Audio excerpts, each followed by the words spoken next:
A friend of mine has this hand soap that smells like coconuts, which is really nice, unless your hands are dirty from coconuts. I think it'd be interesting if Elvis were reincarnated as an Elvis impersonator. I found that jumping jacks are easier to do than crawling jacks.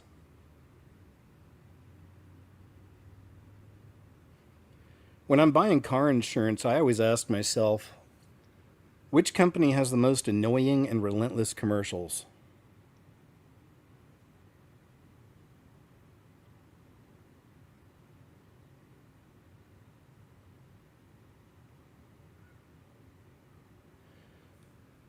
A study conducted found that a large portion of the Earth's land area is actually taken up by old varsity jackets.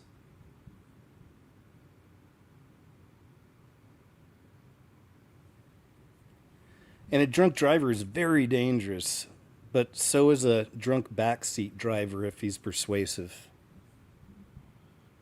These are just some things I wanted to share. My name is KJ Osborne. I want to welcome you, yes, you, to the show. Hey guys, thank you so much for joining me for another edition of KJ's What Happened, to look back on the week in madness. Plenty to share, of course. Don't worry, there's ticks, there's data centers, all of it. But more. There's more. So thanks for being here, guys. Always appreciate you, man. Always fun to hang out with you on a Saturday afternoon. Tamara, good to see you, my friend. Thank you so much for being here. And good to see all of you, man. Great to see you all coming in. Hope you had a chance to check out my content from yesterday. I dropped a brand new video yesterday. Still like hot out of the oven, man. Still steaming. So check it out while you have a chance. Dropped a brand new video yesterday, and then we had a really great, I think, and fun live chat last night, a call-in show, if you will. Love doing those. It's your show. We do that. It's your platform, and we talk about whatever you want. There's no stress or pressure. It's just to chill and chat, So I love doing that. Love chatting with each and every one of you. Last night was great. Thank you to all of my guests again, and I appreciate it. So yes, a busy couple days. Plenty of content coming out. Thanks, Gen Xer 358. Very kind, very generous, man. And Chili Peen, you too. Thanks for your generosity, both of you, man. I appreciate it. And welcome to the show, guys. All right, so I say let's go ahead and jump in. Like I said, there's plenty to get into. Just on a random side note, some of y'all don't watch any media at all. I understand. Now I do because it's part of what what I do. I look at the world around us and I show you what I find. But I actually found a TV series. It's been a long time since I found a TV series I thought was pretty good. But man, this has been really good. It's, what is it, Spider Noir or something like that, or something. But it's the new Spider-Man show with Nicolas Cage, and he's like an old detective from I don't know, the 30s, 40s, 50s. But he's also got the Spider-Man abilities, and I just stumbled into it. And it's so good. That being said, prayers for Nick Cage. I've done videos on him in the past too. He's definitely a part of the brotherhood and all that, most of them are. But I always have to put that stuff aside. As you know, went to film school. I have a degree in screenwriting, so I do appreciate a good story, and I can still separate things. Even when I'm breaking a video down or a movie down and finding things in it, I can still appreciate like what's happening in it. Anyway, just randomly throw that out there. Spider Noir. I'm not sure what the total name is. Black Noir, but it's on Prime, so I've only seen 2 episodes, and it's been really cool. Anyway, enough about all that, right? Enough about me just rambling about entertainment. Let's get to the news, KJ. Let's get to what's important. All right, all right. I hear you. All right, guys. Thanks again, like I said, for being here. Great to have you. Let's do some headlines first. China is giving all humanoid robots digital IDs so they can monitor safety risks. But it's just the spread of that. Surveillance system. Oh, robots are getting their digital IDs. But that's coming for humanity as well, all of it. CBDCs, digital currency. The advancement is something to behold, and I show you all on these shows week to week. The advancements, like the flock cameras, Palantir's flock cameras, man, are showing up everywhere. I mean, they're coming in quick, just like the data centers. It's pretty crazy. So that whole final digital system is being built quickly, man, right before our eyes. It's pretty amazing. These are from endtimeheadlines.org, an awesome website, I think. U.S. law enforcement issues dire alert. Anti-tech extremism explodes as hatred for AI reaches a boiling point. This is a big one. I actually meant to put this in to my new video because I talked a little bit about the data centers and I totally forgot. But it's this is a big deal because, as the people don't like it, and these companies. We've already seen the videos where they're talking eminent domains. That means they can just go and do what they want. They're going to build on your land anyway. Nobody wants this. Nobody wants this, but it's coming in anyway. So we even heard, is it Larry Fink? Was he the one that was talking about this, I guess, a few weeks ago? It's the guy in charge of Project Stargate AI. I think it's Larry something. Anyway, but he was talking about this. He's talking about the data centers, and he was saying that they're starting to get really concerned that the citizens might start attacking data centers using, cheap drones. I was like, well, there's an idea. And I imagine, I could see something like that happening too. But, he's likely putting it out there as an excuse to bring in their own drones and own robots or whatever, right, to these data centers. That's how I'm kind of seeing that. So imagine, and it's already so, NWO, those data centers, so obviously creepy and weird. But yeah, just imagine when those things are armed with a whole bunch of drones and robots, and maybe those would be the places where they keep a lot of those things. You know what I mean? And like fix them up or whatever, them send them on their next mission to whatever town. Go see if there's humans left out there. I don't know, something, but it's interesting. So many ideas when I see these data centers. So many theories. And now we have this, right? So watch, they're going to pass some laws or something. It's, so people don't mess with the data centers. I don't know.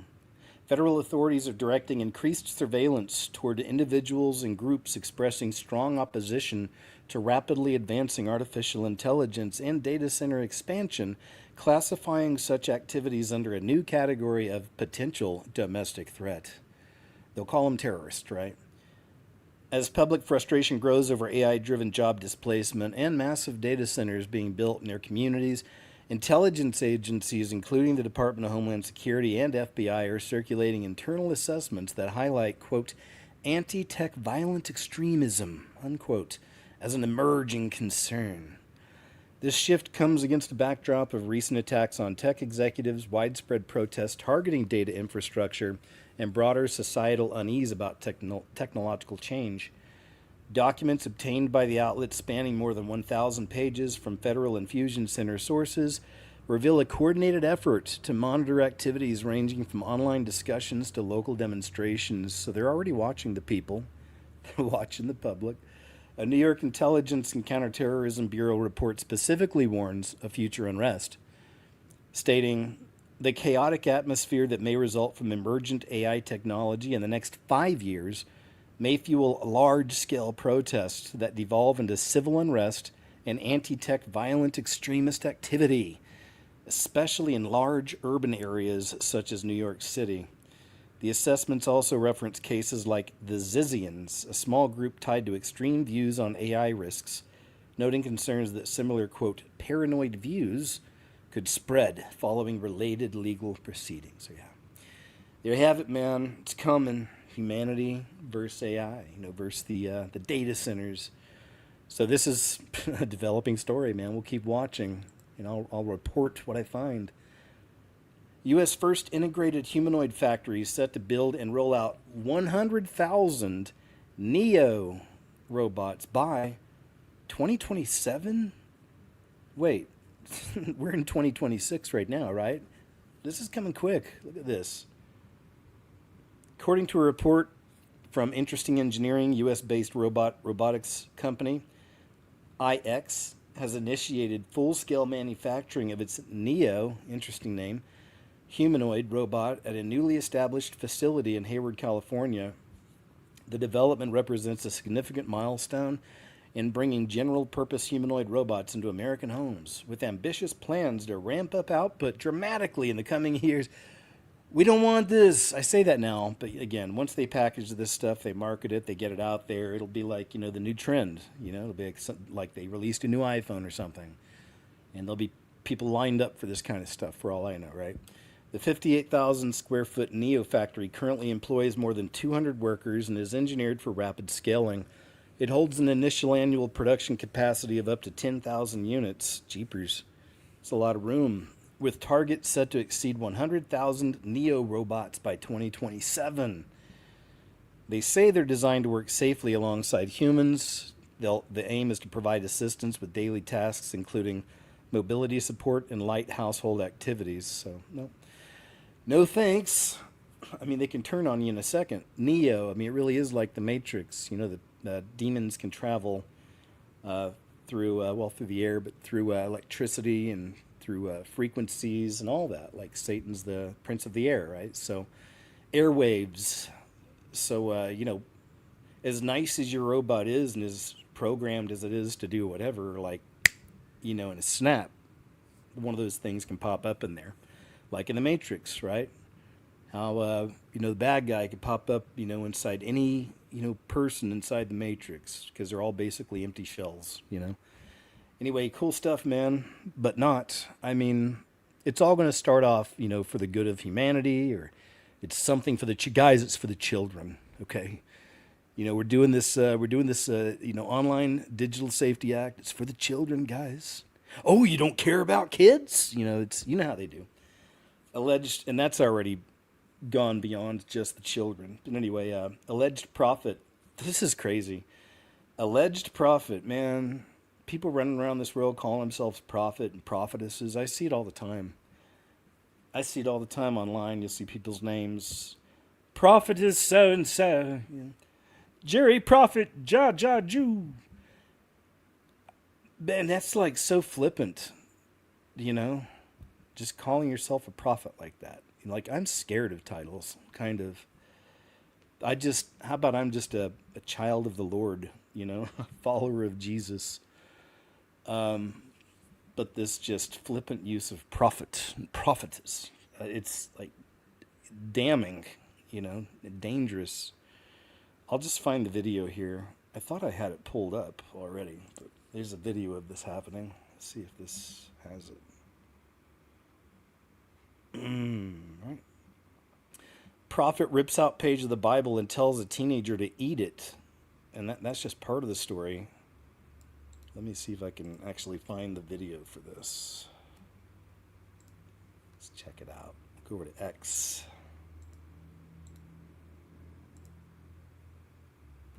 Let's see if it's here. Yup, good old X. There you go. All right. Check this out. This is just insane, man. Shame on this guy. Poor kid. Turn the book of Proverbs. Turn the book of Proverbs for me. You're not going to believe what I'm about to do. But it happened 15 years ago in Brazil. Hold this.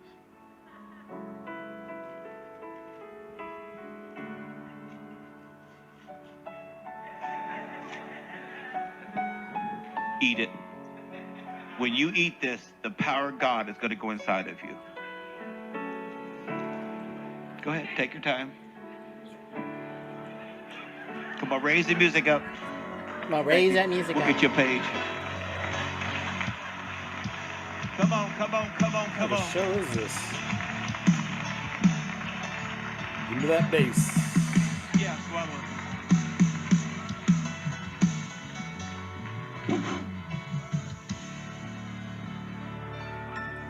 Look at his face, guys. Begin to scream, wisdom to build. Again. Again. Swallow it. Swallow it. The power of God's coming on you. The power of God's coming on you. The power of God's coming on you. Swallow it. You want some water? Give me my water.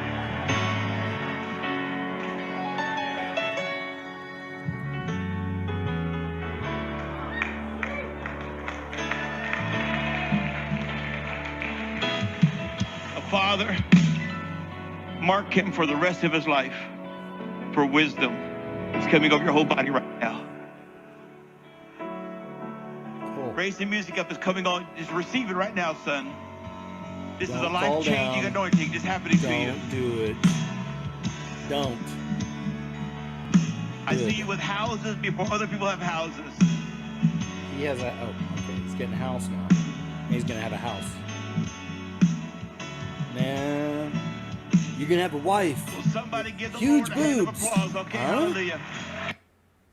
Oh my goodness. Well, I'm glad he didn't do the fallback, but ridiculous, right? Crazy stuff, man. Come on. Americans across the country are taking the bill for AI in their monthly electric bill. That's the title. Are taking, maybe paying the bill for AI. There we go. The rapid proliferation of data centers powering America's artificial intelligence surge is sparking intense national debate over energy demands, infrastructure strain, and who ultimately pays the cost. Once inconspicuous facilities, these massive complexes now stand at the heart of growing concerns about electricity rates and land use. In Ashburn, Virginia, known as Data Center Alley, horrible, the facilities handle approximately 70% of global internet traffic, with AI driving unprecedented demands. Construction is accelerating dramatically. Mark Mills, executive director of the National Center for Energy Analytics, warned of the scale. He says the number of data centers already under construction, never mind forecasts, is greater than all the data centers we built in the last 20 years. My live show last night, dear friend of ours, dear sister in Christ, Gina MH, I got to chat with her last night. It's always awesome. But she had mentioned that, because I'm tired of hearing this too. When people ask why is this happening, the administration always says we have to win the AI race. We're trying to keep up with China, and all this. I didn't know this, but she told me last night that if you look it up, we've got, I don't know how many she said now, but a lot, like thousands, I guess. And China's got like maybe hundreds, like a very low number. Okay, so y'all can look it up. Gina, I think if you're not here now, you might be later. I haven't had a chance to check, but maybe let people know the numbers. But you can look it up. I thought that was interesting. It makes sense. It's just another lie. We got to beat China. And it's really from America Babylon that this final, digital grid is being created, this final beast system. 8,000 robots are changing work inside logistics giant DHL supply chain. It's written weird. 8,000 robots are changing work inside. Okay, I guess. Okay. According to a report from Fortune, DHL supply chain has rolled out more than 8,000 robotic systems across its global facilities. By jobs, marking a major shift in how the logistics giant manages its vast warehouse network. I'm sure y'all have. Here in America, you've seen DHL. This is a huge supply chain out here. The ambitious automation push, led by Global Chief Information Officer Sally Miller, is delivering measurable gains in efficiency while confronting the industry's persistent labor shortages. The deployment has reduced operational costs, decreased employee turnover, and improved workplace satisfaction. Yeah, the robots are happy, right? At equipped sites, yet it comes with a clear trade-off in workforce needs. It says, does it reduce our dependency on labor? Yes, it does, Miller told Fortune. If anyone says otherwise, I don't think they're being truthful. A 20-year veteran at DHL Supply Chain, Miller rose through the ranks to her global CIO role in 2024. The company first invested in robotics in 2017.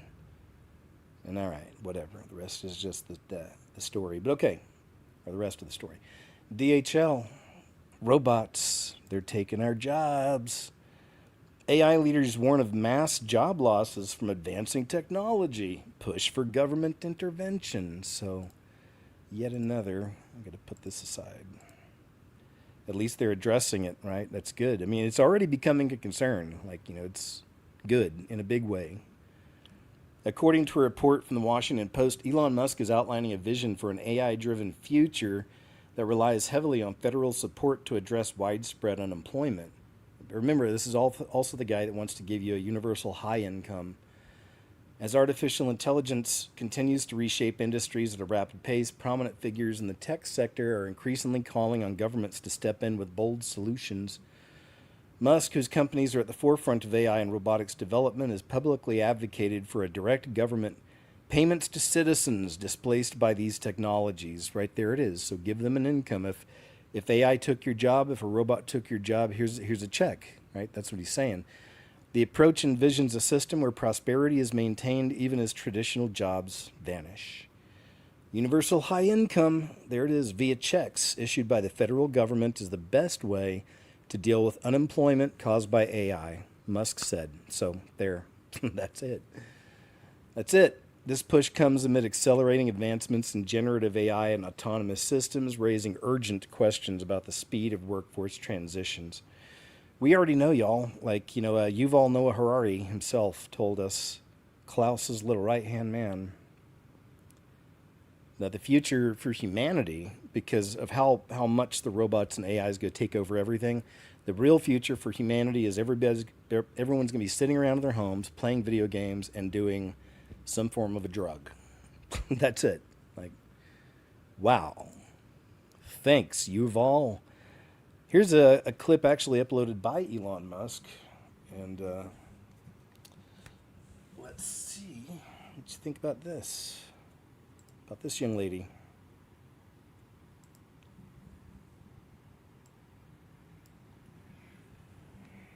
Oh, hello everyone. Thank you for coming. I'm reporting live from Starbase, Texas. And we wanted to remind you guys that starships are indeed meant to fly.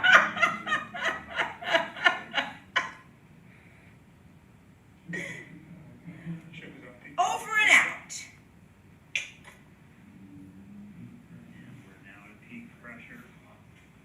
Over. That's weird.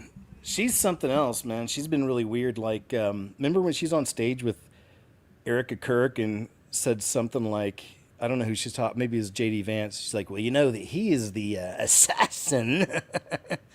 Like, said that word, and it's like, what? I mean, I saw a clip earlier. I don't think I put it up, but okay, so Kyle Busch was a famous NASCAR driver, and he died. I think guess it's been a week or two, a few weeks ago. Unfortunately, he died, and it was tragic. And somebody took a side by side and showed Erica Kirk's reaction to her husband losing his life compared to Kyle Busch's wife, and it's really all you got to see. So Kyle Busch's wife took it incredibly hard. I mean, just breaking down, and then the Erica one was just like, man, this lady. Yeah, I did a video a while back, showed you some stuff I found on her, but eek. And yeah, Erica was on stage with Nikki, like I said, when she said the assassin thing. It was so weird. But did you guys ever see, let me see if they have it here on X. Let me see.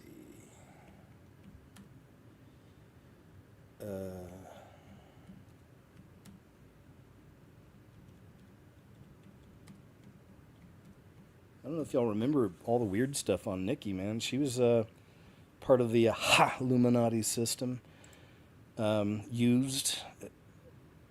Here, I wonder if this is one of them.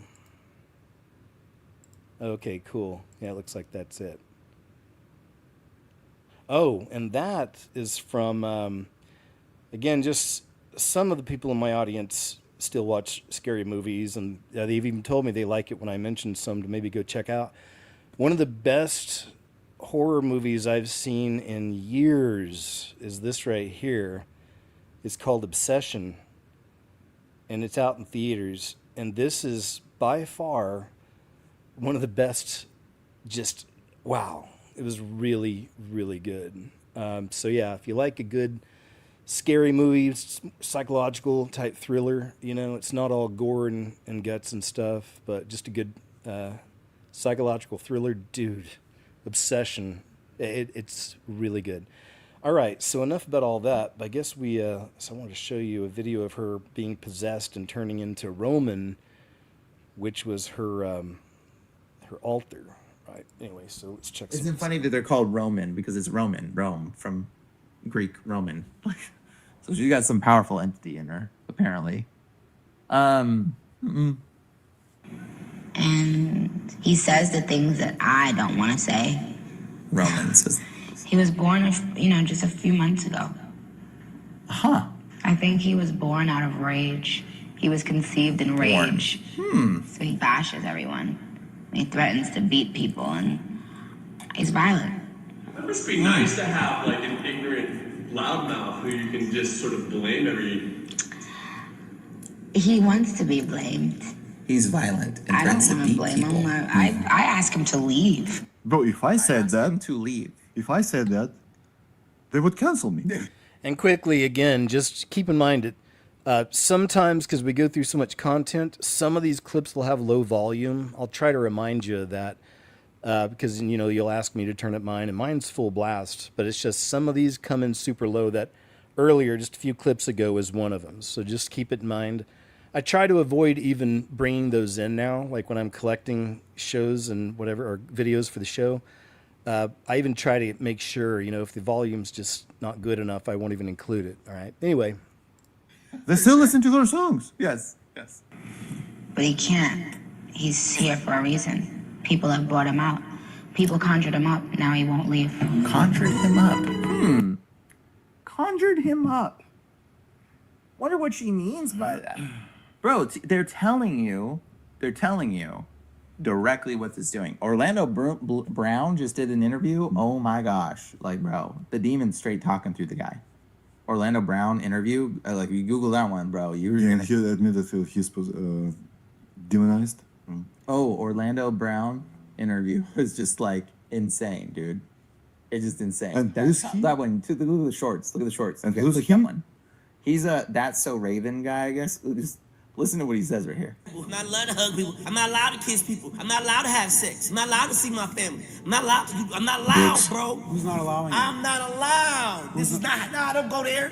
I'm not allowed to. Man, stop. Next question. Wow.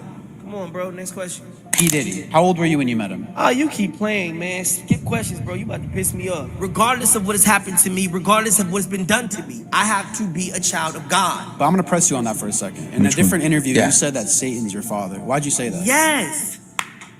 And I said, that's my mother. And I said, Lucifer's my father. When you're in Hollywood, that's like the most stereotypical place. Bro, They tell us. It's the people, man. Don't do that to people that's making lots of money. No. I'm telling you, bro. Like, don't blame Hollywood. It's like blaming the devil for the decisions you make. Okay, then who's your God? Is it Who Jesus? wrote the Bible? Are you saying Jesus is your God? Well, you could say that, or you could say he's me. One of the two. But at the end of the hold day, on, yeah. you can't say that. That's blasphemy. You understand that, right? Oh, no. I'd be dead. Why you slap that man? You slapped Chris Rock in his face. You slapped the motherfucker in his face. You walked off the stage. Yo, why is he playing with me? Ain't shit I ever said was in between the lines, bro. That's on Bloods. What the is he talking about? What's your brother talking about? Everything I've ever said, bro, has been 1,000. I got to see sacrifice as a kid. Will used to put me on his lap when I was Will driving Smith his put him on car his as lap. a kid. Like, Are you crying? yeah, man. Thanks. Will Smith used to put him on his lap. This is what he said. Yeah. So Eek. I'd never seen that clip before. It's pretty wild. Yeah, that guy is... Orlando's on another level. Some good ways, a lot of bad ways, Do you understand what just happened in the last 3 hours? Okay, I'll just read these out. This is pretty crazy. It was a good little collection. He posted this on the 23rd, so like last weekend. That's all right. But look at this. It's crazy. J.D. Vance made an unplanned return to Washington, motorcade racing to the White House, no advance notice. Trump summoned the full national security team, Hegseth, General Kane, the whole NSC, not a briefing, a decision meeting. Trump scheduled a 1 p.m. call with leaders of several Arab nations, the same leaders who talked him out of strikes 5 days ago by asking for more time. The Rome round of U.S.-Iranian talks ended this morning without a breakthrough. This week they say they have another breakthrough. We'll see. It's that whole peace and security thing, safety, I feel. Iran still refusing to give up uranium enrichment, demanding war damage compensation, and a Strait of Hormuz control, blah, blah, blah. Trump has already called off planned attack on Iran around May 18th after direct requests from Qatar's emir. Vance logged 20 hours in back-channel sessions, described the ceasefire as fragile. Anyway, Iran rejected every U.S. approval. All right, so I know. I just thought that was pretty good. Good collection. All happened within 3 hours. There's still more. I just don't want to read it all. But a lot of crazy stuff happening, as we know.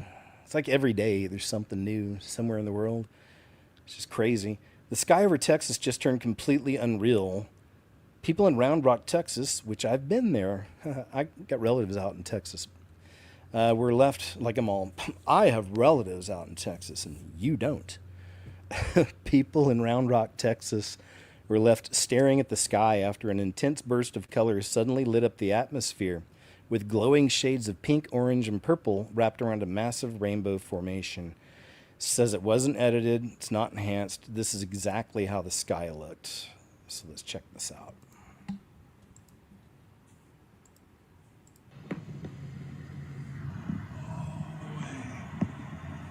All the way over. This is Mr. MBB333 and fans.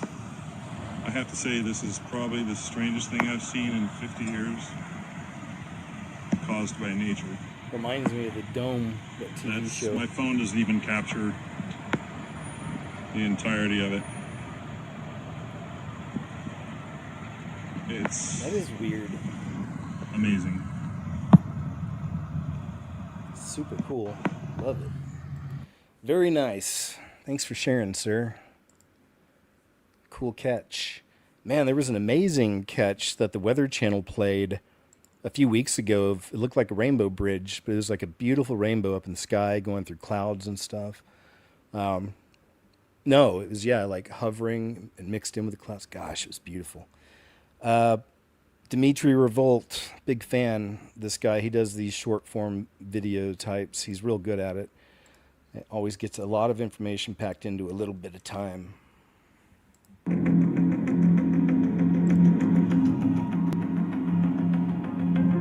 Oui, il a un masque, mais c'est une révélation contrôlée. Un narratif qu'on nous présente depuis des décennies dans Mission Impossible. Des masques, des doubles, des imposteurs. Pour une normalisation progressive. Même scénario avec Jim Carrey. We all wear masks. Parce que cette année, ils officialisent les anomalies pour un éveil contrôlé. Et le jeu de cartes Illuminati de 1995 avait déjà tout encodé. Imposteur. Cabale démasquée. Tentative d'assassinat. Donald Trump. Fausse pandémie. Quarantaine. Adrénochrome. NASA en studio. Stop lying, stop acting. Fausse conquête spatiale. You all never went to space. OVNI. Manipulation climatique.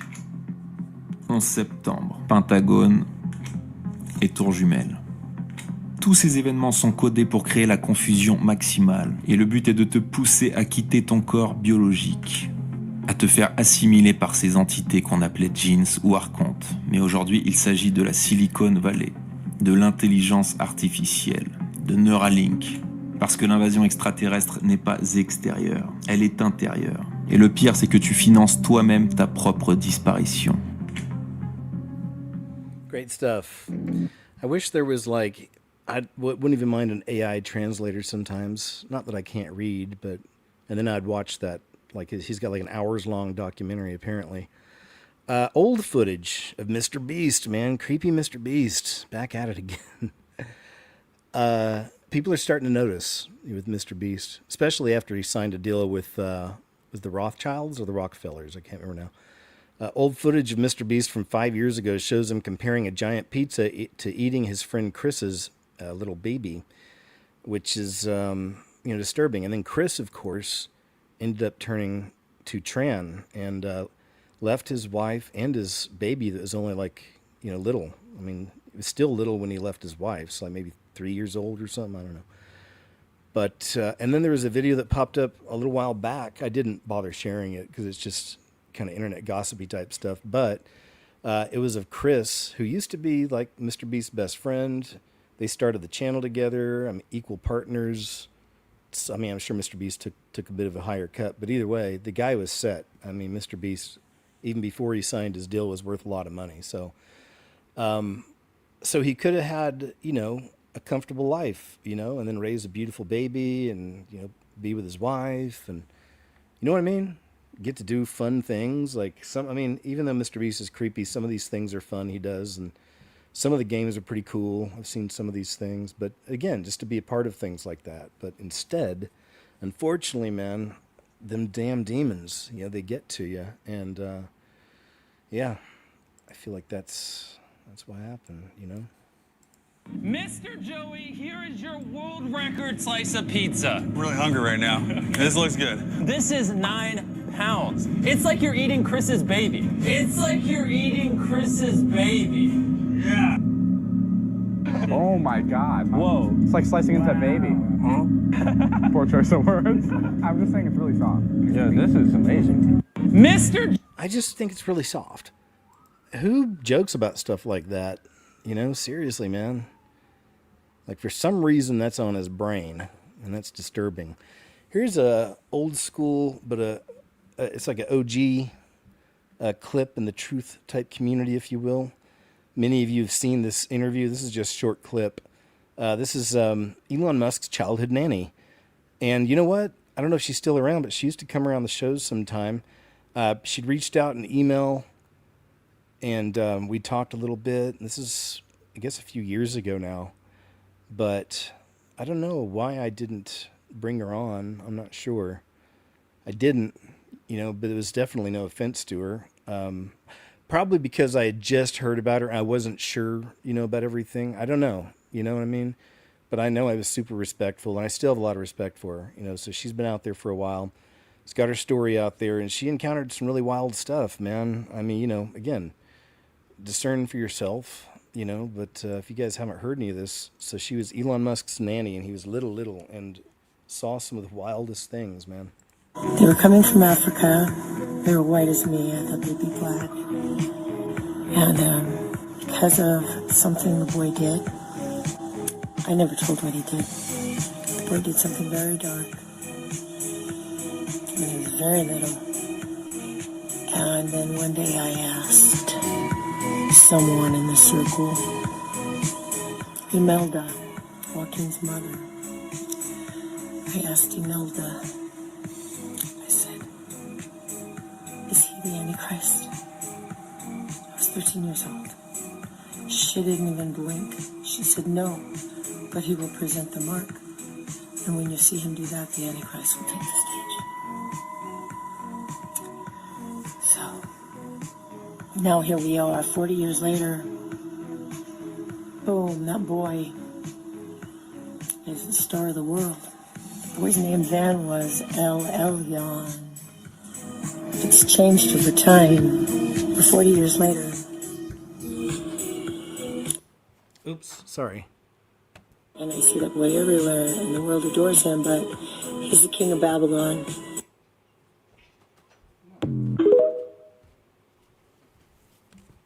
So yeah, that's just like a little... What, Chubbs? What? Okay, hi. Just brought the cat in. Sorry, guys. It's gonna be a little mouthy. What's up? Yeah? You glad to be inside? Good boy. So yeah, like I said, there's much more to it. You can find, you know, the probably on BitChute. Maybe it's on YouTube, but you can find the full interviews and the whole story. She saw him as a little one, like 3 or 4 years old or something, opening portals and wild stuff, man. So yeah, check it out. She's a really cool lady, just from my kind of encounter with her. And yeah, man, check it out. See what you think. Ex-Google insider warns you're not prepared for 2027. Why are we seeing this 2027 stuff now? What's up? Think of it like this. I mean, if you think about, we were sold a bill of goods in the 1990s with NAFTA. We said, hey, we're going to, NAFTA, the North American Free Trade Agreement, we're going to outsource all of our manufacturing to these developing countries, China, you know, Southeast Asia, and we're going to get this abundance. We're going to get all these cheap goods. And it'll create this world of abundance. Well, all of us will be better off. But what did that do? Well, we did get all these cheap goods. You can go to Walmart and go to Amazon and things are unbelievably cheap. But it hollowed out the social fabric. And the median worker is not seeing upward mobility. In fact, people feel more pessimistic about that than ever. And people can't buy their own homes. And all of this is because we did get the cheap goods, but we lost the well-paying jobs for everybody in the middle class. And AI is like another version of NAFTA. It's like NAFTA 2.0. Except instead of China appearing on the world stage who will do the manufacturing labor for cheap, suddenly this country of geniuses in a data center created by AI appears on the world stage. And it will do all of the cognitive labor in the economy for less than minimum wage. And we're being sold a same story. This is going to create abundance for all, but it's creating abundance in the same way that the last round created abundance. It did create cheap goods, but it also undermined the way that the social fabric works and created mass populism in democracies all around the world. You disagree? No, I agree. I agree. I'm not, I'm... Yeah, no, I'm trying to play devil's advocate as much as I can. Yeah, please. Yeah. But, no, I agree. And it is absolutely bonkers how much people care about immigration relative to AI. It's like, it's driving all the election outcomes at the moment across the world. And whereas AI doesn't seem to be part of the conversation. And AI will reconstitute every other issue that already exists. You care about climate change or energy, well, AI will reconstitute the climate change conversation. If you care about education, AI will reconstitute that conversation. If you care about healthcare, AI reconstitutes all of these conversations. And what I think people need to do is AI should be a tier 1 issue that people are voting for. And you should only vote for politicians who will make it a tier 1 issue where you want guardrails to have a conscious selection of an AI future and the narrow path to a better AI future rather than the default reckless path. No one's even mentioning it. And when I hear it's because there's no political incentives to mention it, because there's no good answer for the current outcome. Yeah. If I mention it, if I tell people, if I get people to see it clearly, it looks like everybody loses. So as a politician, why would I win from that? Although I do think that as the job loss conversation starts to hit, there's going to be an opportunity for politicians who are trying to mitigate that issue, finally getting some wins. And people just need to see clearly that the default path is not in their interest. The default path is companies racing to release the most powerful, inscrutable, uncontrollable technology we've ever invented with the maximum incentive to cut corners on safety, rising energy prices, depleting jobs, creating joblessness, creating security risks. That is the default outcome because energy prices are going up. They will continue to go up. People's jobs will be disrupted, and we're going to get more, deep fakes and floods of democracy and all these outcomes from the default path. And if we don't want that, we have to choose a different path. What is the different path? And if we were to sit here in 10 years' time and Tristan, you say, do you know what, we were successful in turning the wheel and going a different direction, what series of events would have had to happen, do you think? Because I think the AI companies very much have support from Trump. I watch the dinners where they sit there with the 20, 30 leaders of these companies and, Trump is talking about how quickly they're developing, how fast they're developing. He's referencing China. He's saying he wants the US to win. Yeah. So, in the next couple of years, I don't think there's going to be much progress in the United States necessarily. All right, I'll go and stop there. So ex-Google insider warns you're not prepared for 2027. I am. I know a lot of you are too, probably most of you. The best way to prepare for anything is to accept Jesus as your personal Lord and Savior, man. Make sure you're saved. That you're truly saved. Your soul is saved because this system is changing over quickly. And it'll be, as we know, worst time in human history. Worse than anything we've ever seen. So, Jacob's trouble, but it's going to be trouble for anybody. Anybody here. So please accept Jesus, man. Make sure you're covered, right? Covered in all things. No matter what happens to this flesh suit you're in, you're going to get to be in perfect paradise, bliss forever and ever with the creator of all things, with all the people you love. Well, honestly, I can't say all. All the people that you love that were saved, all the people you knew that were saved, ever. It's going to be awesome. All right. Moving on. Oh, actually, I need to thank you very much, Gabriel Too Tough. Man, that's a cool name. Says, KJ, what's up, brother? It's funny, I've been watching you for so long. I feel like I know you even though I don't. I like that. It's great. Hopefully you can come into a call-in show sometime. Says, keep waking up the sheeple. Find the Lord while he still may be found. Gabriel Montoya. Love it, man. Thank you for your generosity, my friend, and a wonderful message as well. Thank you so much. Oh, and here's something of interest. I haven't really ever been a Candace Owens fan personally. You know, I never sit around talking bad about her or anything. I just don't show her stuff. But so something very strange happened during the Candace Owens and Hunter Biden interview, and people are just now noticing it. And this was recently. So see for yourself. It's a perfect. Not quite, because usually they're touching it. He'll be touching a knuckle also, but yeah, but that's the way they do. That's like a Masonic grip, and it's funny because if you go to my original channel, The Scariest Movie Ever, and go all the way back to the very first video that was ever posted on there, it was about a Masonic grip that was on Tintin, Rin Tin Tin, the animated movie from Steven Spielberg. And they had a couple characters in the commercial doing the grip like that. So that was my first thing I recorded. I recorded it with my phone off the computer screen. And that's how it all began. Well, actually, The Scariest Movie Ever is how it started. But anyway, that was my beginning on the social media stuff. Anyway, enough about me. I think we get it, though. Yeah, there you go. But yeah, there's just... I've even seen some, I never shared the clips, I've seen a few times people talking about dreams and visions they'd had of Candace Owens with dark spirits around her and dark things commanding her, and it's weird stuff, man. So I don't know. I look at a lot, but yeah, I always had kind of a bad feeling about her even before a lot of that stuff. It says parents are blasting Old Navy for selling booty shorts to youngins. Like somehow it's normal. This is wow. This is in the store, I guess. I guess you can go buy this. It's like out in public. Can't do the music. Thought that was music. Yeah. Look at that. This is for like little ones. What's the purpose of that? Man, shameful. Shameful. Millstones. Millstones. It even looks like some kind of a monster. The eyes.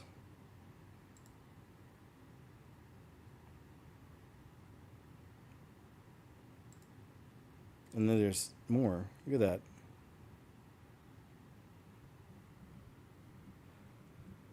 I would be surprised. Well, actually, I guess I wouldn't with anything. But if they had some word on their butt here or something to draw attention. Man, guys, what in the crap? Look at that. Yeah. Someone's going to over all this. If they don't repent quick like. They look like monsters on the back too, to me, the eyes. I'm not saying they meant to do that or anything, but... All right, gross. Shame, shame. Millstones, millstones.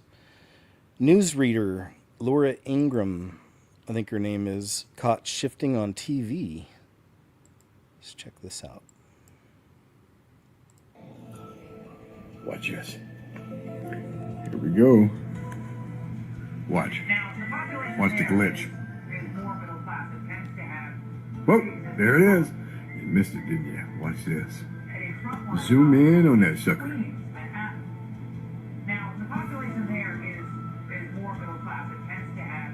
Boom, did you see it? Look at that. Watch this. Right here. Got that. Look, look. Not you, Lola. Well, everybody, I'm going to tell you what. It's the end days. Even our news reporters, or news reporting is starting to shape shift. Look, here it goes. Watch this. Boom! Let me see if I can pause that. Ladies and gentlemen, what we have here as a reptilian shape-shifting right before our very eyes. Right before our very eyes. This guy's got a voice. So there we go. You decide.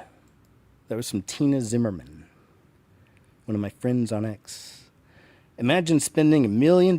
Man, this is wild. Look at this. Imagine spending $1 million for a New York City apartment with this view. All right. And then this happens. So check this out. This is pretty incredible. Wow, it went viral too. It looks like over 2 million views. And hold on. Before I do anything else, Tamara, man, thank you so much. Really, truly appreciate your generosity.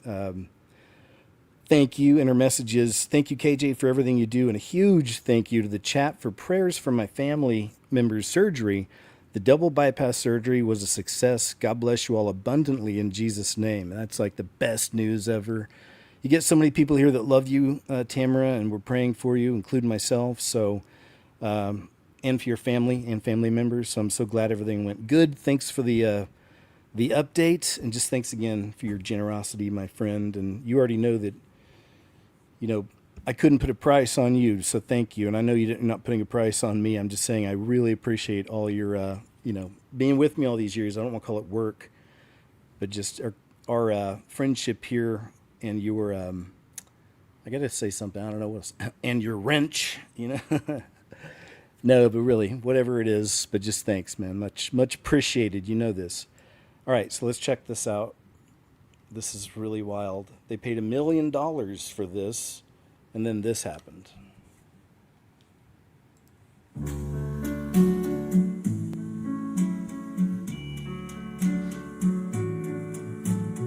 What? Crap. Wish they wouldn't do that. But just keep watching. So you see there's construction down there. They still got 5 months after move-in. Oh boy, 9 months after move-in. 10 months. Look at that. Man. Wow. 1 year after move-in. Look at that. Man, totally blocks everything. What my new view will forever be now, and that's it. Lame. I will forever miss this amazing view. Man, that is nice. Oh yeah, I was out there when I graduated film school. I moved up to New York City, lived with my cousin for a while up there, and I was up there for the 4th of July, and we went to one of his friends' places and out in the balcony, which is real cool. And we went up to some roofs when all the fireworks went on. In the South, Georgia, who adores you dearly, values the insight you each provide, and looks forward to the time we spend together. Count on me when you're ready to make a move. Boots on the ground. Love it. Thanks for the message. Thanks for your generosity there. Appreciate it very much, my friend. Thanks. And then for JVMH 7949, we just ask that you guys keep them in your prayers. And yeah, they need to. They're battling alcohol. You know, that demon, that spirit. So yeah, please keep JVMH in your prayers, and let's pray strong for them. And thank you so much, JVMH, for letting us know, too. And then, yeah, Mohammed Ben. Okay, cool. Thank you. All right, guys. Minnesota Fraud. Oh, and yeah, again, thank you all for being here, man. Awesome to have you. Shout out to the members. Shout out to Subscribe Star fam, Tamara, all y'all. Minnesota Fraud Empire is falling. Yesterday, so see, something's actually happening now. It says yesterday 15 fraudsters were charged and $90 million was busted. So something's actually going on here. Let's check out this update from Nick Shirley. Day. We're here in Minnesota, back with the legend David. Today's a big day because today here in Minnesota, over 10 people are being charged for fraud that they have committed here inside the state of Minnesota. And a few of these people are being charged with autism and daycare, childcare fraud. Over $40 million in autism fraud. And one of the main ladies in the video that me and David made She has been caught with over $4 million. Her last year, her daycare received $3.67 million, and now she has been criminally charged for child care fraud here inside the state of Minnesota. And this is some of the highest amount of fraud that's ever been charged inside of this district. This is Ilhan Omar's district here in Minnesota. And on top of that, they're bringing about 2 new cases of fraud that have actually never been criminally charged inside of the Medicare programs here inside of Minnesota. This is a big deal. David, you're here with us. What does this say? This is phenomenal to see the progression that things are happening after the release of our videos. And that woman who was criminally charged, by the way, she was caught at the airport with a one-way ticket to London. She was getting out of Dodge and they stopped her. And now she's been charged not only with defeating our future fraud, but she's the first person charged with child care fraud. It's a big deal. This is a big deal, and they're going to be doing these press conferences right now. We're going to be breaking it all down. We're going to be interviewing people like Dr. Oz and also A.G. Collins, who's actually the head of the fraud task force. I'll jump ahead some. It's like 20 minutes long, so we'll kind of edit as we go. Here we go. Piggy bank. One defendant is charged with defrauding the Integrated Community Supports Medicaid program. One patient was supposed to be receiving 24-hour care through this program, but he was actually being serviced by a fraudster and received no services. This patient was later found dead. Meanwhile, the architect of this fraud scheme was billing Medicaid as if he was providing care to this patient. The defendant even submitted a claim of over $400 for services he never provided the day before this man died. These arrests represent the largest autism fraud bust in American history. So they just went in and they announced all the fraud cases. For instance, this is the biggest autism fraud that's ever been exposed in Minnesota. And I think potentially in the country, if I heard correctly. So right here, Robert Kennedy's showing this graph. Because these guys, they've corrupted the system. They know how to take money out of the U.S. healthcare programs out there. We cannot, as Americans who love these programs and our fellow Americans, let them be hurt by this. How essential are these programs actually? Because, I mean, think about how much money was gone to fraudsters. How did it go on for so long where people were able to steal, or where the budgets were able to go up by 1,000% when the enrollments didn't even go up? I know these are very important, but how was that happening where there was these huge increases in the budgets and where these fraudsters were literally just looting? Nick, in our culture, when I look you in the eyes and I tell you I'm going to do something, you expect me to do it, and I hold you accountable as well. That's just who we are. During COVID, 2 major things happened. First, the government said, we're not going to keep track for a while because there's a national emergency, but that taught people they could steal. And then we began to get politically correct about the things we're saying, which is specifically what happened here in Minnesota, which I heard from Faye, a whistleblower Democrat serving in the Department of Health here, who said, I was pointing out that there were problems happening, and not only were they not listening to me, they were scared. They didn't want to be accused as being racist. And then once people realized they couldn't speak about the truth, well, then everything gets hit. This is what happens when they target communities for their own benefit. This is what happens when they scapegoat. And this is what happens when they no longer hide the idea of white supremacy. And so we witnessed a confluence of catastrophes that has allowed overall Medicaid spending in the whole country to go up by 50% in the last 5-6 years. And we're seeing a 4-fold increase in things like pharmaceutical spending. Again, those are programs you can defraud more readily. And let me give you a couple numbers, because I think this will actually, at some point, it gets almost entertaining that it could get this bad. 1/3 of all hospices in the entire country are in Los Angeles. Again, how many people are dying in LA? Hospices where you go to pass away. They've defrauded that program. In New York State, the #1 job in the entire state is now being a personal care service worker, which is, again, the core of your question. These are jobs your family would do for you normally, like carrying the groceries upstairs or driving you to... All right, move on, huh? This is a good one, though. All right. Into homes. The core of it involves home health services for the elderly or the disabled. And so you have folks who will start a business to then be capable of billing Medicaid. They have to go out, they have to actually find real people. They got to find real patients who actually need these services. They get them on their books, and then they fail to give them the actual services. But what do? they still send Medicaid the bill. And that's a scheme that we've seen here, and we see it replicated across the country. We also brought charges in a child care center. All right, I'm going to stop there. Like I said, it's 20 minutes long. I just wanted to hear some of it.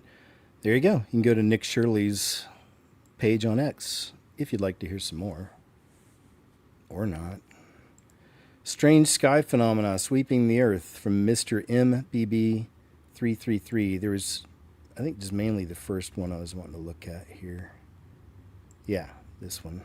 That we can. If you guys ever happen to look up and see something like this in the daytime sky, like Jackie saw just recently above Guam, more than likely this was a weather balloon sighting. A lot of times when we see these white orbs, as you're going to see in this video, we look for a teardrop shape like you see here, implying that there's a payload underneath the balloon harvesting data.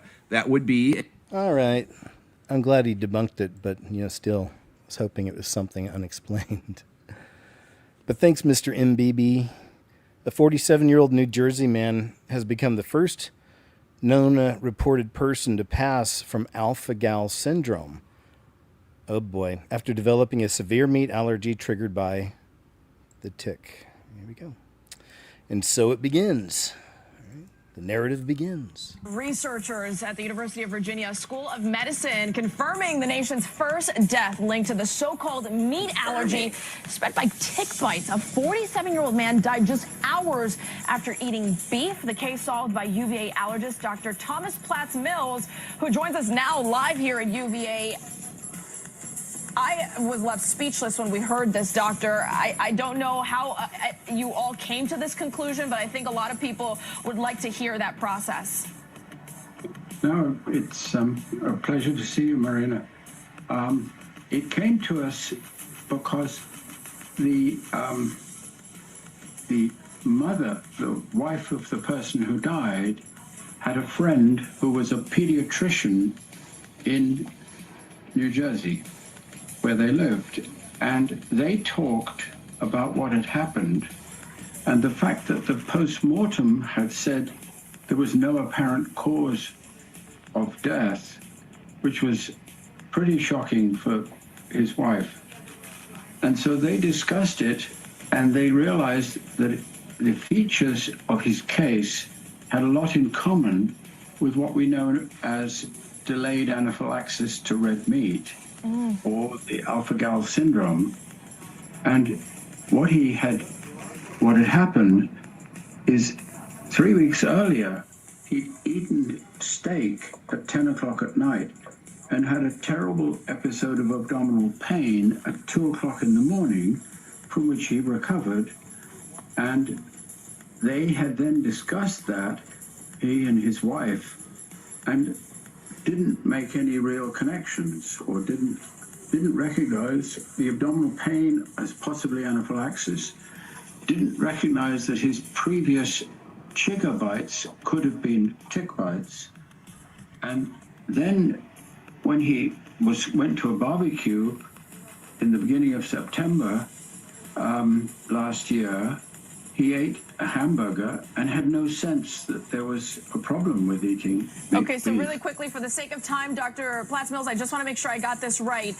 He eats steak at home. He doesn't feel well late at night. He had been bitten by ticks previously. A few weeks later, he has a hamburger, but because of the ticks, he now suffers from a meat allergy, and that is why he died? We're pretty sure that's what happened. Wow. We know he died of anaphylaxis because I wish they weren't they're playing some kind of song underneath all this stuff. So, and it's why it's always good to watch live, I always say, because I do got to pull things from these shows time to time. But I've been wondering, just watching this guy, if he's I guess he's a real doctor, so okay. Yeah, I mean, it says it right there, right? But I don't know. I felt like I don't know. It's hard to say. But I think what I'm going to do is I'm going to save this one for Monday's show. And I can definitely play the full 5 minutes there. Cool? And we'll discuss. But I imagine, like I said, some of these clips, they'll do that. They'll put like a soundtrack underneath it. And it's like, you don't need to do that, man.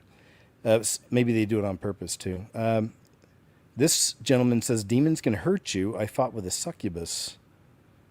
It's from Willie Simmons over on TikTok. Acts 19:11. Paul was praying for people, and they was receiving the Holy Ghost, and they was prophesying, they was speaking in tongues. Paul was doing this for over 3 months. Well, actually 3 years. Well, what had happened was they had some Jews there. The Bible called them vagabond Jews. And what they did, they saw what Paul was doing, and then they decided, hey, we're going to call some people over here, and we're going to cast out demons too. They got over there, the people went over there, and when they were saying, we command you to come out in the name of Jesus, those demons came and they started speaking. They said, we know Jesus, we know Paul, but who are you? Those demons told those men up, ripped their clothes off and everything. Listen, I was out there I was out there deep in Chicago on the west side. I would go to hotels and I would be engaging in activities with the females around there. Well, I would get up the next day and I would have scratches on me. And it would always be like 3 scratches. And I was like, I didn't scratch myself there, even in my back, on my sides. Listen, those demons are real. Let me tell you about another one. Okay? I was in my bedroom. Listen, I lived by myself. I was in my bedroom getting ready for bed. As I was getting ready for bed, excuse me, y'all, there appeared in my room a lady. She looked like an African lady. She had real short hair. She had on a blouse, the top, like the sleeve was cut out, right? So you can see all of this was bare on both sides. And a little African girl, and she was a little bit taller than me. Listen, when that spirit appeared in my room, it's something happened. You don't be really conscious of thinking about what's going on. When she appeared in my room, I remember standing up off my bed and me and her going at it. But not in a fighting way. It was a pheromone that I smelt in a way. I guess you could say I smelt it. But it was a little deeper than that. Hey, just like, for example, I remember we was in the country and we had dogs around the house. My dad used to use them for hunting. Well, when one of those dogs getting in heat, you'll see dogs from all around coming around. Why? Because they picked up on that pheromone. That's the only way I can put it, y'all. We live way out, but all of a sudden we see them dogs coming. My dad said, yep, one of the dogs there in heat. And that'd be true. This pheromone that this entity was putting out, y'all, was like a strong sulfur smell, but it was something else. It was something else that had an attraction, a sexual drawing to it. I'm telling you the truth. It was like a euphoric I guess it was a succubus spirit. But this spirit, the odor that was putting out from this woman, she was trying to get to me and I was trying to get to her. I was trying to get to her and then she would push me away. And then when she tried to get to me, I would push her away. God showed me what that was later on. He said that the flesh fights against the spirit and the spirit against the flesh. And these are contrary one to the other, so that you cannot do the things that you would. That's what the scripture said. I was trying to get to this entity, y'all, because it had me in another state of thinking. Listen, I said that to say this right here. They are real. Listen, sometimes I hear people, they want to fight against them. Don't try and do that. Let me give you an example. When Moses had led the children out of Egypt, right? And then God took him on the mountain and God showed him the promised land, right? God showed him all of the promised land. But then God told him, Moses, you can't go over. Because Moses had disobeyed God. When God told Moses to speak to the rock, when the children was complaining about water, you brought us all the way out here. Now we're going to be deleted because we don't have no water. We're thirsty. God told Moses, he said, when you get to this particular place, he said, I want you to speak to this rock, and then the people will get water. Well, by the time Moses got there, he was so aggravated and angry at the people, started constantly bothering him about water. He took his staff and he struck that rock. When he struck it, water came out. But when he was on the mountain with God, God said, you can't go over because you disobeyed me. Okay. And then Moses, the servant of the Lord, he passed away there. And the Lord buried him. I want you to remember that. The Lord buried him because nobody knows where Moses was buried. Well, later on, one of the angels, I think Michael, the devil came to the Michael, and the devil wanted to know where the body of Moses is at. I wonder why. I wonder why he wanted to know where Moses' body was. That makes you think, don't it? Anyway, that angel couldn't even argue with the devil. That's why I say you cannot fight with these spirits. The Bible said we fight not against flesh and blood, but against principalities, powers, and high places. Listen, when that devil was talking to that angel, he was talking to him trying to find out where the body of Moses was. The angel, in the book of Jude, read it. The angel has said, so the angel won't bring no accusation against him, meaning that the devil tried to accuse him before God about something. That angel said, the Lord rebuked thee. That was it. That was it. We cannot argue and fight with these spirits. Even on the phone, I'm telling you, because they come in. The minute that you on that phone with that person and you know, God keeps showing you, I went through it over and over, how this person leaves your spirit all messed up and everything, your whole day be gone, but yet and still you answer the phone. You know, in the book of Ecclesiastes, it said there's a time to embrace and there's a time to refrain from embracing. There's a time of love, a time of hate, a time of war, a time of peace. There's a time to refrain from embracing. I'm going to stop there. I think you got the story out. Thank you very much, Willie. He's an interesting fella. He's got some interesting stories. Check him out. He's on TikTok. Dan Burrish, a microbiologist who is tasked to look after J-Rod, an alien being from the future. J-Rod survived to 1953 Kingman UFO crash in Arizona, USA. He was suffering from a neurological condition. Will these files be released? All right, let's see. You decide. I'm not sure what to think about some of these clips sometimes.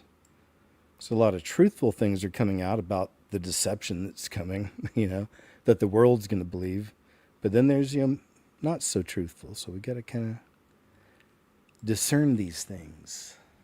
The gentleman with which I was associated was approximately 3.5 feet tall. He had a dark brown appearance, very ruddy appearance to his skin. Danny DeVito? He was in a highly pressurized clean sphere. He exuded glycoprotein-like material through pores on his skin, which was associated with the neuritis, the neuropathy that we were dealing. Did this have an odor to it? I don't know. I couldn't perceive any odors whatsoever. I was inside my. But I would imagine, but I have no data set to say what it would have smelled like. And in fact, there was nothing I read that indicated whether or not there was an odor. Why? I'm wondering. You've asked that before, and that's why I'm wondering. Well, yeah, I've heard about this. There's secretion coming through the pores of the skin before, and there have been those who've had encounters who say they can smell an odor.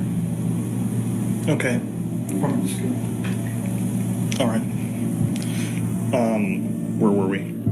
You were describing. All right, that was the end of it. I don't know, it's kind of weird, hard to say, don't know. Not too, I've seen much more interesting information. I'm sure you have too. I'm trying, okay? Stop yelling at me. Centennial High School graduation in Franklin, Tennessee was held outdoors despite heavy rain and lightning. Yeah, this is crazy to see. Weather's known in advance, so the whole thing could have been moved indoors, but school officials had a rain or shine policy, so the preset plans had to move ahead. They knew the rain was coming, but thought they could get the ceremony done before the rain and didn't want to move the ceremony into the gym. It says, from what I could find, they didn't know if everyone would fit. They even had a backup plan in case it rained. Staff indicated that it rained on Thursday. They'd try again Friday and go indoors if needed.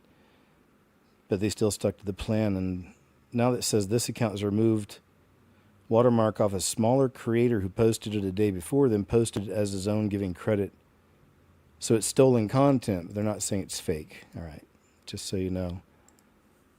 And I think I have a bit of a longer, different angle video on the same thing later.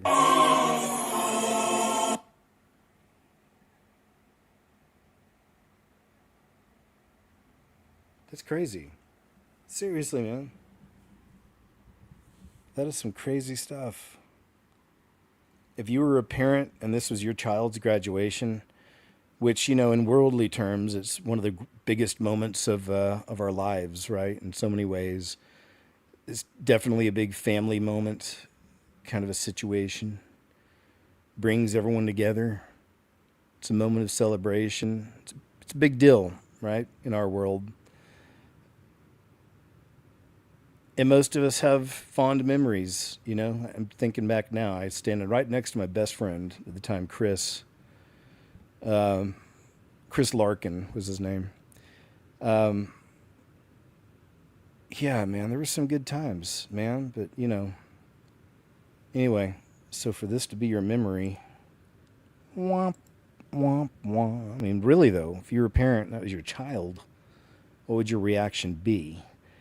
This is really crazy. So let me kind of explain a little. It says this happened right in front of a Pokemon vending machine. Honestly, whose side are you on here? So what it is that, Pokemon, there's, I believe it's, they have trading cards. It's a real big deal, really popular game. I used to play Magic the Gathering when I was in the Coast Guard for years. And we'd play tournaments, some of these comic shops, and there was always a table for the Pokemon people. Usually they were younger, than us. But I never played it. Guess it's a fun game. But they have all kinds of just trinkets and weird things and whatever that I guess you can buy for Pokemon. I'm not even totally sure what all this is. I think they explain it in the video. But you got some jerk here. It's a dad holding his little kids with him. And he's sitting here hogging the machine, just like one after the other, buying everything he can. Because he's one of these guys that goes home and resells all this stuff online and, makes a bunch of money off of it. And you get a bunch of kids here who are just trying to go, get one for themselves, right? Okay, so there's the breakdown. Let's check it out. Versus your luck? Oh, it's gonna unlock while I've been standing in line. And he's trying to get lucky right now. There you go. Oh, I've been standing in line, dude. I've been standing in line waiting. Like, I'd say, yeah. It says no loitering is permitted. Where? Loitering is not permitted. Anakin, my phone now. Anakin, phone now. Thank you. Dude, what are you doing? What are Look, you doing? I got this all on video, my brother. Here. Scalper, bro. Security's coming for you. That's This is crazy. my kids, and I've been waiting. You guys just jump in line. You're not. You're not supposed to wait. There's no line. It says no loitering is permitted. Well, I just bought it, so we're good. We've been here for about 10 minutes or so. Definitely not. We've been. The security said they've been watching you on the camera. You have not been here 10 minutes. That's all right. It's all good. This is gonna go viral, brother. This is gonna go viral, brother. That's what kids do. It's all good. That's not what kids do. That's not what kids do. Is this what grown-ups do? Grown-up. You're taking it home and you're gonna go sell it online, brother. You are not ripping Pokemon. We open these things. Right, boy? We're going to get all those shiny ones. Shiny ones. He doesn't even know what they're called. Right? He's gonna get all the shiny ones. Yeah, all the packs and the shiny ones. Oh, yeah. My dad's a scalper. This is so sad. Anakin? There was no line. I was like, give me my phone now. He's been waiting here for a good minute. Come on now. Look, now it's going to open up for you guys. That's not the point. Good scalper. Watch. Come here, scalper. It's all good. There you go. They got your chance. Fucking scalper. Oh, man. All sold out. That sucks, man. I'm gonna sit here for like 30 minutes with my kids. Use them as pawns for my. Bro, go to work, dog. Go to work. Get a life. You have children. Man, seriously. I mean, it's gross. It's not cool. Especially doing it right there with your children. Like, come on, man. Well, I don't know. What do you think about that? Sacramento Councilwoman Mai Vang turns her back on the flag and rejects the Pledge of Allegiance. Of course, she's on a council. It's like the HOA. To the flag of the United States of America and to the republic for which it stands, one nation, under God, indivisible, with liberty and justice for all. They made their A's a pyramid with a sun symbol. We get it, Sacramento. We see you. Got it. Got it. I guess she's running for some kind of office or something, too. Steven Spielberg's stunning admission on Stephen Colbert that everything in Disclosure Day is true. Oh, this is 10 minutes. I thought it was just a clip. I'll move on for now. From Christina Gomez, who does real good about following all the UFO news. But I got some shorter clips about Spielberg coming up. It says, oh, this is funny. Check it out. So I think I got another clip of this coming up, too, from someone's perspective. It says, you are all debunked by Newsmax. Ha, ha, ha. So they're being sarcastic. Because apparently this is a reporter for Newsmax, and he's talking to this guy that was clearly wearing a mask on Fox News last week. Do you guys remember that? So anyway, and I don't know. I think I've even got more recent clips after this, but this was him talking about it to the man. He told me personally he is not wearing a mask. Yes, Robert Harward. We called him. We asked him, what is up with this video online that shows this wild cut across your neck that looks like a Hollywood mask? He says he doesn't know what it is. He said he's not wearing a mask. He wished he had a mask, but he agreed. Yes, it looks crazy. So I said, hey, come on the Real America's Voice show tonight. Prove to us you're not wearing a mask. So you know what the Admiral said? What? He's in. Okay. He'll be on tonight. Real America's Voice, 7 p.m. Eastern. All right, right. Okay. And anyway, I've already seen it, and he just denies it, He's like, no, everything's fine. I think I have it. Ashley Hayes, I might do multiple parts to this because I feel an urgency. Jesus at the door. So we'll just watch a few minutes of this. It's like 9 minutes long. Check out some of the message she's got. For a few weeks now, but over the past couple of days, I've felt just an urgency, just a constant kind of pressure. So I need to get this out now because, y'all, Jesus is at the door. He is coming so soon, and the bride can feel it. Do we know the exact day or hour? Absolutely not. Of course not. But he told us the season, and y'all, we are in it. And listen, some things I say in this video are going to step on toes. They are going to offend people, make people uncomfortable, upset, angry. If that is you, take it to the Lord, because that is literally the purpose of this video. Y'all, there is no time left to be playing around. To be playing around with God, with salvation, with your eternity. Y'all, the door of the ark is literally closing. Right now, God is pursuing each and every person because he doesn't desire that anyone perish. He wants every single person to come to a saving knowledge of the truth of him, of the free gift of salvation. But the sad reality is the majority of the world will end up in hell. And if you do, that was your choice. Going to hell is a choice. Going to hell is optional. You do not have to end up there. If you do, that was 100% your choice. Why is that? Because the majority of the world reject the truth. They reject the only way to heaven, and that is through the Lord Jesus Christ. They reject the truth. Therefore, they choose hell. Listen, y'all, everyone can feel that something is coming. Literally everyone. Everyone knows that there is something wrong in the world. Everyone can feel just something, believer and unbeliever alike.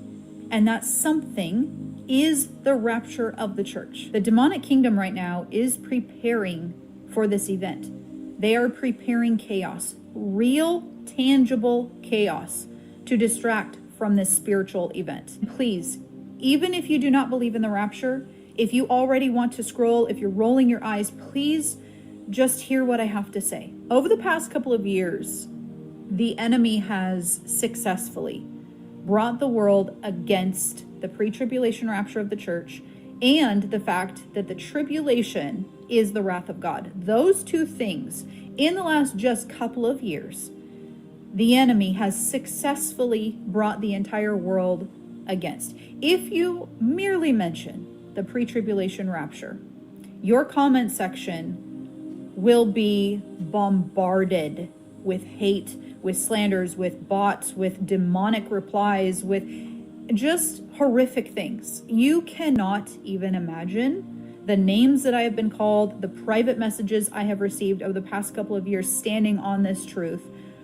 It is attacked like no other topic that I have ever seen. And now, just in the last 6 months, I've noticed that the amount of people, Christians in the church, that do not believe that the tribulation is the Lord's wrath, the wrath of the Lamb, the wrath of God, is astounding. So these two things are intentional, they are strategic, and they are recently done for a reason. The pre-tribulation rapture, y'all, the catching away of the bride of Christ is what this world, the fallen entities that run this world and the Nephilim puppets on the world stage, it is what they are preparing for.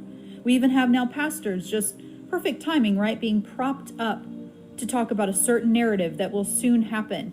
We have celebrities all of a sudden just talking about their faith, coming out as Christian, because they are all being propped up to say, I'm still here. Look, I'm a pastor and I'm still here. That couldn't have been the rapture. Y'all, there is a reason why this narrative is being pushed so heavily all of a sudden. How else do you explain the disappearance of millions of people? And here's a hard truth, but it needs to be said. Churches are still going to be full after the rapture. Churches are still going to be full after the rapture. Why? Because the average Christian is lukewarm. Yep. All right, let's stop there. Good one. Thanks, Ashley. Ashley Hayes says, if anyone needs the clueless reporter green screen, here it is for all your meme making purposes from Let's Go Gifts over on X. And anyway, this is from when the pops were going off at the White House. You know, they had that guy went up there with bad intentions. And I guess that this became kind of a meme. Everyone thought it was funny, this lady's reaction. But that is a perfect, you know what I mean? Like, I think I even saved it. I mean, that might be fun just to goof around with, but that's a perfect thing to make a meme out of, isn't it? All right, I know it's a bit random, but that's what we do sometimes. Rain or shine. Okay, here's that clip. I told you I had a longer clip. So here's those kids, man, at graduation. Just getting rained on. I guess there's no audio. Isn't that crazy? Honestly, like, come on. What is the point here, folks? Or principal, teachers, mainly principal, school administrators. You know? Like, could we maybe renew those rules? You make some amendments? Something. You know?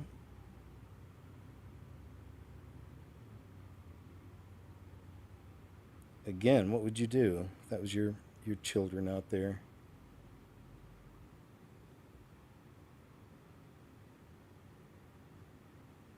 I wonder if anyone got sick. Seriously, I didn't look that up, but that could be a lawsuit right there.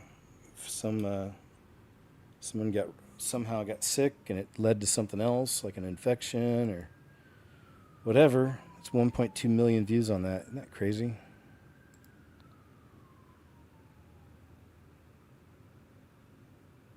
It's just crazy. It says, in case you ever thought they had smooth skin. Oh, yeah, this is really interesting. Look at this. It'll make sense when you see. Just watch. Guess you'd call this a doom break. Case. No. Look at that. It's like an animated. It looks like an animation. It actually did the doofy eye all the way left and then stuck its tongue out. Crooked, too. That's so crazy. What a little character.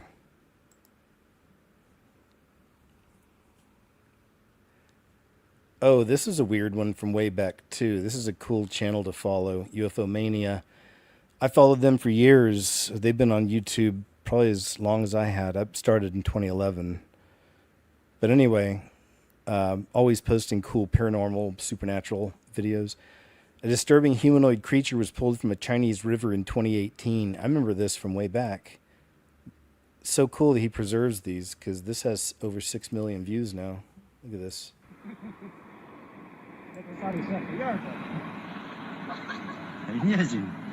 It's like a pancake person or something. Watching it's moving its arms, and you see it's moving its leg or nubs.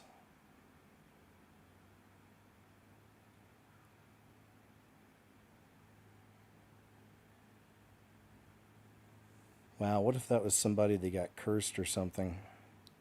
And they're still fully alive and aware, but that's what they look like now. Oof. See, look. Look how it's moving right there in the very beginning. Look at its nubs. So, yeah, that's, what do you think? What do you think that could be? Let me know. Sacramento City Councilor, we saw this lady refused to pledge, turned her back. Her election's next week. Says, don't let this anti-American lunatic anywhere near Congress. Apparently she's running for Congress. This lady, the one that refused the Statue of Liberty, the one that refused the pledge. All right. Here we go. Sacramento. This woman's story gave me chills, it says. All right, this is pretty interesting. Demons in healthcare. Quick story. When my father was in ICU before he passed, we did not leave his side. We were very intentional about being there to make sure that the people that worked there were doing their job. Because a lot of times they drop the ball and people die because of it. The very first day my dad was in ICU, he could not speak for himself. He was on a ventilator. And the nurse that was there was a witch.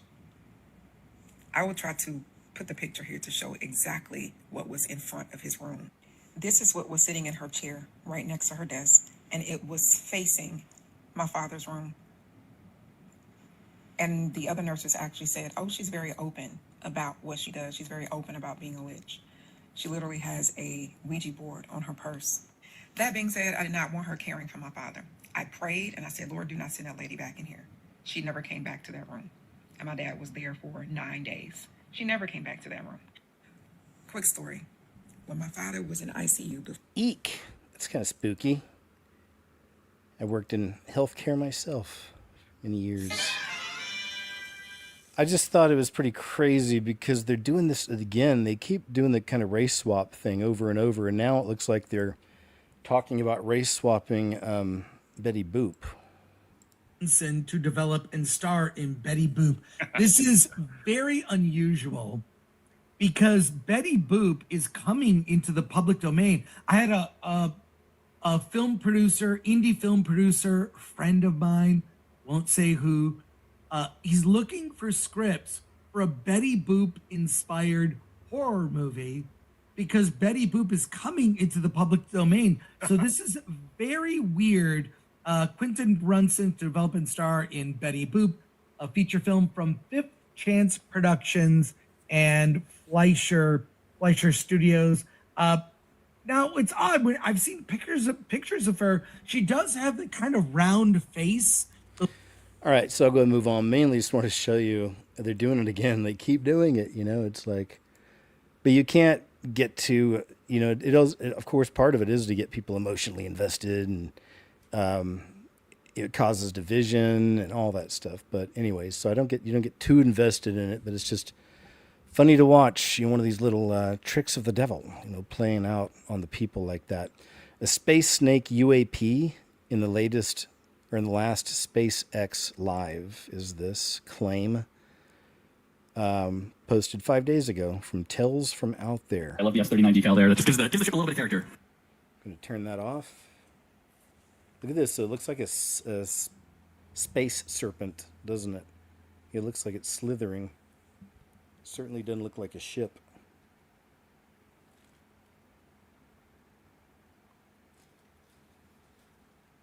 But I don't know. I think that's the point. I was going to say something about the pixels, but yeah, kind of looks like a huge sky serpent, right? Look at that. It's pretty interesting. Huge sky serpent, just chilling. Guess that was it. All right, thanks, Tales from out there. Good job. Yeah, be careful of who and what you bring in. It says be careful of what. It says be careful of who and what you bring into your home. Let's check it out. Let's check it out from this young lady. To your home, especially if you're a Christian.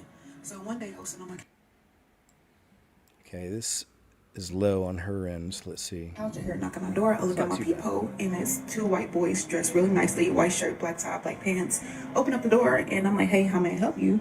And they say, oh, hey, do you have a time to talk about Jesus? I'm like, oh, yeah, get excited. Jesus Christ. Firm believer. So yeah, we start talking up like, do you believe in Jesus? Do you go to church? This and that, blah, blah. I'm like, yeah, I'm a digital disciple at 2819. I love my pastor, this and that, blah. They talking about something, yeah, we have a church that's 10 minutes away. You know, we just love for you to come and visit. We're doing baptism in a couple of months. We'd love for you to get baptized, this and that, blah, blah, blah. So I'm just like, okay, cool. You know, hand them my number. One day they called me at 8 o'clock on the dot, and I was a little irritated. They was like, oh, well, we haven't seen you in church. Like, do you feel more comfortable if we come over and you meet our pastor and, you know, get like a little Bible study session going on? So I'm like, okay, cool, yeah, we can do that. We set it up for the next few days. So that day came, they were still dressed up in, you know, black tie, white shirt, black pants, but the pastor was dressed normally. So, you know, I invited them to my home, come on, sit down, and we started talking. So they were just like, okay, well, let's get into the Bible. So they were like, open up to this page, and I'm just like, okay, well, let me go to my room and grab my Bible. They was like, no, we brought one here for you, like as a gift. I'm like, oh, thank you. You know, open up the Bible to that page. I should have looked at the Bible at the front page first. That's what I would say. So I'm just like, okay. And then they started talking. I'm just like, what Jesus y'all talking about? I'm like, this ain't the Jesus I know. I don't know about this. And I'm just like, oh no, what they talking about is something totally different. Like something I'm like, this ain't my Bible. Like, Sci-fi ain't what I believe in. So they was just like, oh, you know, we'll love to have you back and stuff like that. And in my head, I'm thinking like, y'all ain't come back to my house. I don't believe in this. But, you know, I still kept the Bible. And I had put that Bible that they gave me, and it was called the Book of Mormon. I had put the Book of Mormon right on the shelf where my Bible goes, and I put my Bible next to that book, right? It says this is the wall where I put that book in my Bible. Tell me why. Like 2 days later, y'all. 2 days later, I was laying in my room, and I never go to sleep in my room. I was laying and I went to sleep in my room, but I played 2819 Pastor Philip Anthony Mitchell on my YouTube so I can go to sleep to him. I'm actually asleep at this point. And then I hear my phone stop, the pastor stop, and I'm just like, okay, well, the video ended. Let me go ahead and turn it off. But no, the video was stopped. And I'm just like, I didn't press nothing on here. Like my phone was far away from me. So I'm just like, okay, like, how did it get stopped? And I saw something running around the corner, and I'm like, no way. You know, we used to be like, no way. So then I got up, I closed my door, and I saw her run again. In the name of Jesus, whatever that's in here, I rebuke you in the name of Jesus. I rebuke you. I started getting mad, like, no, this ain't happening. You know, I rebuke anything that's in here that's not of Jesus. You come out, you get out of my house right now. I rebuke you. I started playing like Jesus music real loud, play Philip Anthony Mitchell real loud. Like, you got me messed up, devil. Not today. You ain't having in my home. I played it like real loud. Devil, you get out of my house. You are not welcome. This and that, blah, blah, blah. So I'm like, anything that's not God, that's in my house, you need to leave now. I rebuke you in the name of Jesus. And then the Bible fell. The Book of Mormon fell. I'm like, what was that? So, you know, I stepped out because I know nobody was in my home. Walking to the living room, Book of Mormon on the floor. Y'all, be careful. All right. Wow. Interesting, man. She went after it too. That's good. It's good. Jesus has us, has our backs. Always. A pale humanoid figure was spotted walking outside of a remote cabin in Kentucky. This is from UFO Mania's YouTube channel, so come check them out. So they're always posting some really good, creepy vids.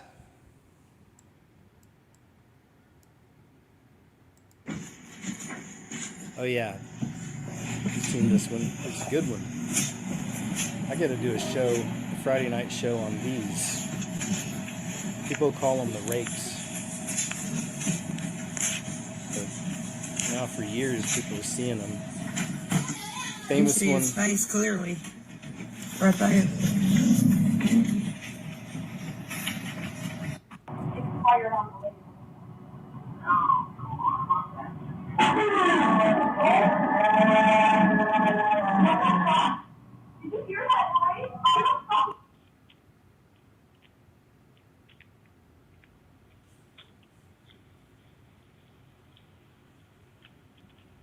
Good one. He disappears. Orb setting off alarm.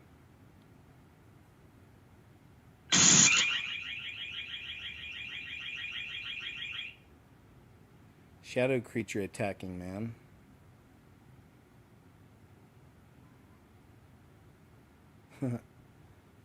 Yeah. I mean, if that were real, definitely that would have made some news, right? So sometimes there's some of these. It's my feeling on some of these types. Some of them. There is that really interesting one that it's like Venom. It looks like a spirit comes out of a guy and fights off an attacker. You guys seen that one? France just made Zen a criminal offense, ZYN. Some of y'all probably use those. I've used them. They're really good. I mean, they work. But now it's a nicotine patch. But now, and if you want to quit smoking, like just the whole thing with smoking, that's an excellent way to go if you want to go, or if you just want to quit, go cold turkey off all of it. That's probably the best choice if you're done. Says up to 5 years in prison and $436,600 in fines for nicotine pouches, the harshest penalties anywhere in the world. No other country has ever gone this far. Most have just restricted sales or raised the age limit. Meanwhile, in the U.S., nicotine pouches are already the second most popular tobacco product among minors. The demand's there. Governments just haven't figured it out how to respond yet. I mean, I'd rather minors not do any of that, but if they are going to do any nicotine, Zen would be the way, I would think, as opposed to the smoking, which I did, smoking cigarettes. I guess it probably started around 16. All right, moving on. $150 humanoid robot house cleaning service threatens to undercut maid services. One of the first real signs of humanoids entering homes today is a new cleaning service in San Francisco that uses what appear to be unitary humanoid robots trained to clean everything from floors and countertops to stovetops, mirrors, and nearly any surface in the house. It's called Gatsby. The new service deploys humanoid robots to homes for a flat service charge of $150. Says we just made U.S. history. Today, Gatsby ran the first ever consumer cleaning by a humanoid robot in the United States, Gatsby wrote in a press release earlier this month. Company noted that we picked some random off of our SF wait list. They booked a cleaning. We delivered the robot, and it cleaned their entire apartment on its own. No humans inside. This is the first of its kind in the U.S., and we're proud to be the pioneers writing this line in the history books today. It's kind of incredible, right? The fact how fast it's happening. Again, oh yeah, sure, robots in homes. 10 years, 15 years. No, man, this stuff's happening now. It's pretty wild. For the average deep clean of a typical U.S. home, the price ranges between $200 and $400. And for much larger homes, $500 or more, according to the list, an Angie list. This means the robotic cleaning service can even undercut an independent cleaner or a professional cleaning company, oh boy, which often employs migrant workers. Ruh-roh. So there we go, guys. The future is now. Are you going to get a humanoid robot to clean your house? Are you just going to go to Dollar General, get 5 products, and do it yourself? That's what I do. Breaking news coming out of the Vatican. Pope Leo has agreed to partner with Anthropic AI to move artificial intelligence forward with the Catholic Church as a major player. Revived Roman Empire. But yeah, there's another one out there with didn't just a few weeks ago say, you know, be careful with AI, it's dangerous or something. I don't know. Am I wrong?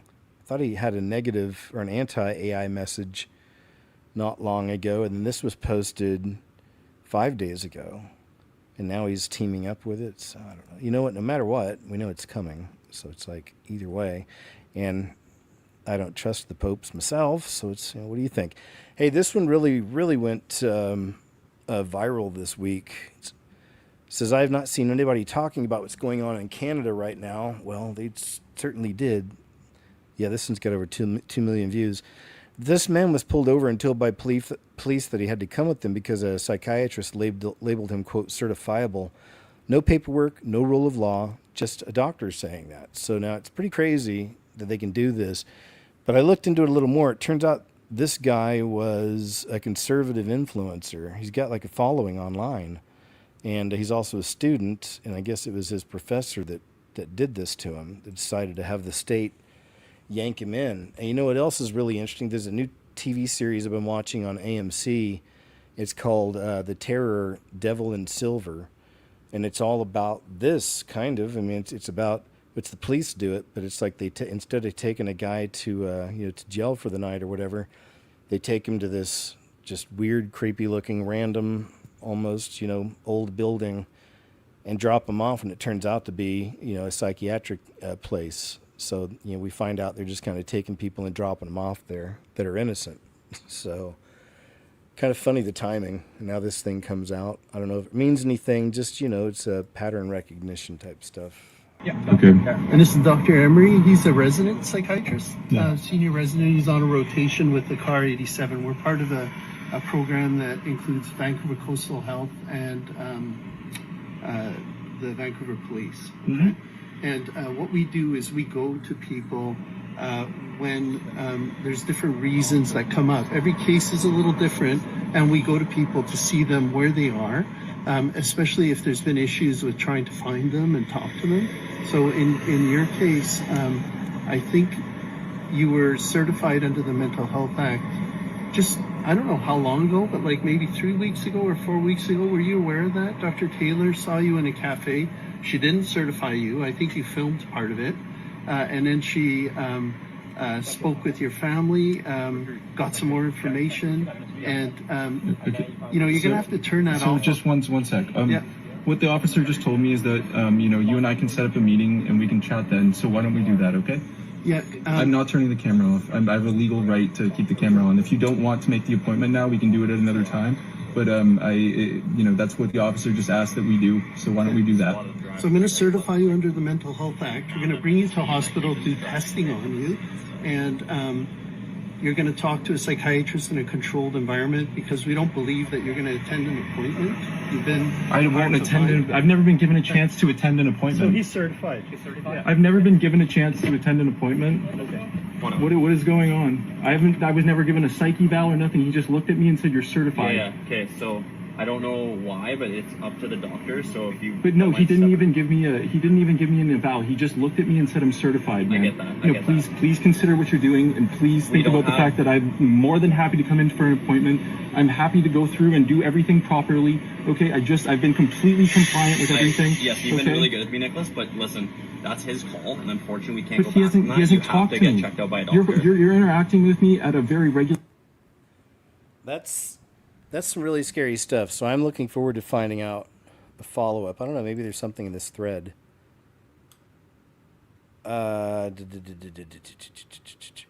Just saying that you could be certified now by any ambitious, says woke psychiatrist, for saying IQ is heritable or men cannot be women or any number. So I guess it was kind of one of those things. Okay.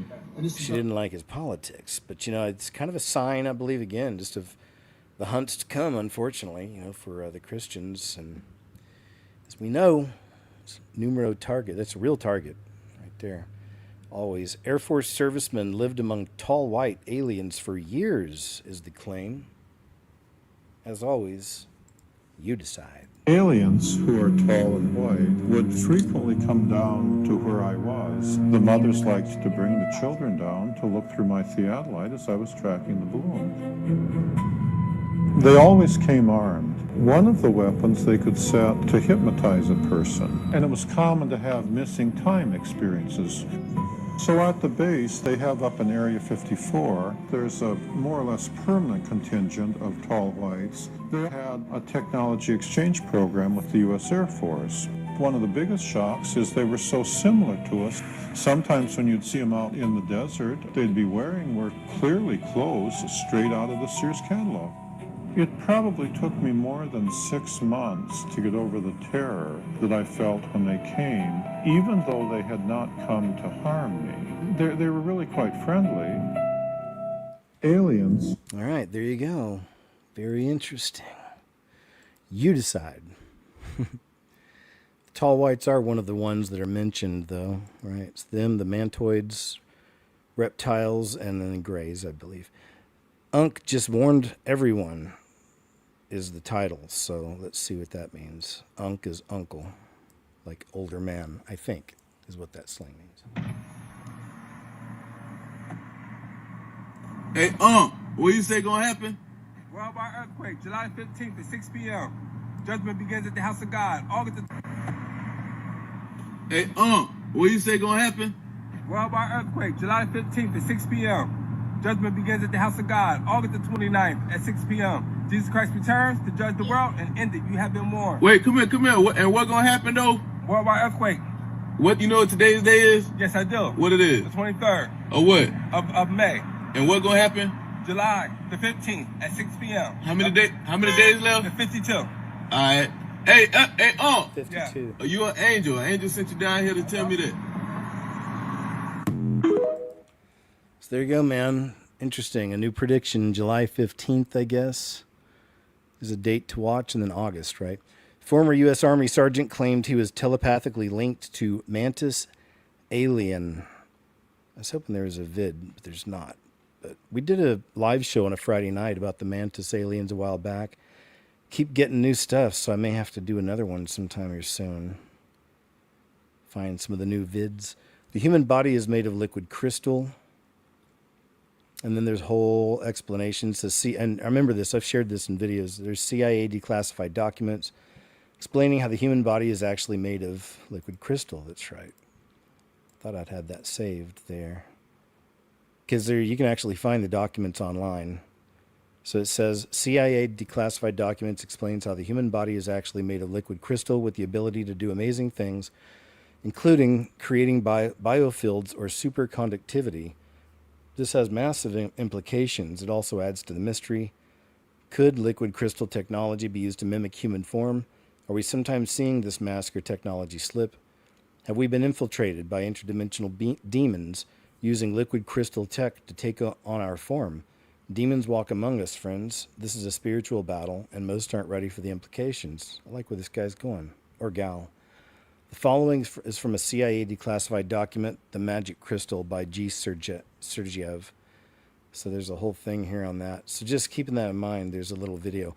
Now here's the one that I've mentioned so many times. In fact, I'm going to resave. It hadn't always been the easiest one to find, but it was this old interview with Robert Patrick, and he started during the Twilight phase, right? And there's other examples here of the liquid crystal potentially, if that's what we're seeing, is that what this is? Shifters. I want to ask you 5 questions. Here we go. We asked every big famous star. And guess what? You really want to get an organization that works in over 150 countries. And my job was to meet with teenagers who were living in exclusion, who were living in extreme poverty or living with HIV, and write their stories, listen to their stories and write them for UNICEF. And so it has low audio. I learned so much from these kids. I learned from Anna in particular, who has lived an extremely difficult life. I learned to live each day to its fullest. Doing any kind of missionary work. One morning I'm done for the weekend, and so I'm just going to get away and spend time with family and friends and just enjoy it, relax for once. Kind of a fat chance on it.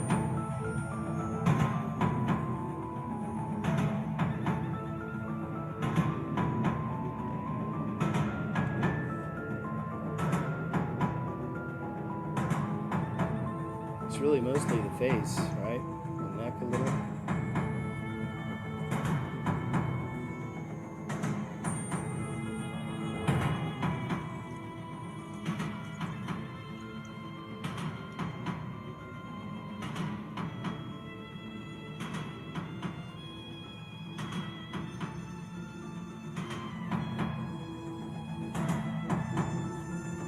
Look at that. That's what it really looks like. It does look kind of like a dragon.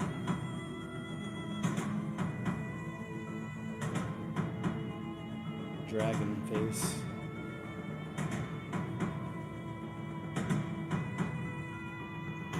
Freaking dragon face.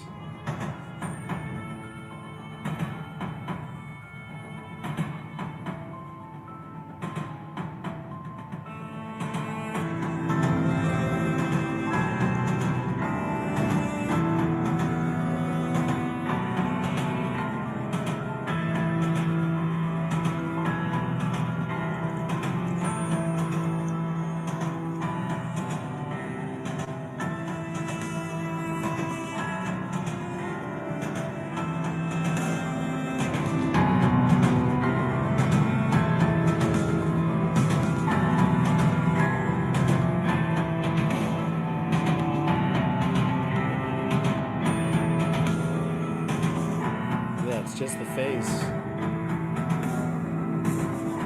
Dragon face.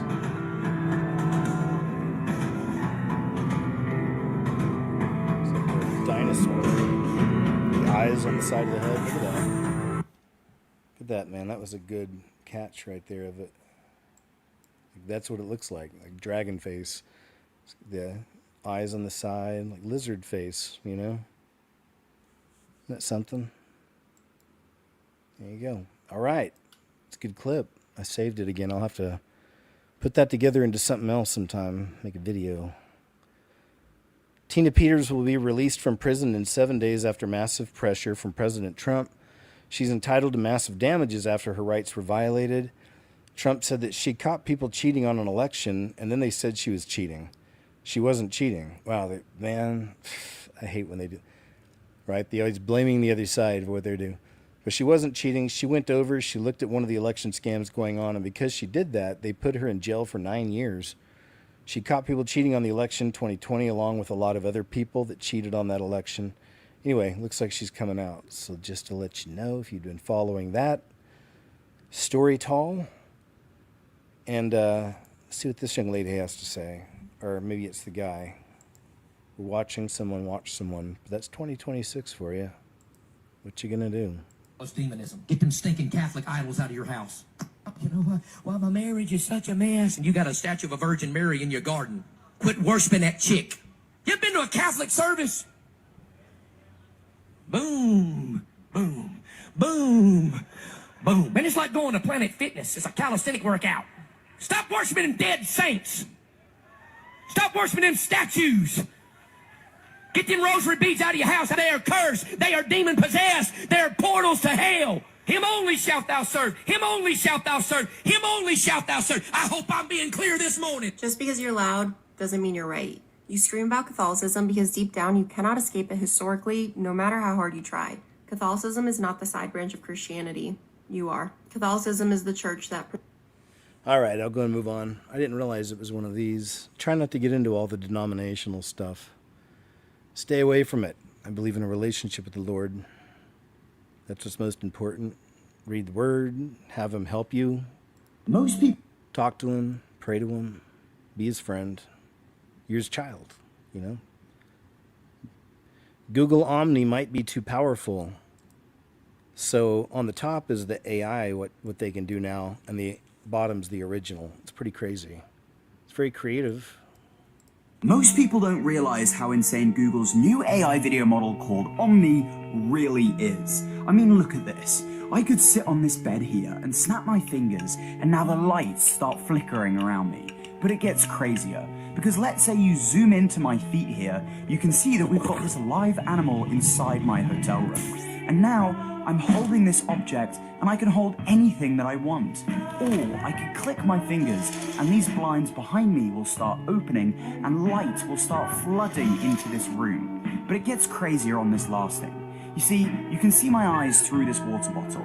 If I snap my fingers, we've now filled this water bottle with water, and now I can snap my fingers and we can change the material of any object. Most Wow. people don't realize. Again, it's just the advancements are crazy. And I mentioned back when I tried it, you know, I still have an idea. It's called Tribulation Tales.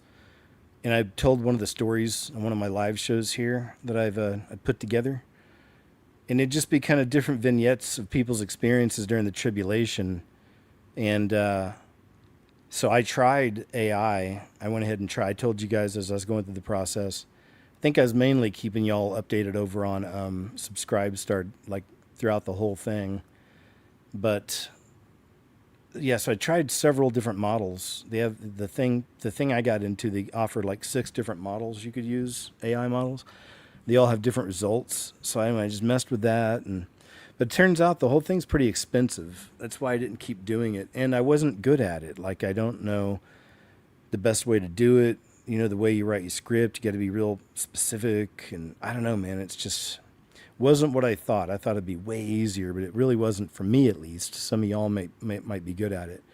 Because I wanted to make a whole series. I was like, man, if I can figure this out, I'll just do Tribulation Tales, 10 short, movies about people's experiences in the trib. And like, because most of y'all know, if you didn't, I got my degree in screenwriting and I was a horror sci-fi writer. I moved to Hollywood to pursue that dream and all that. I'm one of these kids, but the Lord, changed my mind out there on things, put me on a different path. I made the scariest movie ever, the first one, and moved on to Texas and then just continued on after that. But you know what? Enough about me. Let's move on. A Brazilian couple visited the latest crop circle in Wiltshire and recorded a moving vortex. And even one of the new White House drops of the video, or of the UFO stuff, they did 3 little shorts I showed at my newest video. They have a crop circle in that one too. Em direção do círculo ali, ó. But you'll see a vortex over on the left. Amor, olha que o negócio começou lá atrás. Você tá dando pra filmar isso aí? Tá dando pra filmar.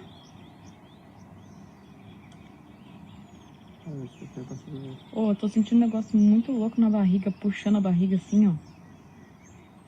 Não dá pra ver. You see it forming? Someone said they thought it was fairies. Olha, vida, é muito louco. Não tem nada no céu. Gente, olha, não tem nada. Nada no céu. Nada no céu. E o negócio tá mexendo lá, ó. E tá mexendo só ali.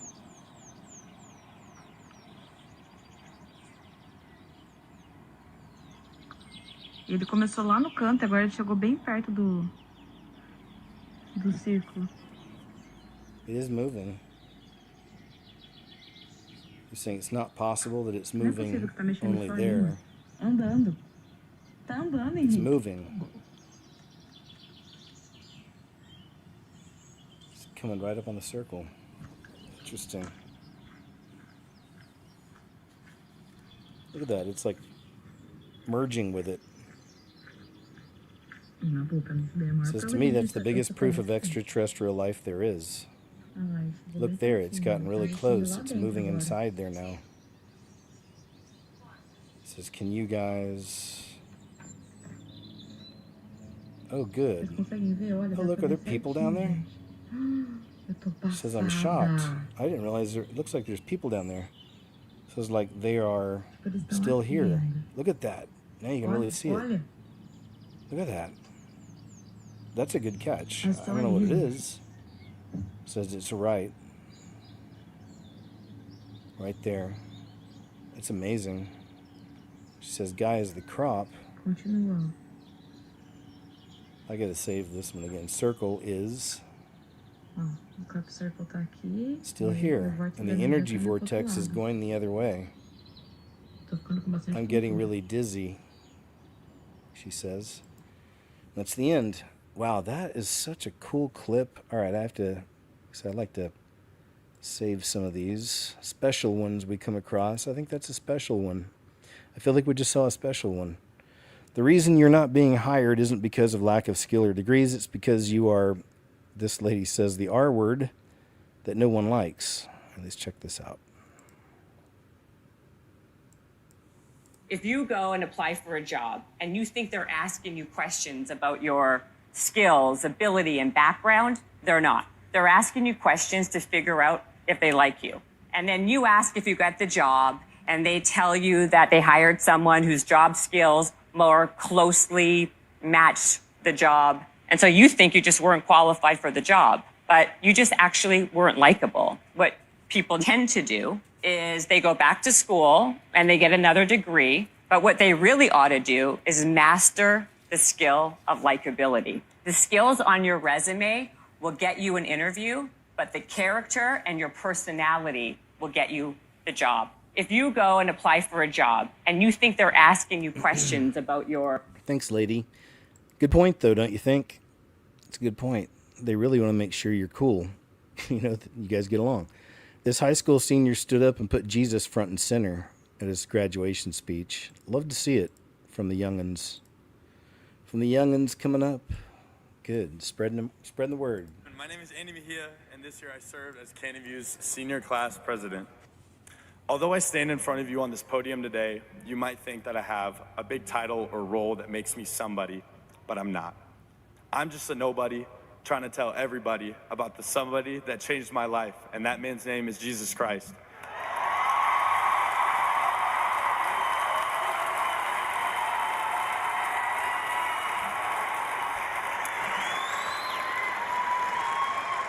He loves you, and I love you. Canyon View, Godspeed, baby, let's go.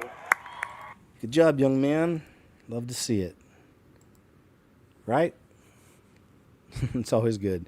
LA mayoral candidate Spencer Pratt is surging so much in the race against Karen Ass that the Democrat machine is lashing out, launching desperate attacks now.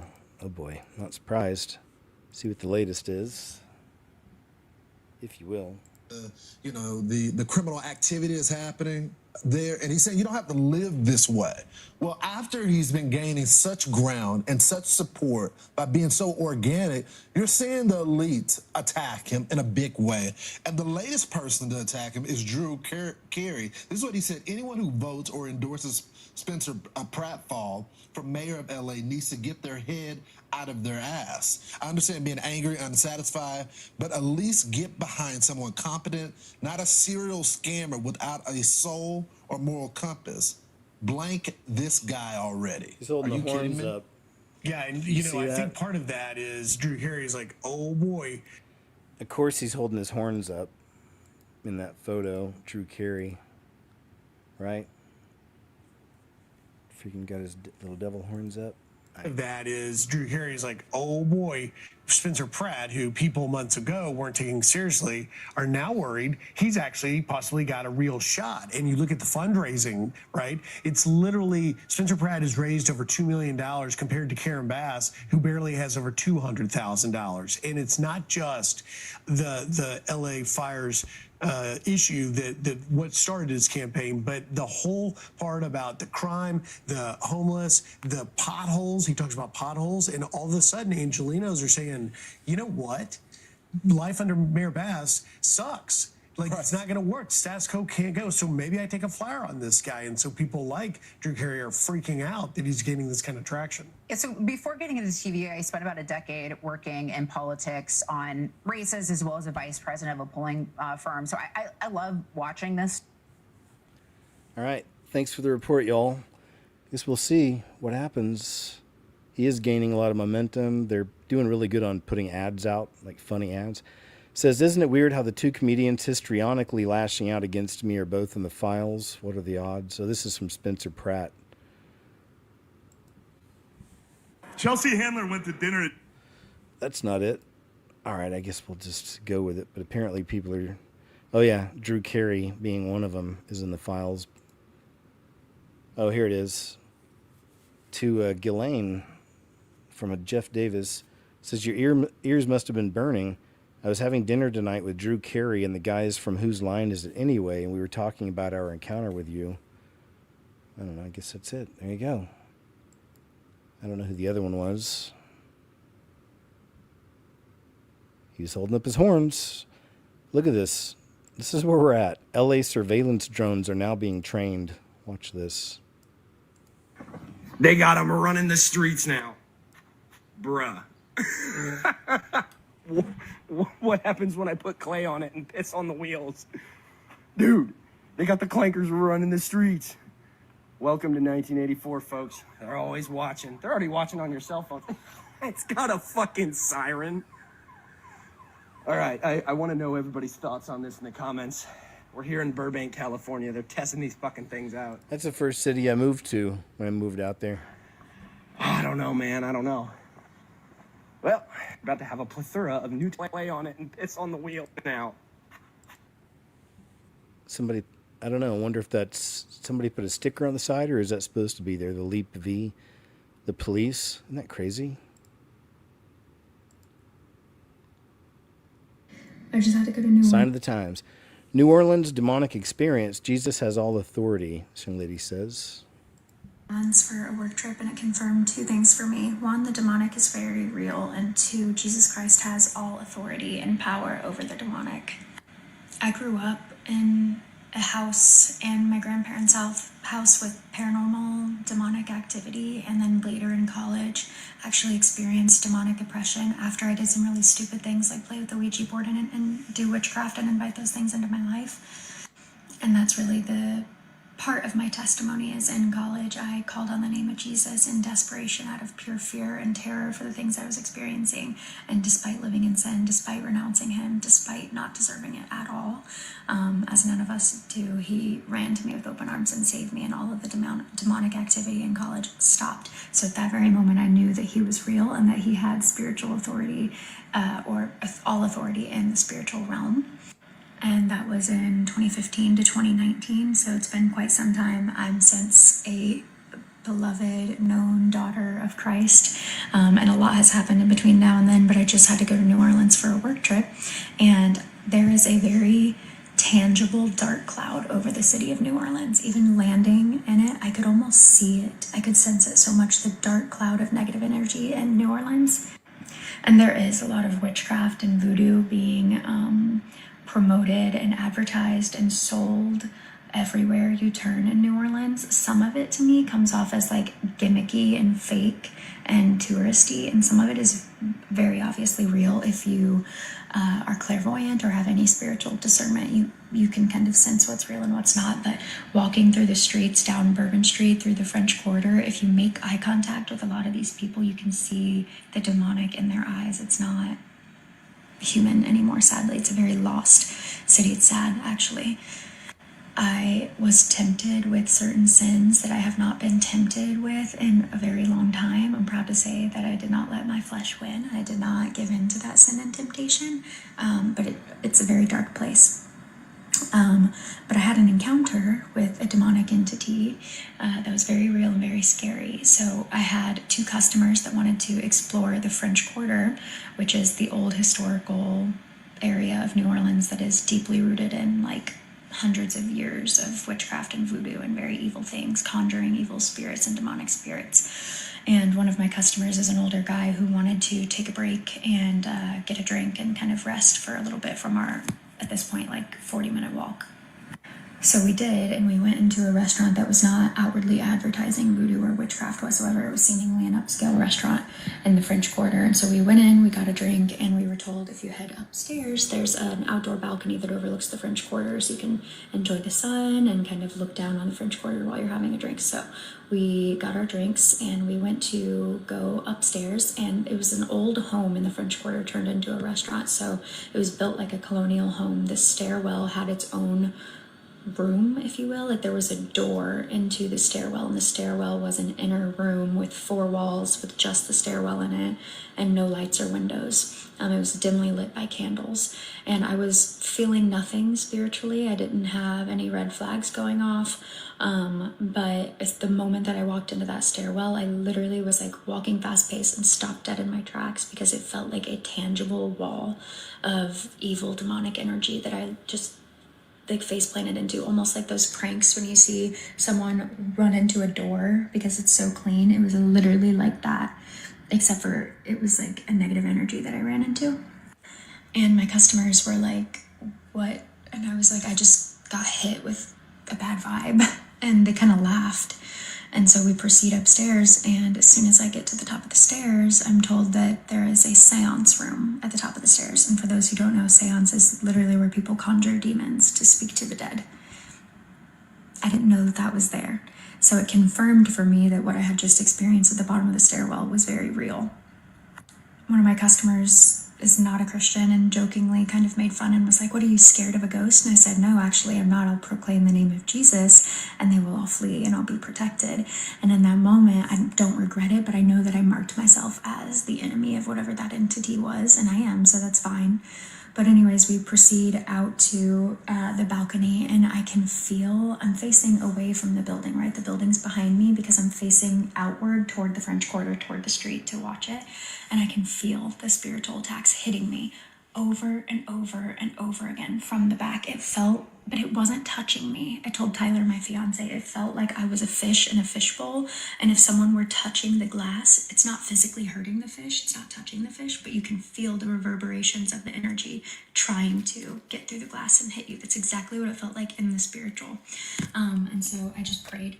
Called on the name of Jesus. I marked myself with a cross over my heart, and it immediately ceased. I could feel still that hovering and that watching me, like almost like when you're sitting there and you can sense if someone walks into the room, even if you can't see them. I could feel that, but the attacks stopped. And so it was very scary because I haven't experienced something like that since college, and I could not get out of there fast enough. But the fact that I am a Christian, the fact that I am covered in the blood of Jesus did ultimately protect me from... All right. Thanks, lady. Interesting story. Any of you been to New Orleans, from New Orleans? Have you felt that vibe if you went and visited? Is there like a heaviness there, a darkness? Imagine, I mean, there's a lot, they sell a lot of, voodoo items and witchcraft stuff, and it's all very mainstream out there. It says there's no water in the Rio Grande. That's a big deal. The Rio Grande, like the legendary Rio Grande River. All right, folks, I'm currently standing in the Rio Grande River right now. This is what it looks like right here, all dirt. All dirt.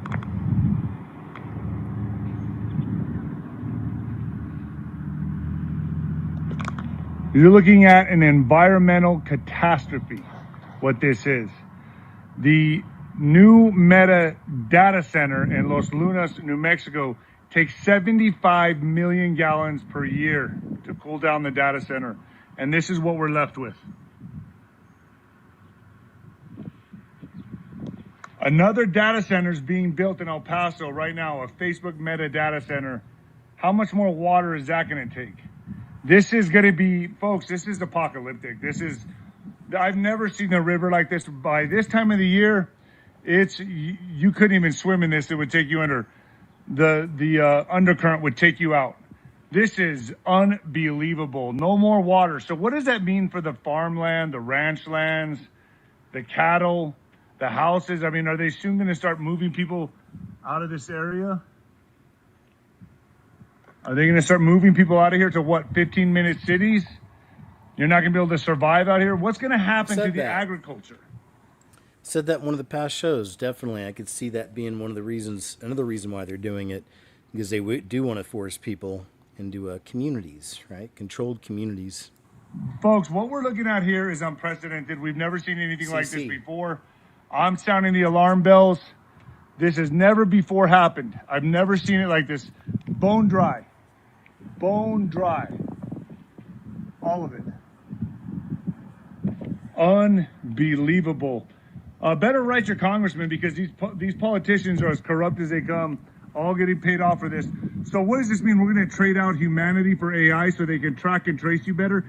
And who's bringing this in? Well, it looks like to me, Trump is taking down the deep state, right? He's going after Obama. He's going after everybody, but he's replacing it with AI data centers, ruining the environment.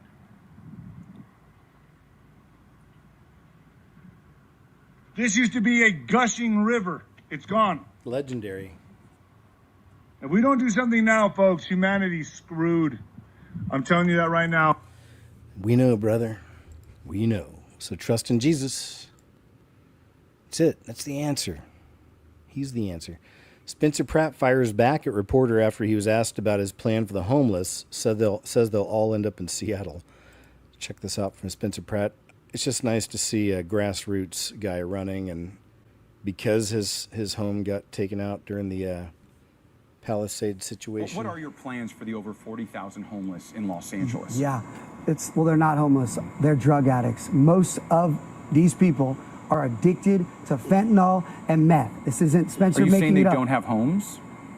There is places for all of these people to sleep in LA. No matter what anybody tells you, we have housing and shelter for everyone that's living on the street. They're choosing to be on the street because they want to do drugs. They don't want rules. They don't want to listen. They want to have animals to abuse. This idea that they're forced on the street right now is a lie that our city is perpetuating. We've paid $24 billion to house these 40,000 people. There's spots for all of these people. They are choosing because they're an addict, and you can do fentanyl and sewer meth on the sidewalk with no repercussions. These places are not as they have to follow some rules. You can't torture a dog in some of these houses. You can't just attack people. You can't just be naked. Where are you going to move? Well, I just released a 9-minute video, so you can. I think I saw your video. Yeah, so it's very detailed. But it's going to take time to build the facility and money. No. How fast do you think you can do it? These people can literally. I went to Washington and I saw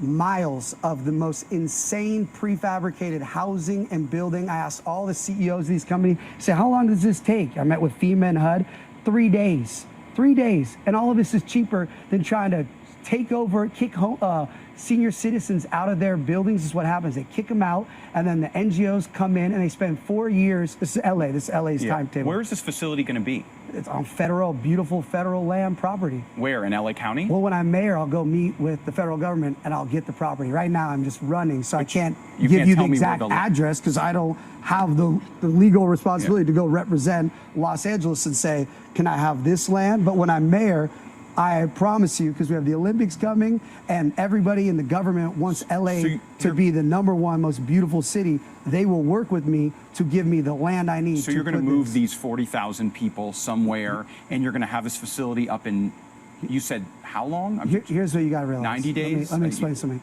These 40,000 people, 60% of them, City Watch just announced this week, are not from Los Angeles. They're not from California. These people have been bussed in by scam rehabs, scam NGOs, scam homeless nonprofits. These people, when I unplug them and say, we're not taking our tax money anymore, they're all going to Seattle where the mayor will welcome them. These are products to a lot of people. So the people that want to keep doing drugs and live on the sidewalk, a lot of these people are going to leave. The other ones, there's a lot of criminals. There's people that are getting naked in front of kids. They're going to jail. The people that are torturing animals, they're going to jail. So not everyone goes in the same box. So we have the money, we have the resources, and we have the facility. It's great, man. It's nice to see. We don't do a lot of politics around these parts, but he's just kind of an interesting case, to me. Hidden in plain sight. He's talking about Toy Story 2. Check this out. Interesting symbolism this gentleman found, I think. On the Disney Plus version, or even some of the later Blu-ray. Here's a little interesting fact. If you grew up on the Disney Plus version, or even some of the later Blu-ray releases, chances are you don't know that there was actually a part cut out of Toy Story 2. However, I own the VHS copy of Toy Story 2. And on this copy of the tape, one of the end credit bloopers got cut out of the modern releases. I'll show you which one. Bullseye, are you with me? Okay. Good boy. Prospector, how about you? And so you two are absolutely identical? I'm sure I could get you a part in Toy Story 3. I'm sorry, are we back? Oh, all right, girls. Lovely talking with you. Yes, anytime you'd like some tips on acting, I'd be glad to chat with you. All right, off you go then. As you can see, it's pretty clear why this was cut from later releases of the film. One, mostly after the controversy with the Harvey Weinstein Corporation, then the Me Too movement, and even some controversy with John Lasseter himself at Pixar, which is ultimately the reason why in newer releases of the film, that joke was cut out. Yeah, I could totally see why. And you know, it gives you a glimpse into the mind of the people who are responsible for some of the most popular children's entertainment. You know, some of those releases they've done. Pixar, right? This was a pretty crazy one. This one actually went really viral. There's 7 million views on this. Got a fussy passenger here demanding that she be led into the front of the plane before the line even moves. And then this gentleman behind her, they kind of get into it a little bit. Fussy plane lady. Why are you just everybody else? I'm just asking you, excuse me. Why is you sitting here arguing? Why are you so special?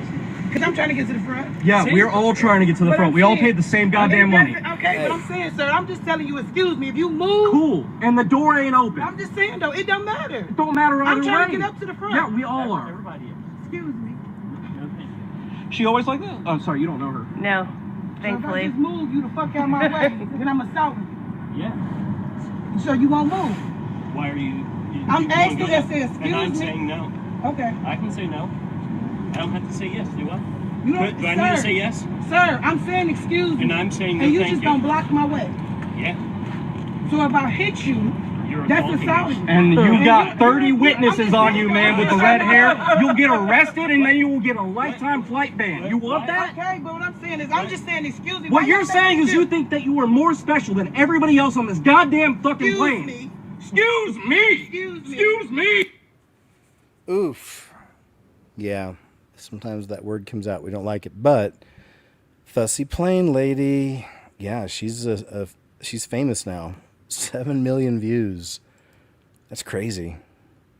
7 million views.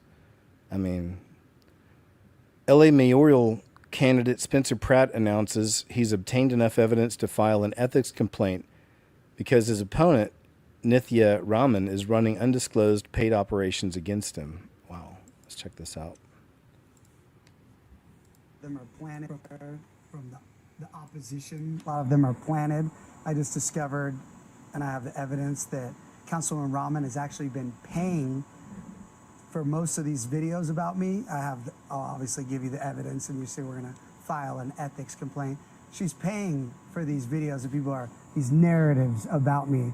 They're paid performers. They're paid influencers. So I don't actually believe the people that are voting for me believe any of these lies that are perpetuated about me. The reality is, when you run for mayor, every single one of my apps since I announced, any app, any social media has to be demonetized. You make no money. I can't sell my business. Before this was selling crystals the way they make. I can't be holding up crystals and saying shop here. He's a I Californian. can't even promote my wife's music, which it pays for my kids' food. My wife's music and helping support promoting her music. I can't be all day long posting her beautiful videos of her doing her music. I don't even talk about, you brought it up because you're asking, my book came out. I haven't done one book event now. I never get to go out and, talk about my book. Anything that I could make money off, you can't make money when you're running for mayor. So nobody besides these opposition liars spread that because they know I'm not making any money for this. And this isn't fun. Having people attack you all day long isn't like a fun clout. All right. Good speech, sir. We understand. You're up against some real monsters in a lot of cases of these folks. This is a local news interviewing parents taking their children to go see Alien 1979 is unintentionally one of the funniest promo clips ever. Got a pretty crazy story about Alien myself. I was very little. I don't know what year it was, but I know it was on television. That's how I saw it. I was little when I saw it. And anyway, I was visiting my dad. My dad had left when I was little. Hold on, I know. Break out the violins. But he left for another lady, and they were living together. And I would still go visit him sometimes on weekends growing up. And I was over there one time. I think I was alone. Sometimes my sister would go, but usually it was just me. And I was laying in the living room.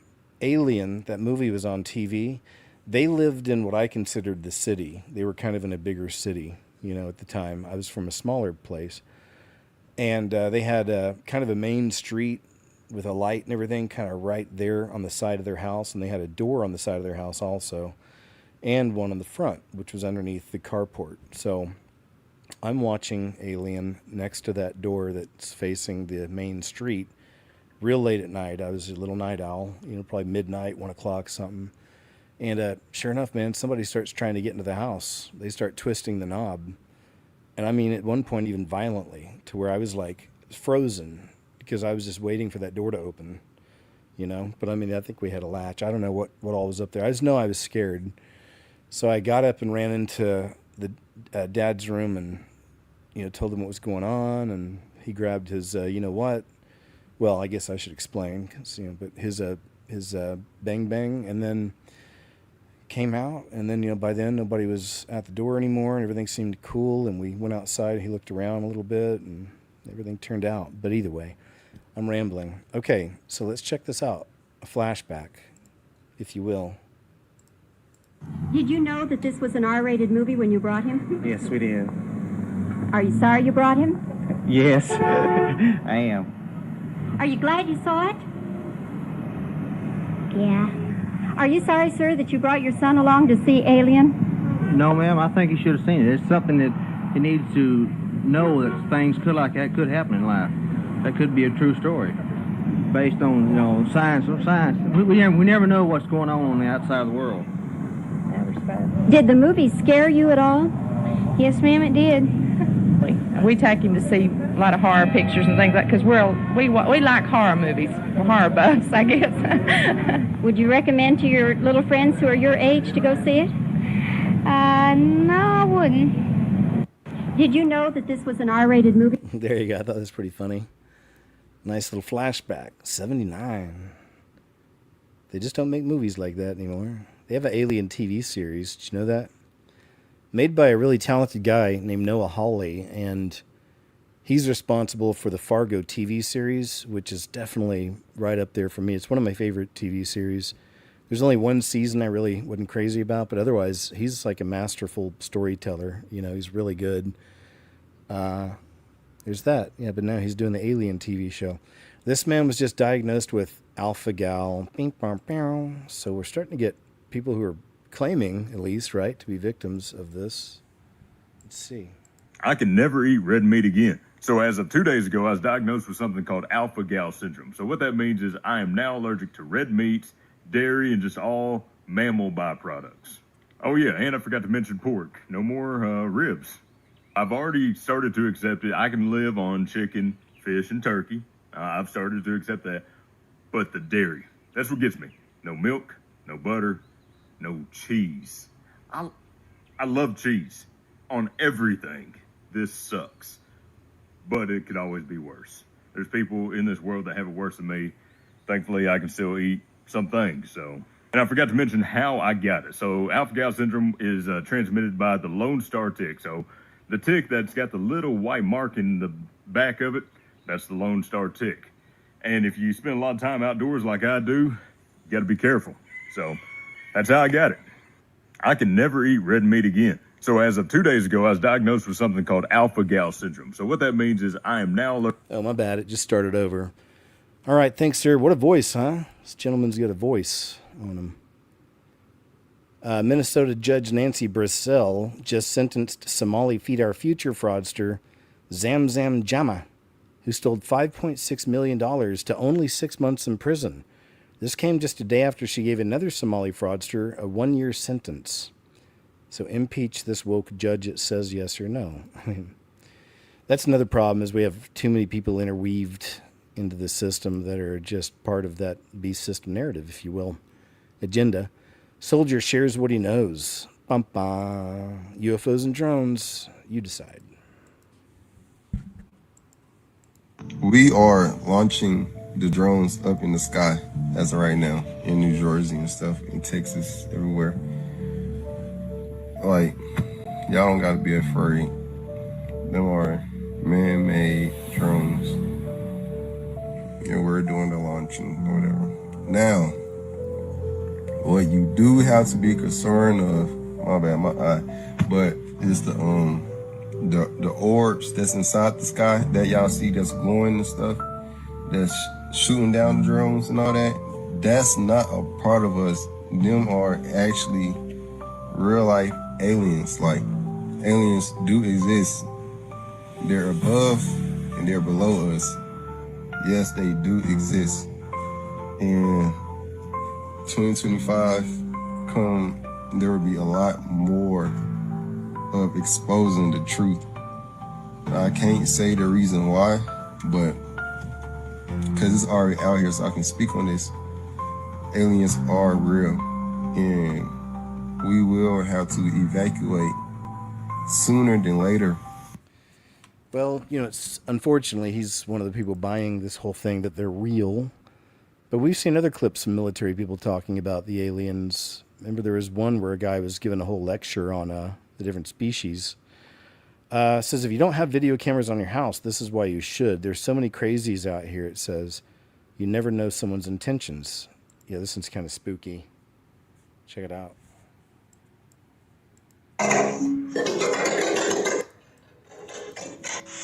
Did you tell me everything? All right, whatever.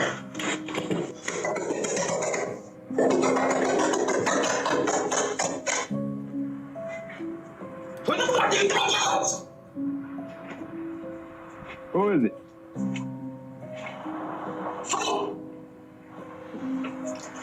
Who is it? Really? Okay, do it. 3, go! All right, fine. Okay. Okay, you go.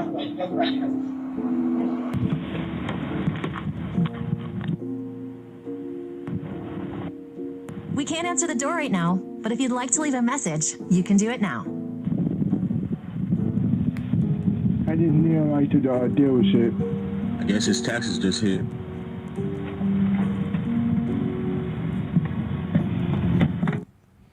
Yikes, man. That first one, huh? That's scary stuff.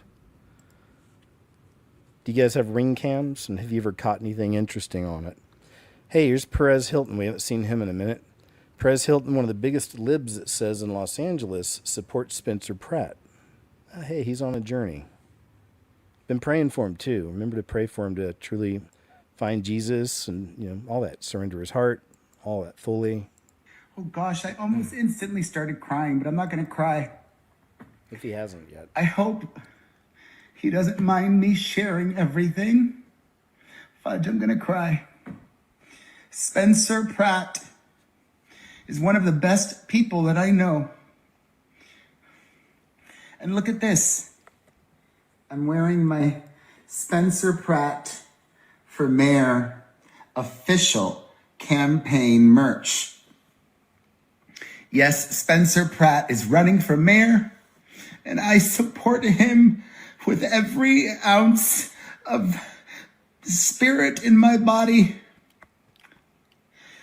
You guys don't know how much Spencer has shown up for me, not only recently, but always. He is what we call a stand-up guy. He's not what people think. He is so smart. He is so loyal. And I am loyal to him. And I support him. I know that he would make a great mayor. I know it. Obviously, we've learned that you don't need experience to hold high public office. Spencer cares. He's working hard. He's learning. He's maturing. He's growing. And he would do a phenomenal job as mayor of Los Angeles. And the Spencer that I know has always been loyal and faithful to God. I remember, gosh, it was forever ago. It must have been 15, 16 years ago. Spencer and Heidi invited me to church. They've always both had a very strong connection to God. Spencer loves God. Spencer and Heidi have so much faith. They've inspired me back then and even more so recently on my journey. And 15, 16 years ago, when they invited me to church, I said yes, only because they were so popular back then. it was still Spidey mania. And I said, yeah, I'll go to church with you guys, thinking to myself, the paparazzi will follow us, we'll have a moment. That's all that I cared about. But now I don't care about those things, really. And so, long story short, last night, the timing of it all, my mom, who is my angel, my rock, went to the P.O. box yesterday, and I was opening my mail last night before bed, and I saw that Spencer had sent this. And then this morning, I wore this, not knowing what I was going to read in the Bible. I got dressed, I sat in my old lady recliner, and then God spoke to me through scripture about loyalty, about real ones like Spencer Pratt. Interesting. Thanks, Perez. Yeah, if some of y'all didn't know, he had a near-death experience at a moment with God, the Creator, just like maybe a month and a half ago or something. I mean, it's pretty new. So yeah, and I get the emotional stuff. I do that too in my life, like real life, when I'm praying, talking to the Lord, especially when I'm praying for people. But so I can understand that side of it too, just personally. I get it, man. Sometimes some of us get real tender hearts about that, about the Lord. So yeah, so he's on a journey, and I say pray for him. He's still real new to all of this, and still, got some worldly attachments, and so there's no judgment on that. It's just pray for him and help him on his walk. Encourage him. Ticks carrying alpha-gal syndrome now being found in Rhode Island. Just for the headline of it. And then here's that thing with Nick Shirley we saw earlier about the fraud empire collapsing. Says it's chaos in Yosemite National Park. This is the first summer since Yosemite stopped using their reservation system. Have you guys seen this? This probably went viral too. It says there have been almost 100,000 more visitors than this time last year. It's so crowded the lines of cars are hours long, and people are parking illegally in the meadows that are supposed to be protected. Dude, that's not cool. All right, look at this. People are going crazy out there. Look at this. Any of you live near Yosemite Park? Chaos at Yosemite. It's the first summer since the national park stopped using their timed reservation system, and the crowds, as you can see, are piling in. Already this year, there have been almost 100,000 more visitors than this time last year. ABC 7 Eyewitness News reporter Dryden Quigley spoke to people who are at the park this weekend. The line of cars goes on and on and on, all waiting to get into Yosemite National Park. People were waiting for at least an hour and a half. And once you're inside, the waiting isn't over. By, I would say, 7:30, the entire park, it was impossible to park. There's nowhere to park for anybody. Waiting to find parking, waiting to get on the shuttle, waiting to see the sights. A lot of shoulder to shoulder, a lot of chaos, a lot of angry people, a lot of oblivious people. With many getting impatient and just illegally parking wherever they could. People pulling onto meadows, pulling off pavement, going off-road. The lines to get even shuttles around the park, from the videos, were just horrendous. It's the first summer where anyone can enter Yosemite. No reservation required. The change came after a comprehensive evaluation where Yosemite Superintendent Ray McPadden found the reservation system was not the most effective. John Buckley with the Central Sierra Environmental Resource Center says it was at least better than this. Without any limits on the amount of vehicles, the amount of people, it becomes overwhelmed. He believes the decision was good for business, not for the environment. The best accessibility is when there's managed park, conditions, so that the number of vehicles is balanced with the amount of parking. Even those who didn't like the reservation system say they now see why it was needed. There's just not enough capacity, infrastructure and the employees to handle all of this traffic. As we head into the busiest season for Yosemite, people say something needs to change. These are the best protected places on the planet, and we cannot be managing them like an amusement park. Man, look at that. Just look at that picture. Look at all those people, man. Jeepers. Yeah, they're going to have to get some kind of, right, some kind of an organization situation there. I would say New York City Mayor Zoran Mamdani unveils plans to transfer ownership from landlords to the community. So went full on Marxism there. Crazy. Says 2 brown guys just walked out of ICE's Newark facility and leftists started cheering, but there's more to the story. This is actually a nice little doom break, if you will. Check it out. Open it! They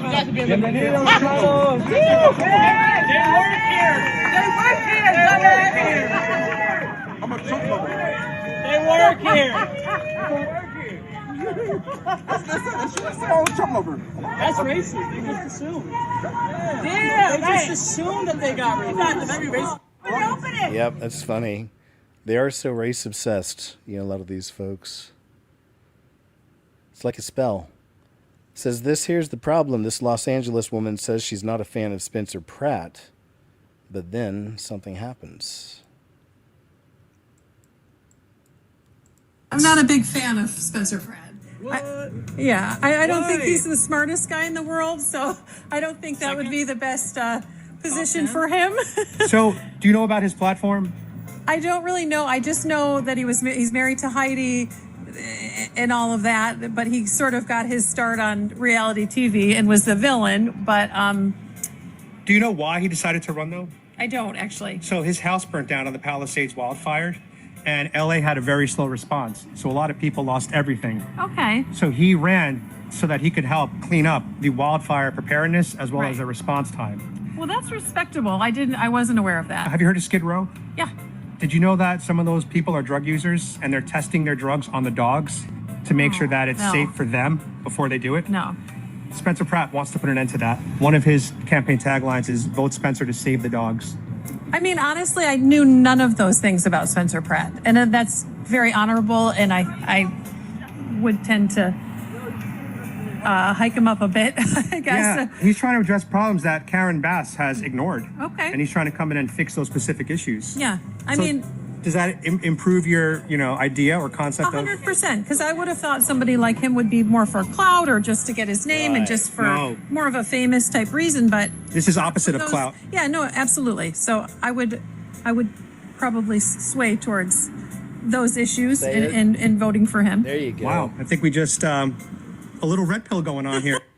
That's good to see, man. And it's also just a sad statement of where so many people, the Californians, it's such a huge state, too. And it's an amazing state. You can do everything. You can be in the snow and the mountains. You can go to the beach, and everything in between. Really cool place, but so many of them are just brainwashed to blue. And it's not necessarily that either, actually. We've seen many Californians coming out and saying, please don't blame us for always voting blue in all these areas because they had control. The loons over on that side had major control. The blue did. And that's been a big part of it, right? So anyway, interesting. Controlling elections and all. Oh, here's that dude making the young man eat a Bible page. Weird. Citizen journalist in Washington just pulled the thread and the panic was instant. Looks like they've pulled up on another fake business in some neighborhood now. Let's check it out. Another citizen journalist. Love it. Do it. Oh yeah, I was trying to find the local daycares. We already know about what's going on. Mhm. This is a licensed property. If you have a complaint, go to the state. Okay, I was trying to find out if you guys are a daycare. I was just trying to see. Well, you don't have to. Yeah, you don't have to. If you want to know any questions, just go online and ask who you to ask. But take No, there's nobody online to ask. So I'm just trying to ask you guys. No, you don't have to ask us anything. I don't have If you to? have any questions, go I to the do. state. I have a question. I was just asking you. They're at that address. Okay, you guys were listed on the website and a bunch of websites, so for daycares. So Oh, that's what it is. Then you don't need to go door to it's door. yeah, no, you can. Yeah, I have. You can go door to door. So if you have any questions, go call the child care check and they'll give you whatever information that you need. Okay, so you guys aren't a daycare then? They're not a public daycare, right? Okay, I didn't think so. Oh, I can. Yeah. Good job, man. So these ones were really hostile. I just knocked on the door just to see if there's local daycare listed on the websites. It said contact the state. Interesting. Very. Yep. And again, just remember, how big it is. Like, citizen journalist Nick Shirley a good kid, you know, brother in Christ. I think he's from a different kind of religion thing. I'm not sure all about all that, but I don't care. You see people always trying to tag him on that kind of thing. Oh, he's this or that. But, you know, seems like a genuinely good kid. His fruits are incredible. And he went and did the job that all these multi-million, billion-dollar news companies should have done a long time ago. But it's just, you know, it shows you how corrupt all that stuff is. We know they're all on a script, right? And he just did it on his own, and we just saw that people actually being convicted, man. It's like all from just somebody standing up, a civilian, a citizen. I think it's beautiful. And now we got this, so good job, man. He can take this information now.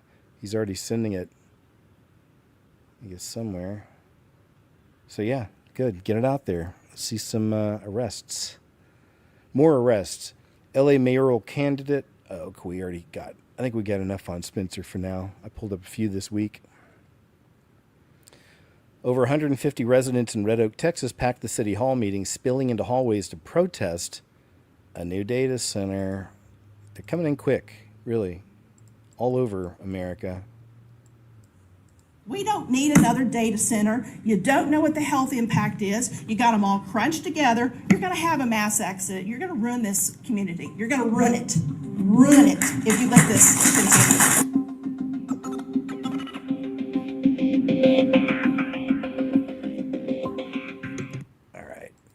All just music. Maybe they think they're doing what's correct, but they're not really pausing and paying attention to what their people are saying. So I'm going to fight for that, and I'm going to fight for our people. All right, good job. Keep fighting. Hopefully it works, but it seems like they're on a mission, doesn't it? BC man captures mysterious fairy-like figure on security camera. A man on Vancouver Island is spreading magic by pushing the boundaries of the mundane. It all started when his security camera recorded something that made him look twice. Adam Sawatsky reports. Before he ever imagined seeing something magical, Steve Macbeth installed security cameras to be purely practical. Able to see who's been wandering around your place. This cat visits pretty much every night. Whenever the camera's triggered, Steve immediately gets a notification on his phone saying if it's a human or an animal. All sorts of critters are constantly moving past it. But there have been a couple times when the camera captured people.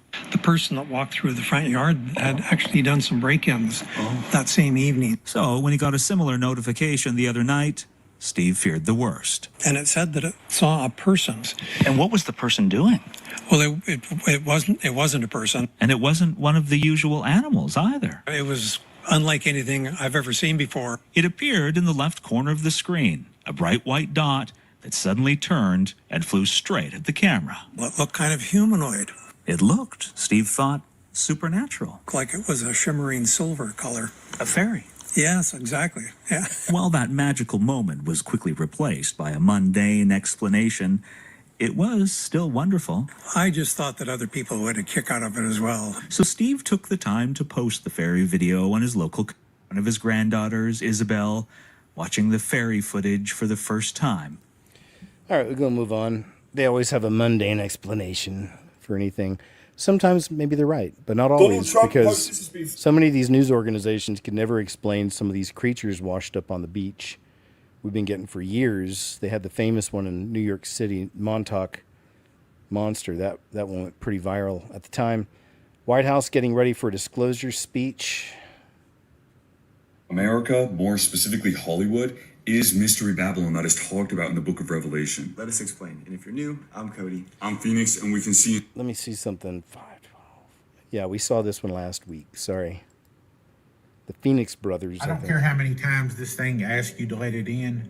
Don't. In Appalachia, there are things that want inside your house. Evil, maniacal things. I'm getting ready to show you some security camera footage from Appalachia, from someone's front porch. It's the reason why the rules of Appalachia exist, because things like this are lurking just outside your front door.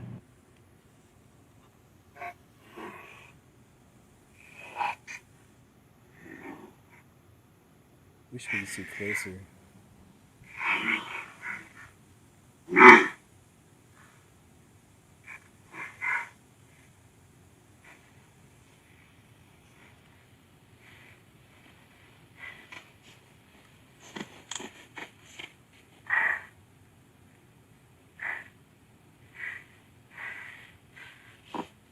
Is it one of those white skin things? Or is it wearing clothes? Oh yeah, it's wearing a dress or something, it looks like.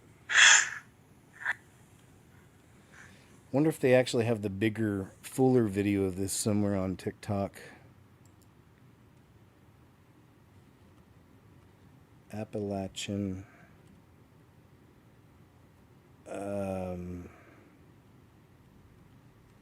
forest monster. Oops. Creature.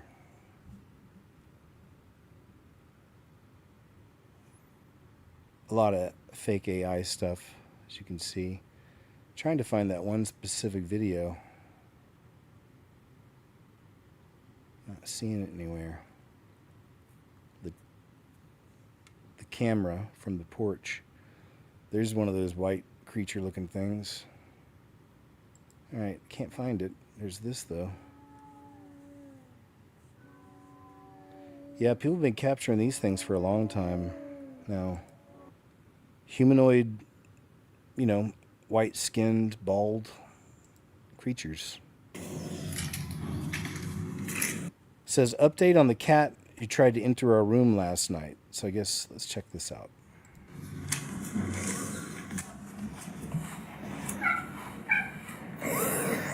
It's the cat relocation program at work. Again. I guess they're on vacation. Wait, shoot. No, move. Oh, It's cute. Aww. he's so mean, isn't he? I know, I understand. She's got a nice purr. Talker. She's a talker. Let's go.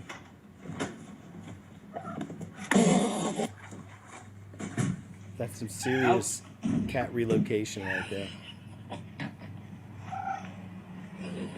She's a talker too. Ow.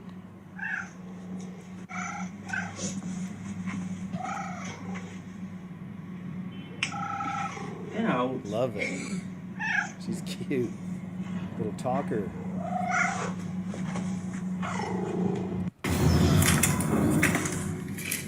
All right, but its title is here. It says we're going to name her Bella, so it looks like they kept her, which I think is a good idea. Video shows female paraglider's canopy getting hit by a plane. I don't know if you guys heard about this one or not, but this was another viral one. This lady's just chilling, man.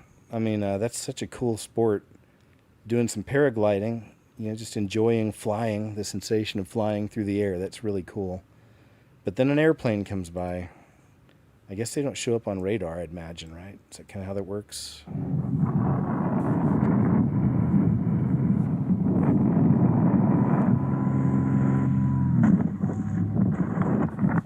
It's like an action movie, though. Watch her.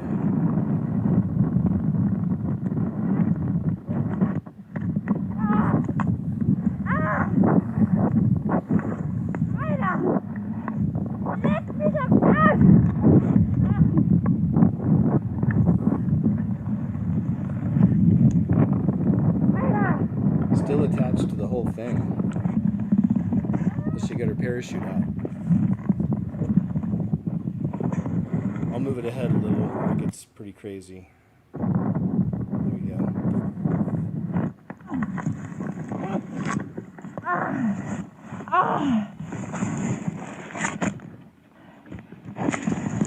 She can still move. That's good. Probably just totally freaked out. But what an action hero this lady is.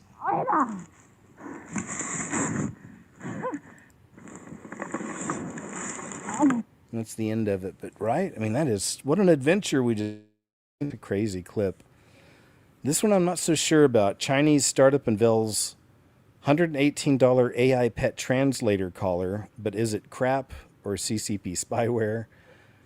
I don't know. Is it all just fake? But you know what's funny? We saw another thing on this show a few months ago. Another one, remember? It seemed kind of legit. It was something from YouTube about an AI translator and how it could translate your animal's language, if you will. To say, petty chat helps it come through. I won't play. I'm hungry. Snap. Let's play. Come on, play now. Leave me alone. I don't like you. Easy, babe. Calm down. It'd be great to have Turn that. every bark It'd be into a great to have a real one. conversation.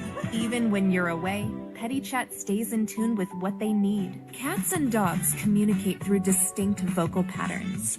Their voices, actions, and behaviors are matched with video ground truth for AI learning, backed by over 1 great. million pet data points and professional research support. Hybrid Device Cloud AI enables fast and accurate responses in as fast as 1.2. Give Me Belly Rub was one of them. What's the name of this company again? Petty Chat. Let's see if there's an actual website for it. Petty Chat. Oops. There we go. You gotta be kidding me. Down here it says another AI translation caller, this time cat. Here's the website, Petty Chat. World's first real-time pet translator, pre-order. Well, if we ever get videos of people actually purchasing this thing and using it, then I'll share the clips. Because that would be a trip. If this thing turned out to be real, I'll let you know. Can you imagine? I don't know if I'd want that, honestly. I'm not sure if I want to be able to talk like that. If they ever develop something like that, I don't know if I'd want that. This is a famous one, another one that's just been around for years. Old school, solid video, paranormal stuff, and people have been sharing it off and on forever. It's a really good one. These people saw UFOs emerging from under the sea, and they started filming. And then, they started getting closer. This is filmed in 1994. You still see the tag down here. Check it out. Famous one. I say, internet famous.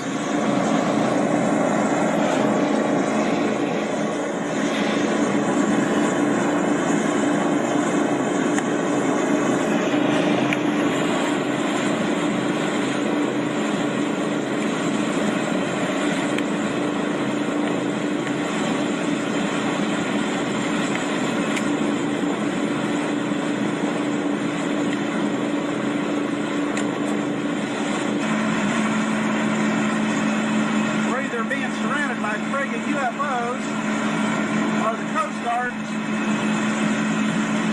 I want us in. There's 1, 2, 3, 4, 5, 6, 7, 8, 9, 10, 11, 12, 13 lights we see there. They've been coming on. They were 7 lights.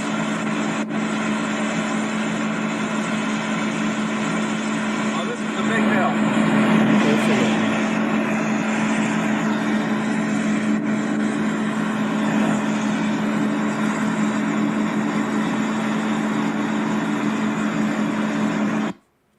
There we go. For some reason, I thought they got a lot closer than that, but it's a classic clip. Good one to keep in rotation, good reminder. Some breaking news in the Washington Nationals investigation. This came from this clip. James O'Keefe, Washington Nationals Director of Community Relations, admitted on hidden camera to active religious discrimination against starting pitcher Trevor Williams, surveillance of National fans' Google history, and segregated LMNOP corporate meetings to an O'Keefe undercover operative. Yeah. Come up, you know what I mean? But we don't ask him.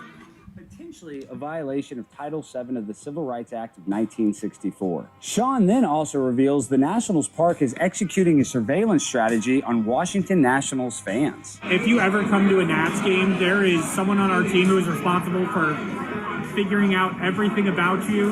We're getting the plethora of your Google history. And claiming they're, quote, using baseball to make money by selling out to Palantir-like defense contractors. We're trying to use baseball to make money. And a lot of that is like defense contractors, the Palantirs of the world. Then he goes on to claim that some corporate meetings are segregated as women only or gay only. They would be well within their rights to say if you don't identify as a member of the LGBTQIA plus population, you shouldn't be at this specific meeting. There are some spaces that should only be for those people. And even discloses that he has a secret agenda to promote communism to Nationals fans. There is a join the Communist Party poster up in my kitchen. I would love to find ways to, every home run is a $100 donation. That's communism, you know what I mean? That's redistributing someone's wealth. And a lot of people will tell you, when I come to a baseball game, I don't want to think about that shit.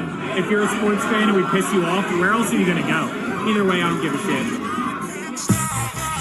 So isn't it really gross that the anti-Americans have infiltrated something like our national sports? Again, I don't watch sports, but, you know, it's an American icon. It's something that's all American, been around for years. Many people love it. But you get these anti-Americans, hate the country, hate the people, hate the sport. And that's why you've had so many of the weird, you know, LMNOP and then woke type things coming into our sports. I mean, specifically the halftime shows we see for football, right? For the halftime or the Super Bowl halftime shows, yeah, right? It's like it's all woke messaging stuff. So it's like clearly they don't care about the fans, right? Because the fans aren't really like that. Many of those types of fans too are just family type folk, and they don't want to get into politics, don't want to think about that kind of stuff, just want to enjoy their time, you know? Anyway. Guys, we got breaking news. Sean Hudson, Director of Community Relations for the Washington Nationals, has just now admitted to another O'Keefe Media Group undercover journalist that he has been placed on leave by the Washington Nationals. I know that the mainstream media is trying to ignore the story. We need you guys to share it. We need to expose this. If you're a Christian athlete, you should not be discriminated against for your religion. And that is exactly what happened when Sean Hudson discriminated against Trevor Williams for being an outspoken Christian. We need the world to see this story. And Sean Hudson has just been placed on administrative leave. He admitted it to one of our undercover journalists. This is a fact, Jack. Everybody needs to know. The rest of the world needs to address it. Good stuff. There you go, man. So now that guy's gone. But that's just one. That's just one. California just voted to pass AB 264, the Stop Nick Shirley Act. So it looks like they're on their way. It says this bill puts journalists at civil risk for investigating fraud and making it harder to expose fraud in immigration support services, including NGOs, of course, non-government organizations, nonprofits and healthcare facilities where there's all this fraud through all that receive hundreds of millions from the state of California each year. This bill would have made it criminal to expose fake hospices in LA or the Somali Leering Center in Minnesota if they then claim, quote, reasonable fear, and the business owner gives a written demand not to post the video. Plain and simple, California is trying to make it harder to expose fraud and scare individuals from investigating fraud in their communities, as they could be sued for an injunction to remove the video, forced to pay their attorney fees, minimum $4,000 in damages. So the devil's at work, y'all. The devil's at work. Always. Definitely through politicians. Sam Jackson's endorsement of Karen Ass hits different on Skid Row. This is funny. Karen Ass posted this. Honored to leave the endorsement of my dear friend Samuel Jackson. These people are so hollow. I mean, they've got millions of dollars. They're Marxists. It's easier for them to be that way. Because screw the other people. Don't let anyone else come up. You know, let us keep ours and screw them. Says, Sam has always shown up for the people and causes he believes in, and I am grateful he's showing up for Los Angeles. But somebody put it over some of the actual footage of what's happening there. These are the times we need someone who understands government, who also understands the needs of the people. Someone who will go in the streets and gather the people together. Right. Not someone who will divide them. Karen Bass is that person. Karen Bass for mayor. These are the times we Karen need Ass someone. for mayor. Trying to talk like with his accent. Karen Ass for mayor. Come on, man. Yeah, they're bad. Some of these Hollywood folk. Christian exposes racist Hebrew cult. That's right. Let's check this out. Little girl does good. Or young lady. Sorry. I'm kind of into white guys. So if I marry a white guy, you guys believe that white guys are going to hell somehow, like that, right? Let's stick to one. Wait. Yes or no? Wait, no way. Wait, do you believe that? That is no problem. We can get there. I'll probably marry Is that true? a white guy. So like, and my kids Any of you go to guys hell know? 'cause they're half white. So now, all nations outside of the 12 tribes of Israel cannot inherit the kingdom of God. That's what the Bible says. So I'm going to hell? Are you an Israelite? I don't know. I'm Asian. I don't know. Or you descend from the 12 tribes of Israel? I don't think so. I'm Taiwanese. Okay, so get this Isaiah 14 then. I'll show you. Bring it Oh, we're cooked, Mel. Ashdod of Ammon and of Moab. If you didn't know, just a little nugget. Ammon is the so-called Japanese. What are you? Taiwanese. Taiwanese. So Ammon is the Japanese. Ammon is Japanese. Moab are the Chinese. If you didn't know, little nugget. Read. And their children. Read aloud, I got you. Ephesians 2:11 to 16. At that time, ye were without Christ, being aliens from the commonwealth of Israel, and strangers from the covenants. Being aliens from the what? Being aliens from the commonwealth of Israel, and strangers from the covenants of promise, having no hope, and without God in the world. But now, in Jesus, in Christ Jesus, ye sometimes were for all made nigh by the blood of Christ, for he is our peace, who has made of one, Music. has broken down the middle wall of partition between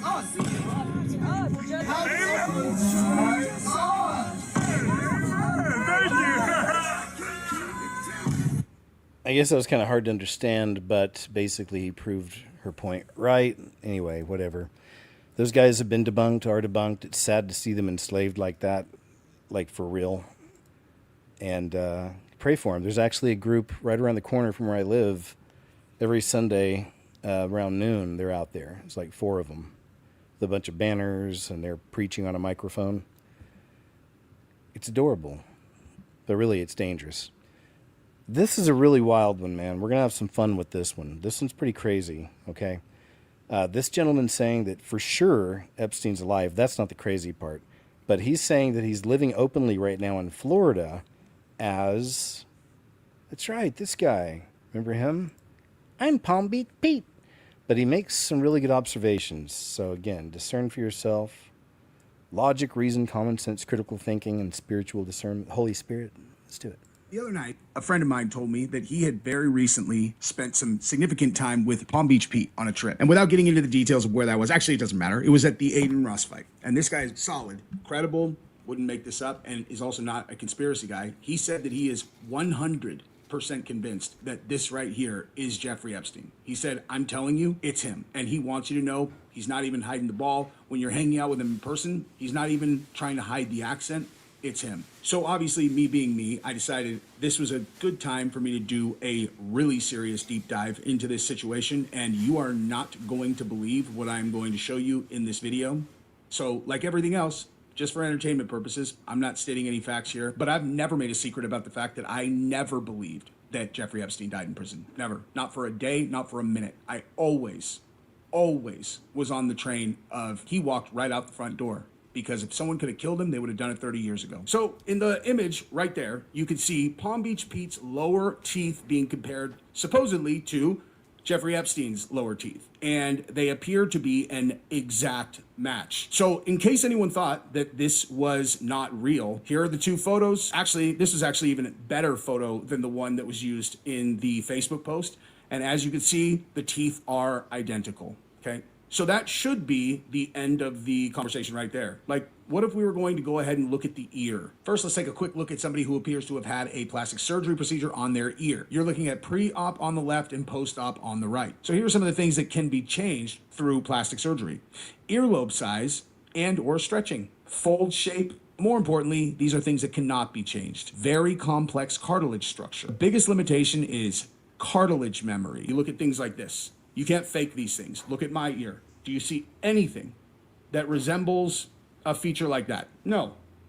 No, you do not. That is a huge, unique feature. You also can go ahead and look at things like this and this, the shape right there. And if you look around the other features like the fold right here versus the fold right here, if I take these off so that you can see even more clearly, this line right here, and this space right here is identical right here. So what would happen if we compared the ears of Epstein and Palm Beach Pete, right? Oh, you just did.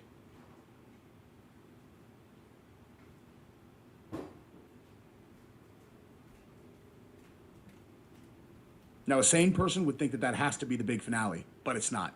So if you're not convinced yet, buckle up. We're not done yet. Epstein was advised to use plastic surgery to evade being caught in unearthed email.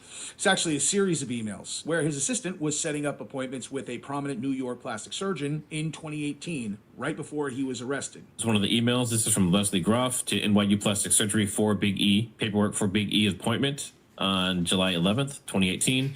Attached, please find the paperwork for Big E. His appointment is tomorrow, Wednesday, July 9th. If you need anything else, please do not hesitate to ask. Please do confirm receipt of this email. Now, obviously, connecting him to a plastic surgeon in preparation for having to go on the run is a massive piece of evidence. But there's one more huge piece that we're going to look at in this video. First, we need to get on the same page about one thing, and that is that if Jeffrey Epstein is Palm Beach Pete, he wants you to know.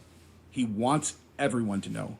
And if you doubt that, look at how he reacted one day after the comparison of the two bottom teeth sets went viral. Now, after watching this, you guys tell me if you think that it's him and if you think he wants you to know. Hey guys, where in the world is Palm Beach Pete now? He's at the dentist getting his teeth fixed so my bottom teeth don't get compared to that really bad guy. You know what I'm talking about. So it's a process. It will take some time, but I'm at the dentist taking care of it. That's wild. Peace out, Palm Beach Pete. That's wild. Literally all I can do is laugh at this. This is the most ludicrous thing ever. And now we get to the finale that I have alluded to. What if I told you that both Palm Beach Pete and Jeffrey Epstein have an involuntary speech pattern that they can't help but make, and it's identical? What would that do for you? Let's check it out. Own business, and some knucklehead films me as perpetrating one of the largest frauds. Films me frauds. And by the way, I independently verified that both of those clips are real. There's no way to know for sure, is what someone who didn't want to either die or get sued would say. So there you go. For entertainment purposes, always, for your consideration. Excuse me. It made some good observations, I'd say. Things that make you think. Truck driver says they were prepping for the Brantley Highway 82 wildfire in Georgia. They had over 15,000 gallons of water and fire. So looks like we may have maybe another one of those kind of organized, created through the government, of course, situations where some land gets taken out. And I would wonder, my second thing I would wonder is there something coming in there soon, right? Oftentimes we find that there's some kind of a building coming in there or a community, right? Little tight-knit community. City. I'm no big conspiracy theorist, but Brantley County, Georgia, on Saturday morning, we offered this truck that holds 5,000 gallons. This is a septic tank truck. Friday night, we spent all night cleaning it out, making sure it was sanitary so their pumps wouldn't get clogged if we had to fill up fire trucks. We bought all the fittings to fill up fire trucks. Went down there, went to 10 different places, minimal, probably more. Returned the right way, said the command center did not want it. We could have put water in the ditches. I mean, this was before it ever crossed 32. And 32 was dry as a bone. We could have put water in the ditches. We could have done a lot of things. There's another guy, local guy, he took a tanker to Brantley County with a semi. He holds 10,000 gallons. He sat for 2 days and just finally come home. Now, we were told we could see it, but we can't just sit there for 2 days waiting. So, but we were told we were not needed. They didn't need water.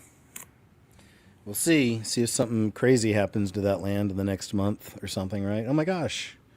Wildfires from out of nowhere are spreading. Are we witnessing the fulfillment of a biblical end times prophecy in real time is the question from this young man, Josh Howerton. Let's see what he says. I've read the Bible my whole life, and I literally just learned this recently. So this is a Bible prophecy that some people think that it might be unfolding literally right now. NASA and the UN and some other sources are basically saying, hey, the Euphrates River right now has reached historically low water levels. Sure. And so because of a 5-year drought, apparently 2025 was the driest year in Iraq since 1993. And the Ministry of Water Resources in Iraq, they're basically warning their people, hey, by 2040, the Euphrates River could be completely dry. Here's what's interesting. interesting, if you read the Bible 2,000 years ago in the book of Revelation, it talks about the Euphrates River. John has this vision where he basically sees 4 angels. They're bound in the Euphrates River, and eventually they're released, and then these angels kill a third of humanity as part of God's judgment. That's Revelation chapter 9. If you jump to Revelation chapter 16, it says that the water of the Euphrates will dry up. And it says that its purpose is to prepare the way for this massive army that's coming. They're called the kings of the east, so they can easily cross towards Israel, which results in this battle the Bible calls Armageddon, where Jesus returns with power, defeats his enemies, and establishes his kingdom. Now, in other words, the Euphrates River drying up in Revelation chapter 16 seems to be a sign that opens the door to this final great battle before the second coming of Christ. Now, here's where it gets really interesting. There's been all these photos that have been taken of the Euphrates River. There's a NASA photo. This is the photo that NASA took, and some people are pointing out, hey, it seems like the shape of the river looks like the symbol Omega. Omega is the last letter of the Greek alphabet, and some people are asking, man, could this point to Jesus being the Alpha and the Omega, the beginning and the end? This is what it looks like. And so people will start asking, hey, is that legit or not legit? Is this real? So one, we have to approach some of these conversations with humility and asking the Holy Spirit's guidance. But here's what we do know. Here's what every single Christian agrees on. Christ is returning soon because he said he would. That's right. And so the question is not if he's returning. The question is when he is returning. The question is not whether he's returning, is whether you are ready. Christians need to have a posture of humility, not one of fear, but of expectation and joy. Because when you look at everything happening right now, some people freak out, but at the end of the day, we know nothing is happening right now that is catching God by surprise. He has a divine purpose and a plan for everything happening today. Love it. Good message, sir. Thanks. Thanks, Mr. Howerton. Josh Howerton. This lady's driving down a stretch of road on St. Louis and Springfield, Missouri. Oh, this is pretty cool. She's driving exactly 30 miles per hour. And when she does, they set it up in the city with these rumble strips where it plays a melody, America the Beautiful. This is kind of a trip. Check it out. Famous Route 66. Goes through my state, too. 30 miles per hour, exactly, on this stretch of road on Route 66 in Springfield, Missouri. This is what you get.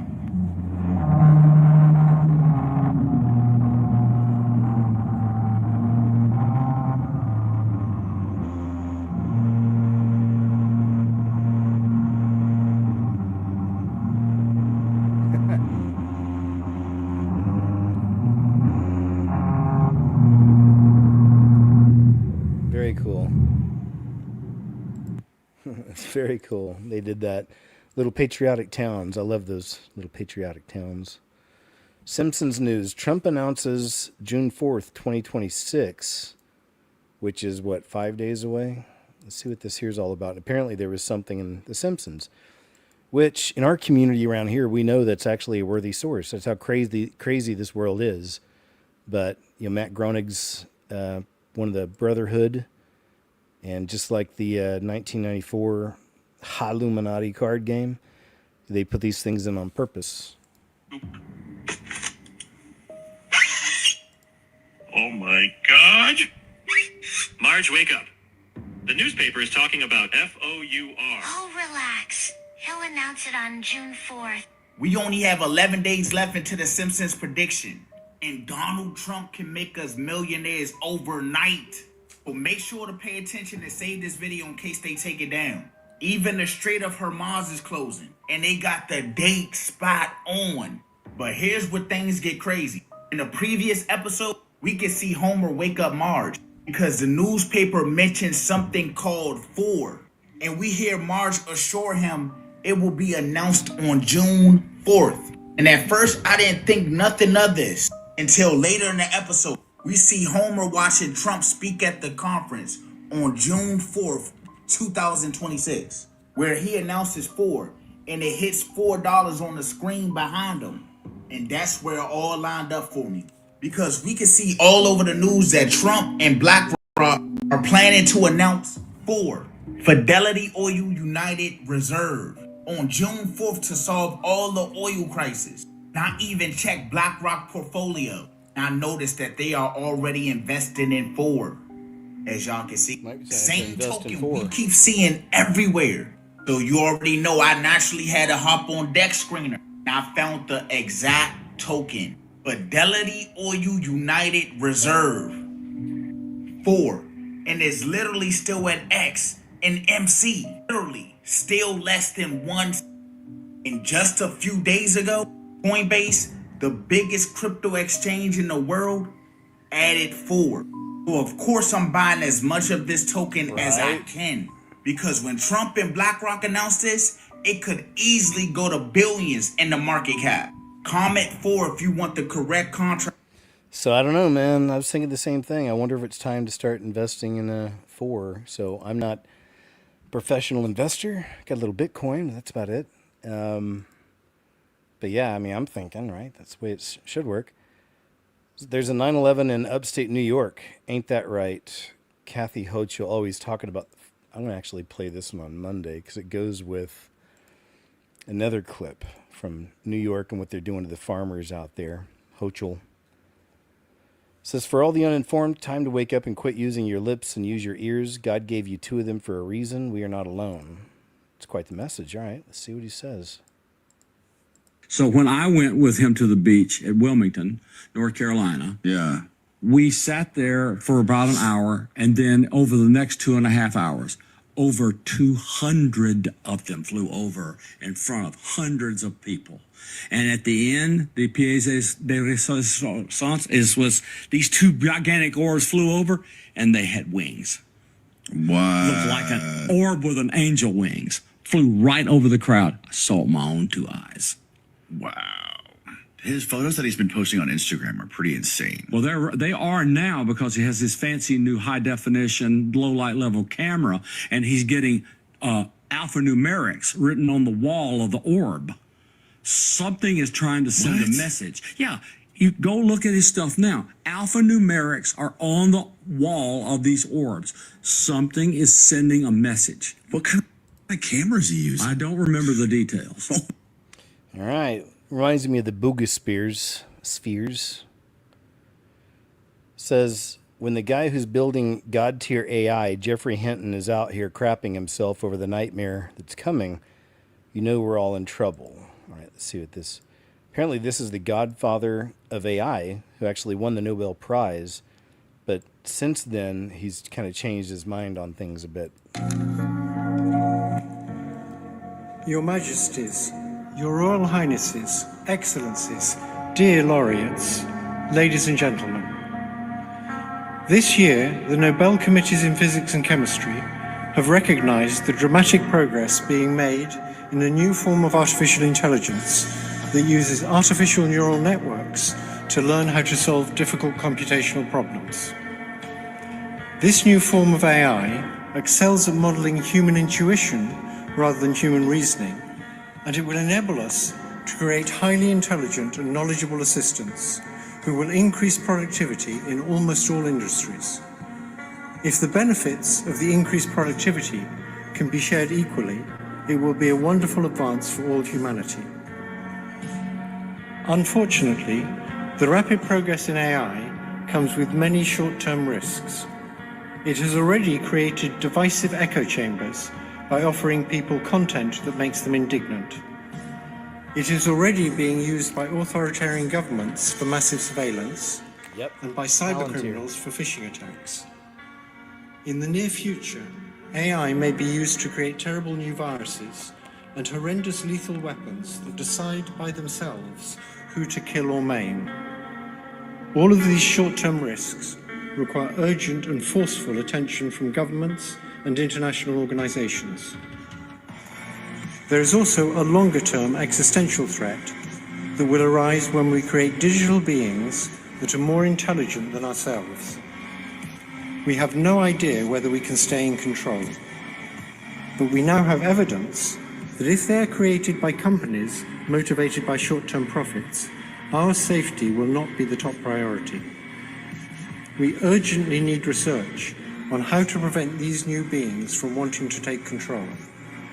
They are no longer science fiction. Thank you. The last part's what hits. They're no longer science fiction, man. They are here and to control these beings. I like that terminology there. I'm with them on that. Beings. Here's Donald Trump talking about the UFO stuff, a little bit more about it.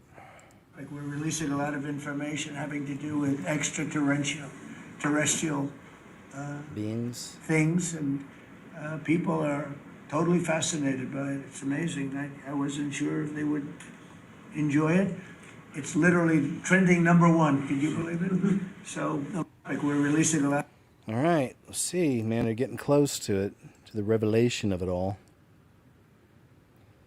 Anti-ICE rioters outside ICE Newark are now turning on each other, arguing over dumb things in the street. It is kind of funny to see when they start turning on each other, some of these paid rioters. How do you like it?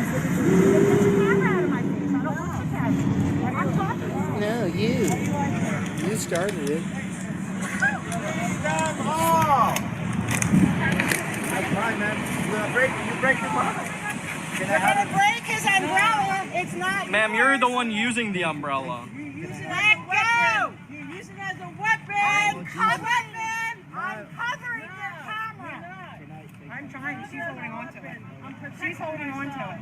I'm protecting all I wanted was her camera. All I wanted was her camera. I'm protecting myself. From protecting myself.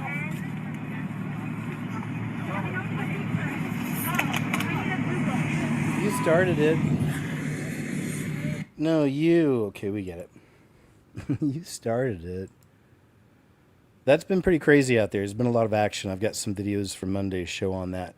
Karen Ass cheered on the destruction of Koreatown during the riots, and now she's calling Spencer Pratt's Korean supporters, quote, AI cartoons. And he's using it, and I love how he's doing it. He's spinning it against her with the kind of tactics they do. He says, we must stop this Asian hate coming from Mayor Bass. We cannot have a racist like her in charge of such a diverse city. So that's the way you do it.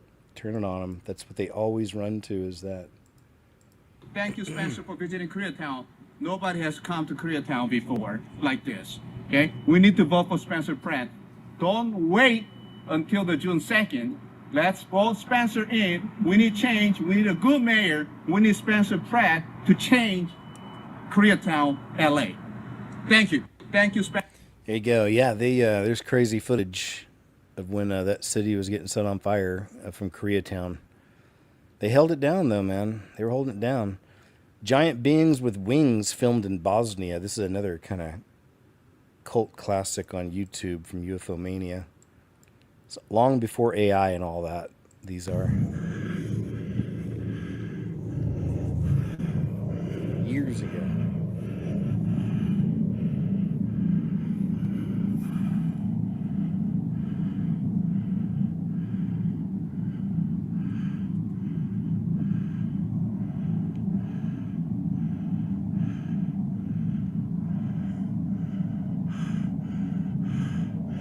Čini mi se kao da je mrdnulo malo.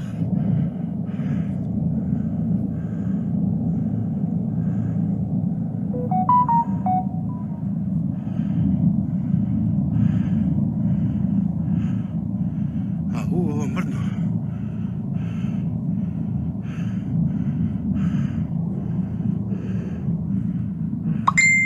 Mora da se povučem. Mora da se povučem, ljudi. Ovo je mrdnulo. Yeah, it's a good one. It's creepy. Everything, the atmosphere, the sound, and just seeing these things, whatever they are, they're huge. They look huge, don't they? It's hard to gauge exactly how tall they are, but they look tall and spooky. Good cult classic there. Been around for a long time. That used to be old YouTube, man. Way back when I started, around 2011. It was just it was like a Wild West. You find all kinds of crazy stuff on there. And now BitChute in some weird ways has turned into that, kind of a weird Wild West of everything. This Roadrunner doesn't just show up. He knocks on the door like he's coming for, oh, this is great. Here's our Doom Break. I totally forgot I'd put this one up. This is a good one.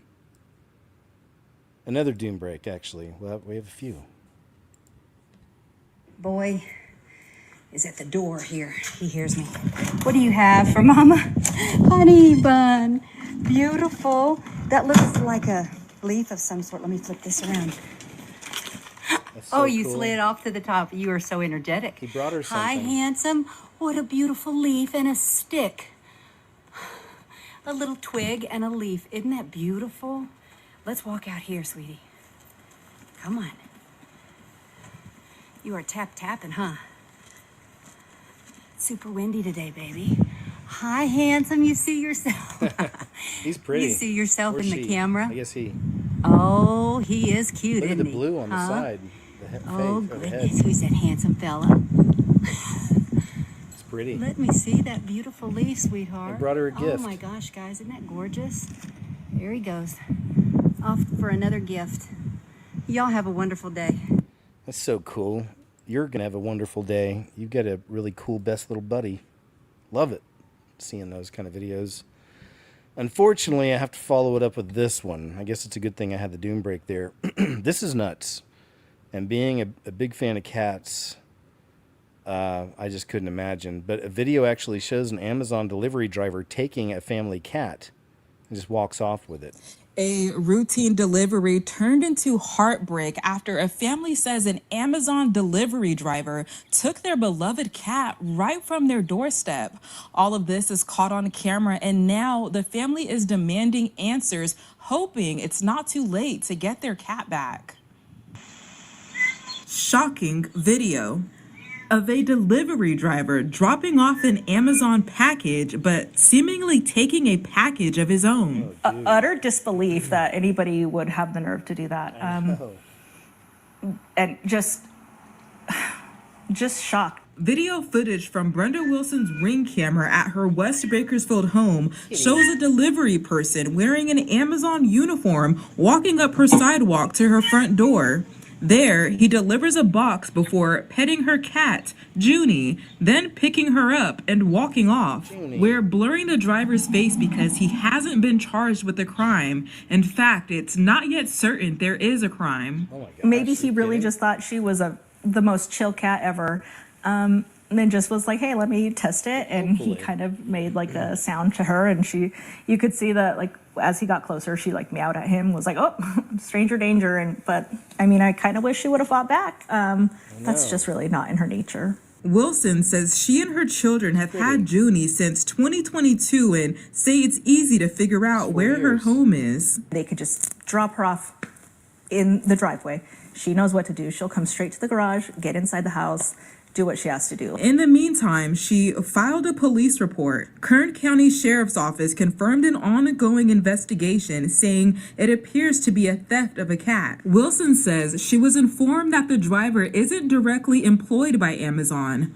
We've been trying to reach the driver for 5 days, and we asked Amazon to put us in touch with him, but so far they haven't. An Amazon spokesperson told 17 News that they are looking into the matter, saying they have spoken with the delivery driver, his employer, and will work with law enforcement. Reporting in Western Acres, Veronica. Thanks, Veronica. I guess that's all we got on it, man. I wonder if there's any updates here. Let me see. Newest. See if there's anything. Sometimes people would do that. I saw someone said it happened to me before. It's like, dude. All right, well, let's hope that Kitty finds its way back home, man. You know? I'd like to think maybe he was kind of that dumb to think, oh, this is just a weird, like a stray cat. I don't know. Mantis beings transplant the soul of humans. I told you, I think I need to do another Mantis night show. So I'm going to save this one. So I think I'm going to do another Mantis show. I told you there's more and more videos coming up on him. And I believe the world's going to meet him soon. I believe they're going to meet all four, the four fake types, right? It says, well, that's just my belief. We'll see. I could be wrong. I've got my ideas, theories. It says, well, I think this confirms what many of us have been saying for years. Elena Fernandez, the daughter of Fidel Castro, basically just said that Justin Trudeau is her half-brother. For years, we've heard rumors that Justin Trudeau, the former Prime Minister of Canada, could be your half-brother. What do you think of that? The only thing I can say is that his mother used to visit the country very often. Yep. Well, that may be a tell then. Fidel I guess that's a half answer. Yeah. Do you plan to call him and maybe find out? No. I won't do it. If he wants, he's going to be welcome, but I won't. I think he keeps that to himself, and you have to respect that. For years, we've... That's right. It's so interesting. It's one of those we've covered over the years. The idea that he's Fidel's son. Oh boy, lost a video. Says we're cooked. AI can now fake crowd size. This is really a nuts one. From Gemini Omni AI. Isn't that the same one where the guy was creating things in his hands or whatever? But look at this. So the top's AI, bottom's just a dude walking. Man, reality. Bye-bye, reality. Bye-bye. Welcome, deception. Here it comes. More and more. Delusion. Excuse me, and deception.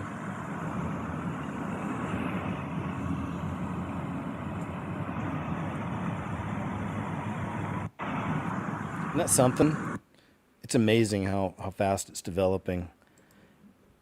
And maybe they'll make it easier to do. I don't know. Like I told you, I tried it with Tribulation Tills. It's pretty tough, I thought. This is truly dystopian. Flock safety. So that's right. Flock, Palantir. This is a big part of that digital grid, right? For the AC's system coming in. This was fake, but Flock Safety now has drones flying in the sky. Flock's drones can hit up to 60 miles per hour and can read a license plate from up to 2,000 feet away. Flock also says that the camera can be overhead within 90 seconds of one 911 call. This isn't just a few towns testing it out either. Flock is aiming for 100 drones in cities by the end of 2026, with drones already deployed in California, Washington, and Michigan at least. But a February class action lawsuit says out-of-state agencies searched Flock's San Francisco cameras 1.6 million times in 7 months. One county also found over 300,000 unauthorized searches too. And here's something I haven't seen people talk about. Flock also sells a tool called Nova that pulls license plates, drone footage, jail records, and public records into one Google-style search. And apparently the Nova codebase had a dark data category with fields for social security numbers, credit cards, and crypto wallets, although Flock denies these claims. Flock already has over 80,000 cameras across 5,000 communities in 49 states. And the drones are the next layer. If you want to know more about what companies are doing. Thanks, sir. Good job. Good report, man. They're bringing in the drones. Robot doggies. Humanoid robots. We know. Man, here's one that went viral. Let me see what this one... Oh, this one didn't go so huge, but I've seen it in a lot of different places. A lot of people are sharing this one. There's a developer for an AI data center. He's trying to buy this gentleman's land, and they keep leaving him gifts to entice him. This is next level stuff. Good catch. I'm glad this guy filmed this. Check out what they tried to give him. Hey, also, these are the gifts that the people that are interested in our property delivered this morning at 5 a.m. It is now almost 7 o'clock p.m. I texted them, told them I don't want any gifts. I'm good. So anyways, very, very weird. I'm all dirty. I was working on my horse trailer. Very weird, yo. Very weird. Very weird. So these are the gifts. This is a gift card to Outback or whatever. It says talk to you soon. This one has $250 and it has some money back here. This one is very weird, yo, because to give you an idea, I wear beat up boots 24/7. Like, I don't even care if I had the money to buy new shoes. I wouldn't buy new shoes. Nike gift card. Talk to you soon. $250. Yo, weird as shizzles. And so I was hoping he came back. They came back to get it. And then the cash, as far as the cash goes, it's like in a safety clip. Looks like it's like $400 right here in cash. And then, let me show you. I probably shouldn't be touching this with my mouth, but oh well. Anyways, so the people that are interested in my property sent me these gifts this morning. So 400 Crispies. So, yo, the food one's tempting because, you know, I'm a fat ass. So anyways, crazy, yo. But Nike, what the frick, yo? Nike, like, look at my boots. Yo, they have a hole in them. That's just the way I wear boots around here. Wear shoes around here in the desert because, like, yo, very weird. I don't know, man. It's a good one. Like I said, a lot of people have been sharing that one. Trying to buy his love. Pay more. California lawmakers have advanced the Stop Nick Shirley Act. We talked about that earlier. Isn't that crazy? It's just straight up evil, man. Like, why not? Ask yourself why a Twitch streamer was taking 40 Americans on a convoy to Cuba. Oh, yeah, this guy's getting into a lot of trouble. He's a famous Twitch streamer, a left-type person, Hassan Piker. But he may have gone too far this time. Department is now investigating Piker and Code Pink, who Department is now investigating Piker and Code Pink, who hosted his trip to Cuba. The feds are looking at funding for the trip, which some think is tied to the Chinese Communist Party. Also under scrutiny, American businessman and social activist Neville Roy Singham, who has donated to Code Pink in the past and has alleged ties to China through his business dealings. The investigation is looking at his trip, which involved as many as 40 American citizens who joined what is being called a Marxist convoy to Havana. The Trump administration wants to know if Piker and Code Pink violated U.S. laws and sanctions in support of Cuba's communist government. For now, nobody has been charged. People have a right to be stupid and support socialism, okay? Despite all the things that you and I might say against that. What they don't have a right to is receive payment, and that is what the feds are investigating now. They haven't been charged with a crime, but just checking if they have received any payment for the propaganda. Piker says he has not yet received a subpoena from the U.S. government yet. All right, we'll see. But that's been big news. I share a lot of, sometimes through, over time, I've shared clips from Asmongold. He's on YouTube. He's a Twitch streamer mainly, like famous Twitch streamer. And because he's real funny, he's got some hot takes on a lot of the things that are happening, subjects we're interested in. But there's also been like an ongoing feud between him and Hassan Piker. Like Hassan, causes a lot of issues for him and problems and pulls him into drama and stuff. So he's been talking about this too. But Hassan, again, may have gone a little bit too far, this time. Man, here's a kind of crazy one. I may have shown you all this because I think this is another clip that had gone viral. Excuse me. This young man's name is Dion Wiley, 17 years old. You might remember this clip right here of him going to prom. Give him all that money.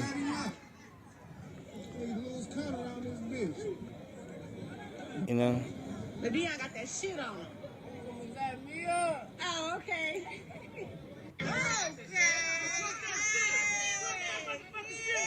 Just materialism is what I see.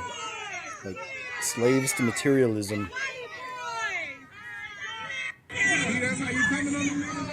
But anyway, this young man is gone now. He's no longer with us.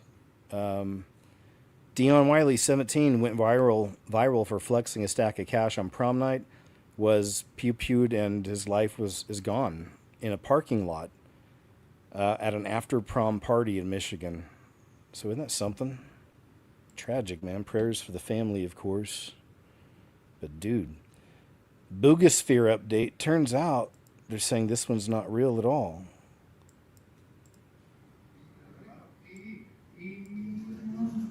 They've been experimenting. Jaime Maussan and his team have been working on these for a while. Really cool design, right? Interesting. I think I need to mute that. So they're drilling into it, and eventually, they get a little camera inside there, and I think they take it off. They got a camera in there.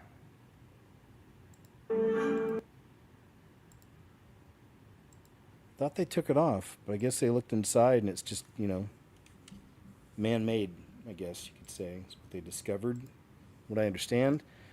This latest examination adds significant context to ongoing claims surrounding the Boogus-type spheres. Analysis reportedly revealed an ordinary assembled object containing everyday screws and internal components. Interesting. Emily Blunt's first day of working with Steven Spielberg on Disclosure Day was recording the alien language clicking noises that her news reporter character speaks on live TV. Jonathan collected a really good comparison between the noises they use in these movies, also in Signs, and then actual sounds of locusts, which is interesting. All right, let's check some of this out. You know how Morse code goes?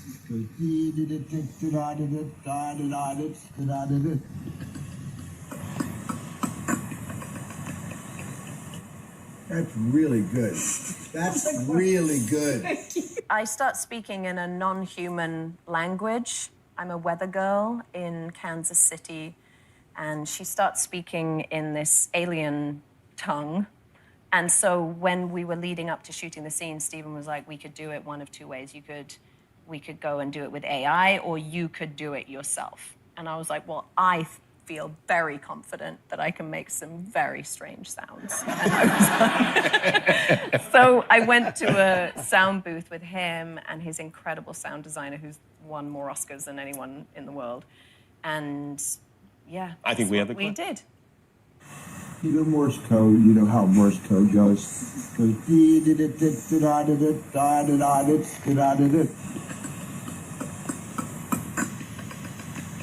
All right, there you go. I just want to play some of that.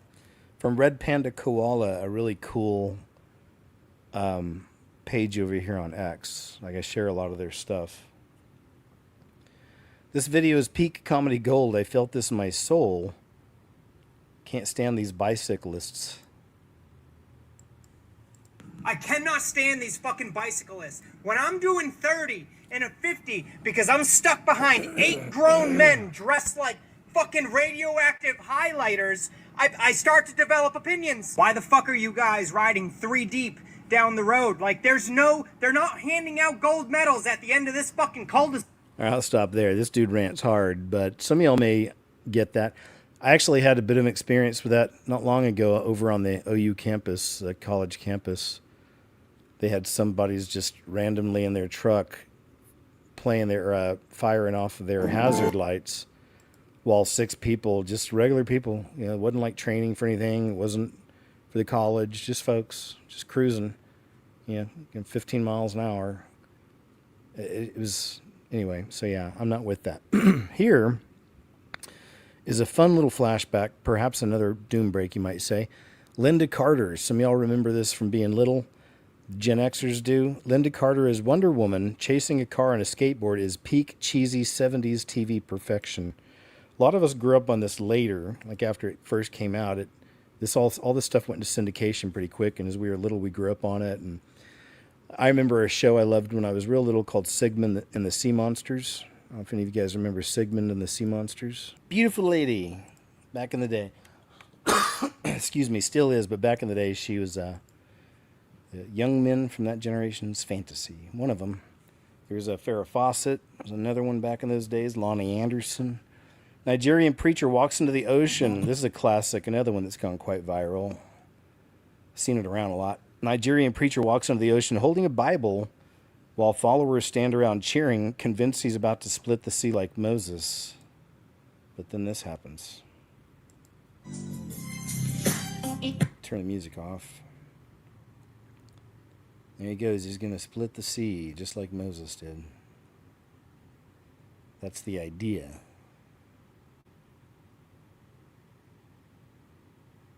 And that happens. Tough break, kid. Winning the cards for you, as they say. Some may say. We need our aviation experts and sky watchers on this one because passengers aboard a Brazilian airliner may have just captured something truly bizarre. Yeah, this is really weird. Like a fluctuation in reality or something. I don't know. A wave. You'll see what I mean. I'll let her explain. I have an interesting video for you today, and this actually comes from passengers on a Brazilian commercial airline. They captured this weird oddity coming off what appears the wing of the plane. It's like this sonic boom. Some people are saying this is actually a natural occurrence that can happen with these type of planes. Others don't think so. This is weird. Never seen anything like it. So if it's natural, somebody who knows about airliners, please let us know in the comments. Take a look at the footage, comment below, tell us what you think. This is weird. Look at that. First I thought it might be one of the Dementors. Could it be? What is that? Is that a Dementor? They do go high.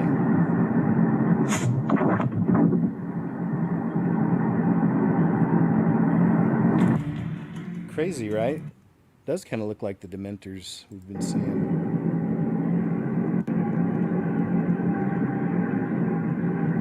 form they're in. Especially right there. It starts looking like one. I'm not saying it is, but weird, right? Weird. Good catch. Always from Myra Moore. Every single person alive today is a descendant of Noah, this young lady says. Let's check out her reasoning and see if you agree. After the flood, only 8 people survived on Noah's Ark. Noah, his wife, his 3 sons, and their wives. That means every single human alive today is their descendant. Genesis 10, the original Table of Nations, says the whole world split from Noah's 3 sons, Shem, the Middle East bloodlines, Ham, the African and Canaanite lines, Japheth, the European and Asian lines, Shem's line, Hebrews, Arabs, Assyrians, the Semitic people. Ham's descendants, ancient Egypt, Ethiopia, Canaanites, even some say early African kingdoms trace here. Japheth, Indo-Europeans, Greeks, Scythians, Medes, basically a ton of Europe and parts of Asia. 70 nations listed in total, from one family, all languages, cultures, skin tones, civilizations, from China to the Americas, from Vikings to pharaohs, all connected back to one boat. So next time someone says we're all the same deep down, biblically speaking, yeah, we literally are. Same bloodline, same Ark survivors. Comment which son you think your ancestry comes from. It's really cool. Thanks, lady. Thanks, lady. Great breakdown. Oh, this is just some more. I'll play this on Monday. Antarctica type stuff. Wacky things happening. They're getting dangerous. And, the government, I showed the clip, Trump called them a domestic terrorist organization. So somebody needs to get on it because they're really moving on still, kind of getting out of control. This says, I, for one, am overjoyed that the right minds are counter-surveilling Big Brother. This guy is checking out some of the flock cameras, I think, in the neighborhood. I think that's what it is. Let's see. So we've got a condor unit here. You can see the IR unit flashing. Like doesn't appear to be putting off any identifiable signal as far as Bluetooth goes. Yeah, you can see human motion setting it off. You can see the extra exterior modules for the AI processing in the video. The camera is much more robust as well. You can see me constantly setting it off as there's no cars coming in any way, shape, or form. If I just move a little bit, I think it should set it off. Let's see. Yeah, there we go.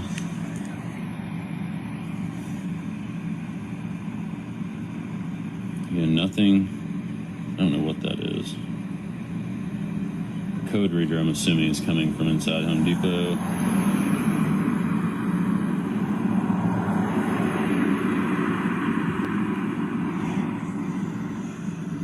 I guess that's it. Mainly when I saw this, I was thinking, it just kind of, to me, it's almost a glimpse of the digital world coming in, man. Like, they're really putting these things up fast. All the neighborhoods. And on Monday, I show a lot of the time they're still chopping them down in the UK. New data has revealed that teenagers are now so afraid of growing up, they're no longer getting their driver's license. Here's another one I think I want to play on Monday. It talks about a lot of kind of self-harm type stuff and all that. But, yeah. I'll just read this, though. New data has revealed teenagers are now so afraid of growing up that they're no longer getting their driver's license. Even worse than that, 40% of the students surveyed said they feel depressed and hopeless. So I read these things, I immediately just, again, I go to the idea we're witnessing the last generations, and so of course we're going to see some of this. They feel it, so you got to pray for the kids, children, I mean, not little goats. This is a 48-year-old lady from Britain decided to just make a joke. But in the end, she earned $2,245 in 4 hours. With the help of Claude, another one of these AI things, she created a Chinese girl and started a stream. Claude changed her appearance, background, voice, and even the language in real time. She started the stream on 3 platforms at once: YouTube, TikTok, and Kick. Men liked her so much they started donating money to her. So check it out. This is how crazy it's getting. This is from Claude. 你看到的一切都是 That's her on the top. AI 心理医生。这个 AI 是不是连牙齿都可以去替换呀？也有模型叠加，对，是模型叠加的。牙齿可以保留我自己的，也可以把牙齿替换，然后五官也可以保留自己的，它是属于一个融合型的玩法。 There you go. Made some money. And just imagine, that's just one. Imagine all the ones that are over on Lonely Fans right now. We actually kind of talked about this last night because it came to my mind after seeing this clip of Judy Garland, but they really did her wrong. They had her on uppers and downers and all kinds of stuff. I think somebody even talked about it here. Says, I hate how Hollywood took full advantage of this woman. They drugged her up, made money off her, then left her to pass away broke and called her crazy and an addict. She was a true talent Hollywood didn't deserve. Yeah. All right, so this is what little something she had to say about the business.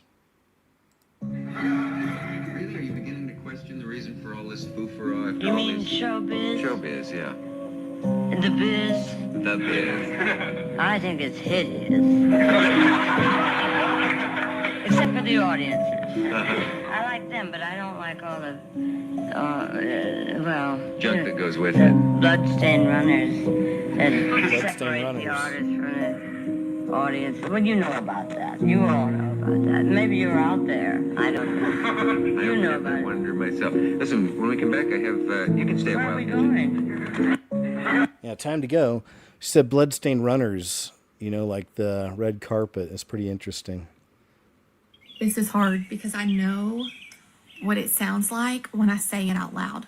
I don't even know how to begin to start what I'm about to tell you. Some of you aren't going to believe me, and I'm sure some of you are going to think that I am 100% crazy, but I feel like someone needs to hear what has happened.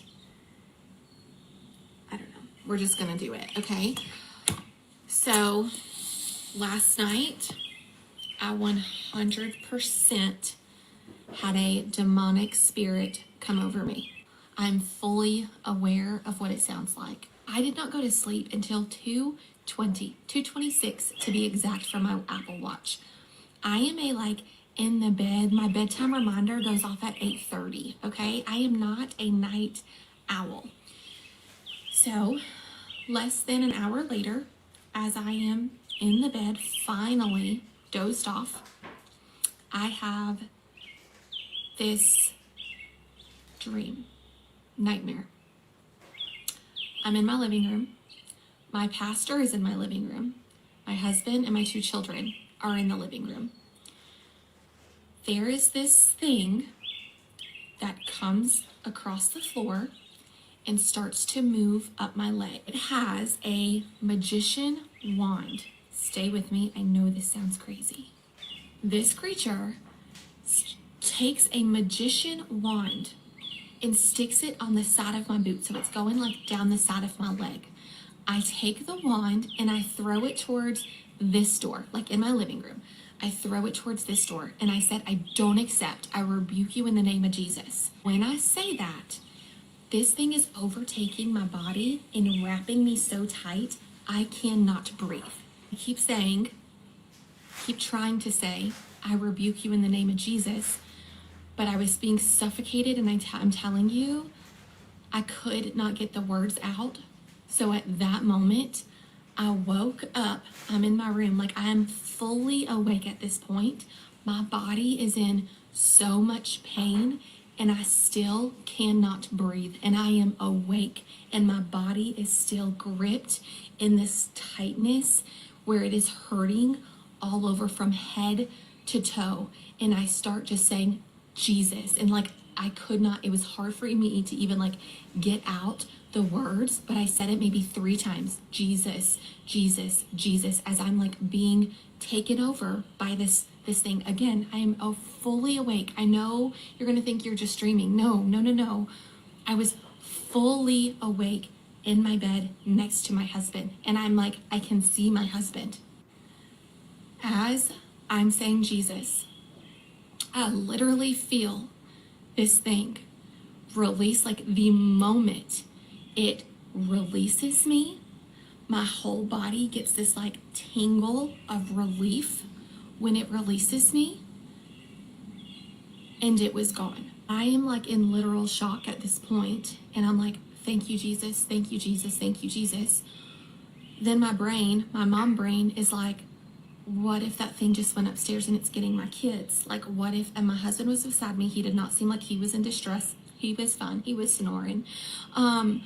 But then I started thinking, like, what if it didn't leave my house? What if it didn't? So then I was just up praying and praying and praying and praying. The second that my husband woke up this morning, I told him, I said, I'm about to tell you something, and I don't know that you're gonna believe me, but we're gonna go to church this morning, and I'm gonna go by the bookstore, and I'm gonna get some anointing oil, and I'm gonna be anointing this house and everybody in it. Do not know why I am under attack in my home, but let me tell you, I 100% believe the things that we watch and the things that we listen to invite spirits into our home. And you can disagree with me, you can call me crazy all day long, but I'm telling you, my husband yesterday, the only thing I can like make this make sense in my brain is my husband yesterday turned on Netflix. It was one of the top shows. It was called, I think, The Burrow, maybe. Pretty demonic situation happening in that show. He watched 2 episodes of it throughout the day yesterday. Is that what opened a gate into our home? Maybe. Is it going to be back on the television in our home? Absolutely not. Are we going to be putting on praise music and Alexa's going to be playing praise music nonstop? Absolutely. And you better believe this morning I picked up some anointing oil and we cleansed in this house. You cannot tell me that sorcery or demonic TV shows or music is not going to open a door. Got it, lady. Thank you. Thanks for your report. Yeah, that's a new show from the Duffer Brothers that made Stranger Things. Oh, thank you, Jesus. It's called The Burrows. Here's a pretty crazy one. So at first I was thinking it was probably just the beam, because the beam is active, I believe, and I call them the ghost lights. But it's always on the clouds, you know. We've seen them all around the world, but it's always on the clouds. This one at first I thought that was it, but then I noticed they're actually not all on the clouds. They're actually in the sky, a lot of them. They're floating in and out. So some kind of white entities here. Are they angels? Are they demonic entities? You decide. Let's check it out. Yes. Oh, look at him. That is beautiful. Blessed Jesus, blessed Jesus. Look at this man. You see it? Sister, look. I've already seen it. Look how clear it is on here. Look at that. I tell you, God is good. It's big.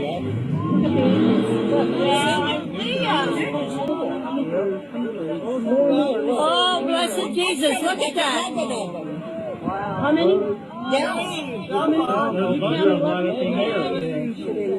They're deeper in the clouds. It's so hard to see. Pastor, they're real clear in here. Look. Yeah, you can see them, can't you? Look at that. Yeah.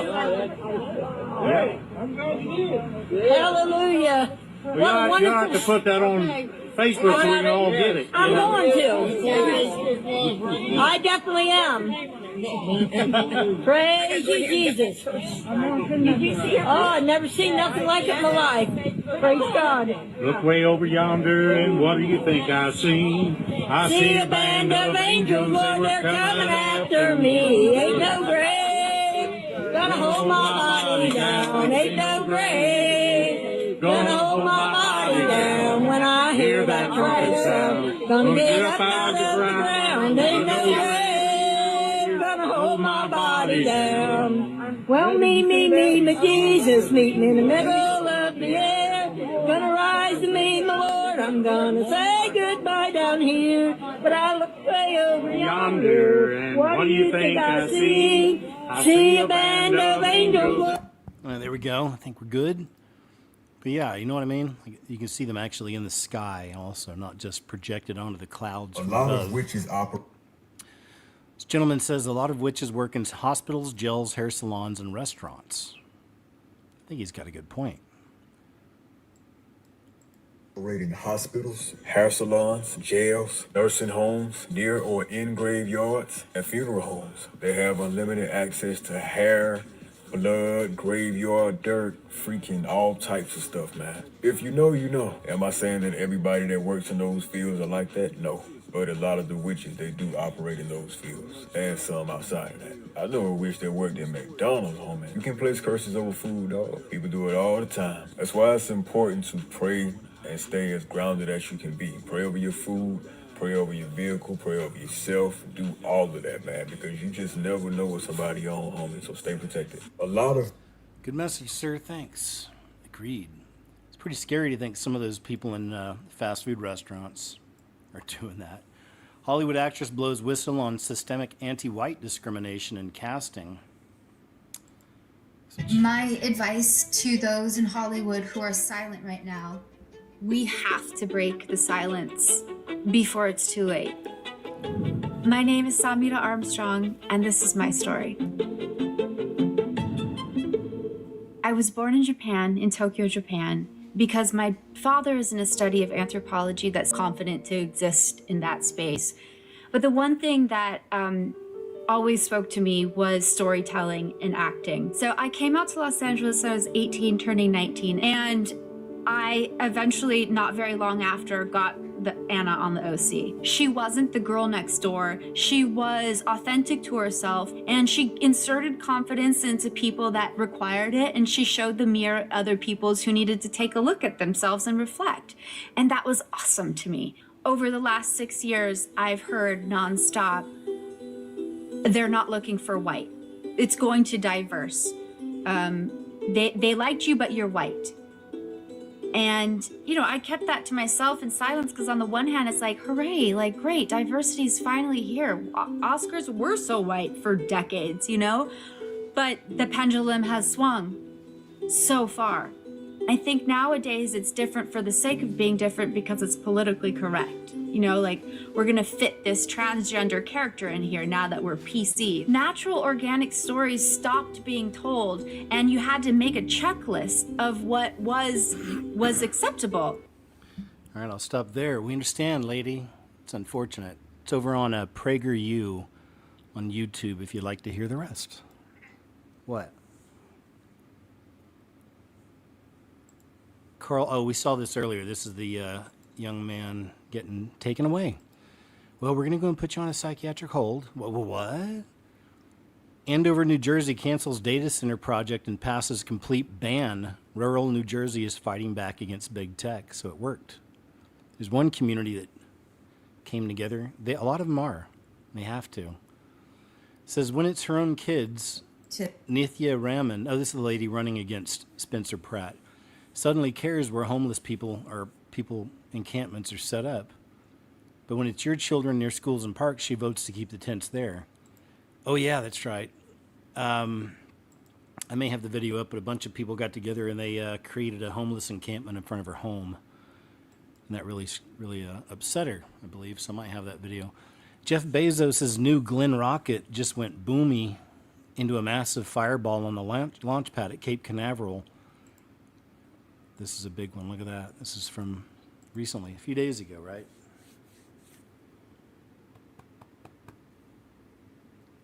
And there it goes.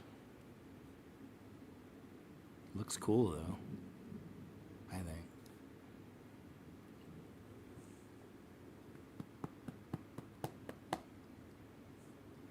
All right, there you go, Jeff Bezos.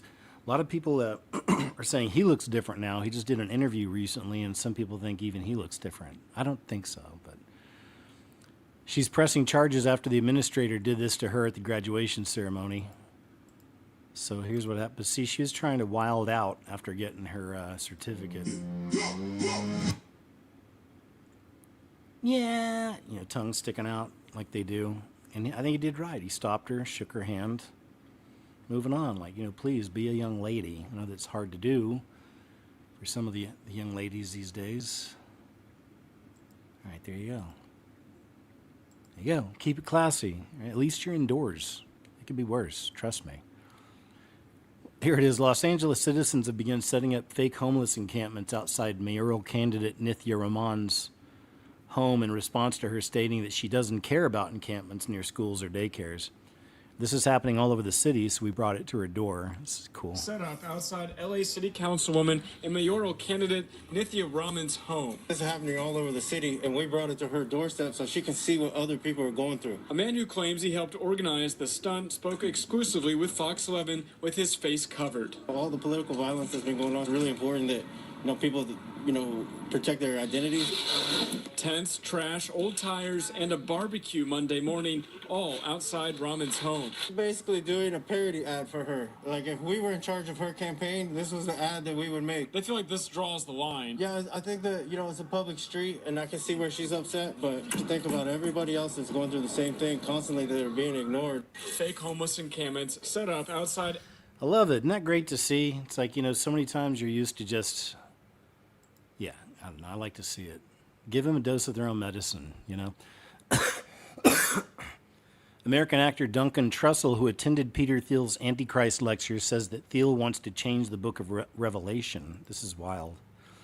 Remember Peter Thiel, when y'all pointed out long ago, it breaks down, the anagram is the reptile. Peter Thiel. Let's check some of this out. But he had a big lecture on the Antichrist, which is kind of weird, right? Nobody knew he was a believer. This bizarre hybrid. On one side, you've got kind of like, somebody who's been living in the world of the transhumanists for decades. Somebody who, that's his life. It's a tech bro. And on the other side, you have someone who appears to be taking the book of Revelation literally. Right? So it's this combo meeting. And so it felt like he was saying that there might be a way to patch the book of Revelation. Like a tech guy being like, we can control out delete the book of Revelation. I think there's a way we can maybe forestall the emergence of the Antichrist. That there could be things that, so in other words, you're taking it literally, but maybe the book of Revelation is more of an invitation to fix the apocalypse. When I've always taken it, if you decide to take it literally, it's more of this is just sort of what you can expect when pre-singularity, whatever you want to call it, collapse of civilization. This is what happens at the end of things. And there are all these things you should look out for, but also sort of unavoidable. Do you think he takes it literally? Do you think he really believes this stuff, or do you think there's some sort of ulterior motive? Because it seems so strange. There's been all these articles coming out in the New York Times. Sorry, buddy. Sorry, man. I just tripped over Chubbs here. I'll go and move on. Unfortunately, Duncan doesn't really know. We can still avoid all this. But no, there's not. You're listening to a madman, first off. Go to the actual Bible. It'll tell you. Scott Bessent just dropped a boomer on Gavin Newsom and then walked out of the room. Oh, he said there's no cure for stupid. But I don't know. Is it stupid? Again, my theory of a lot of these people, even Mandani, is that, the cover story, the news, he's stupid. They're dumb. But it's sinister. It's nefarious. They're doing things on purpose. They want collapse. They want destruction. This is D.C., Washington, D.C., before and after Trump's restorations. I thought this was interesting. I've never seen anything on this. I'm sorry, man.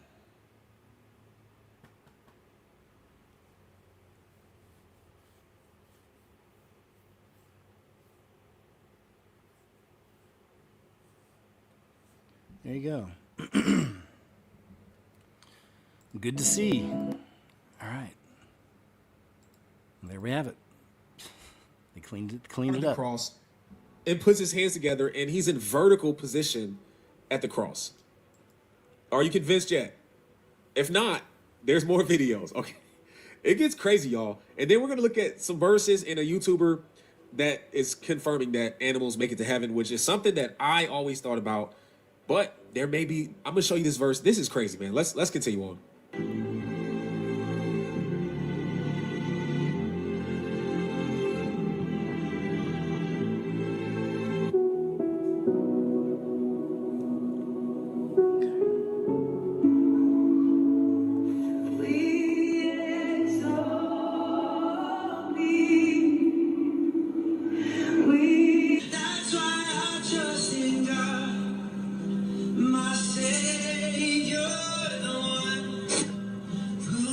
I'm gonna go move on, man. I can barely see those pictures. They gotta fix that.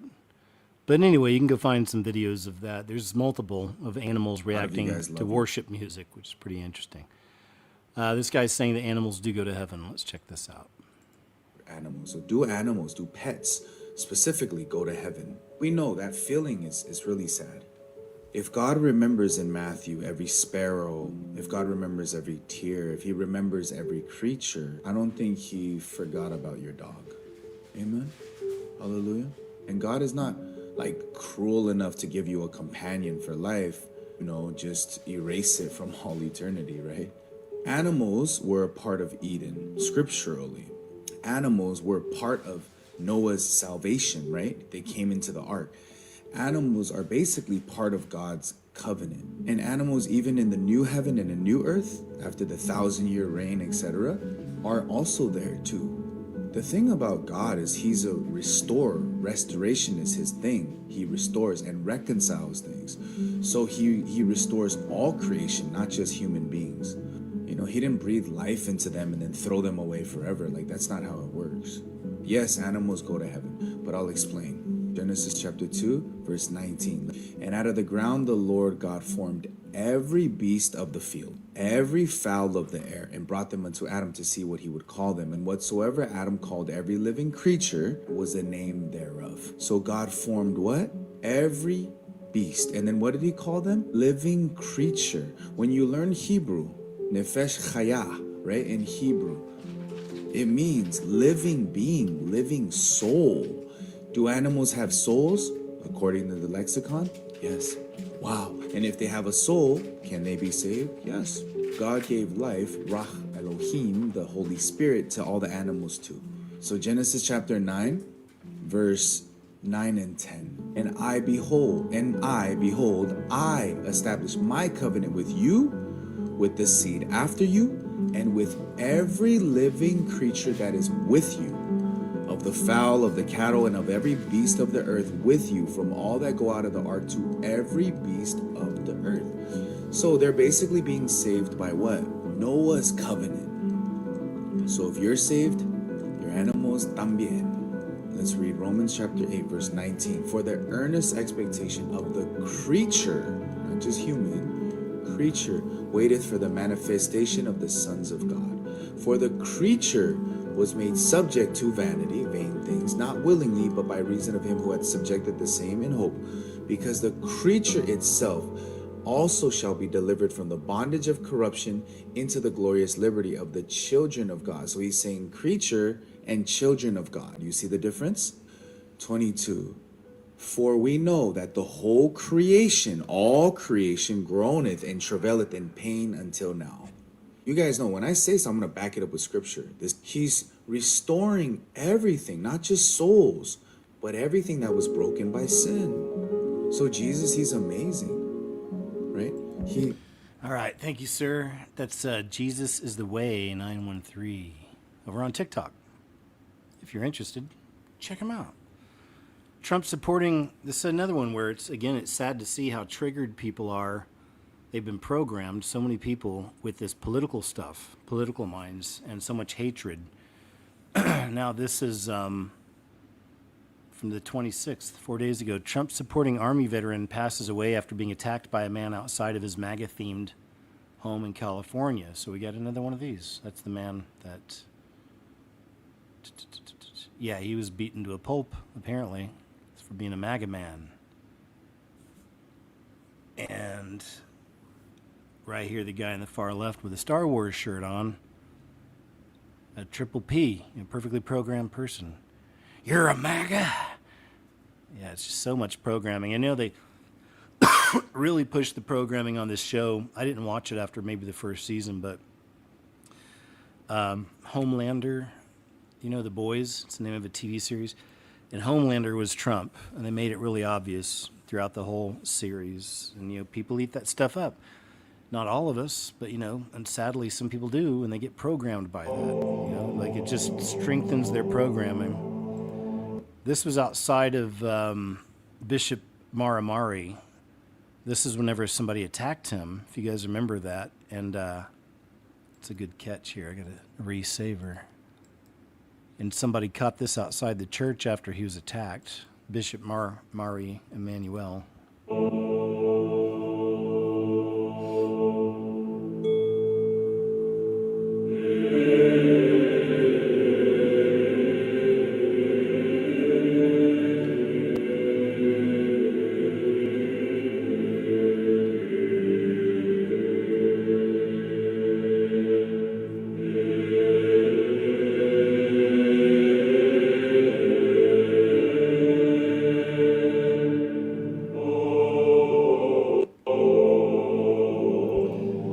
Got it.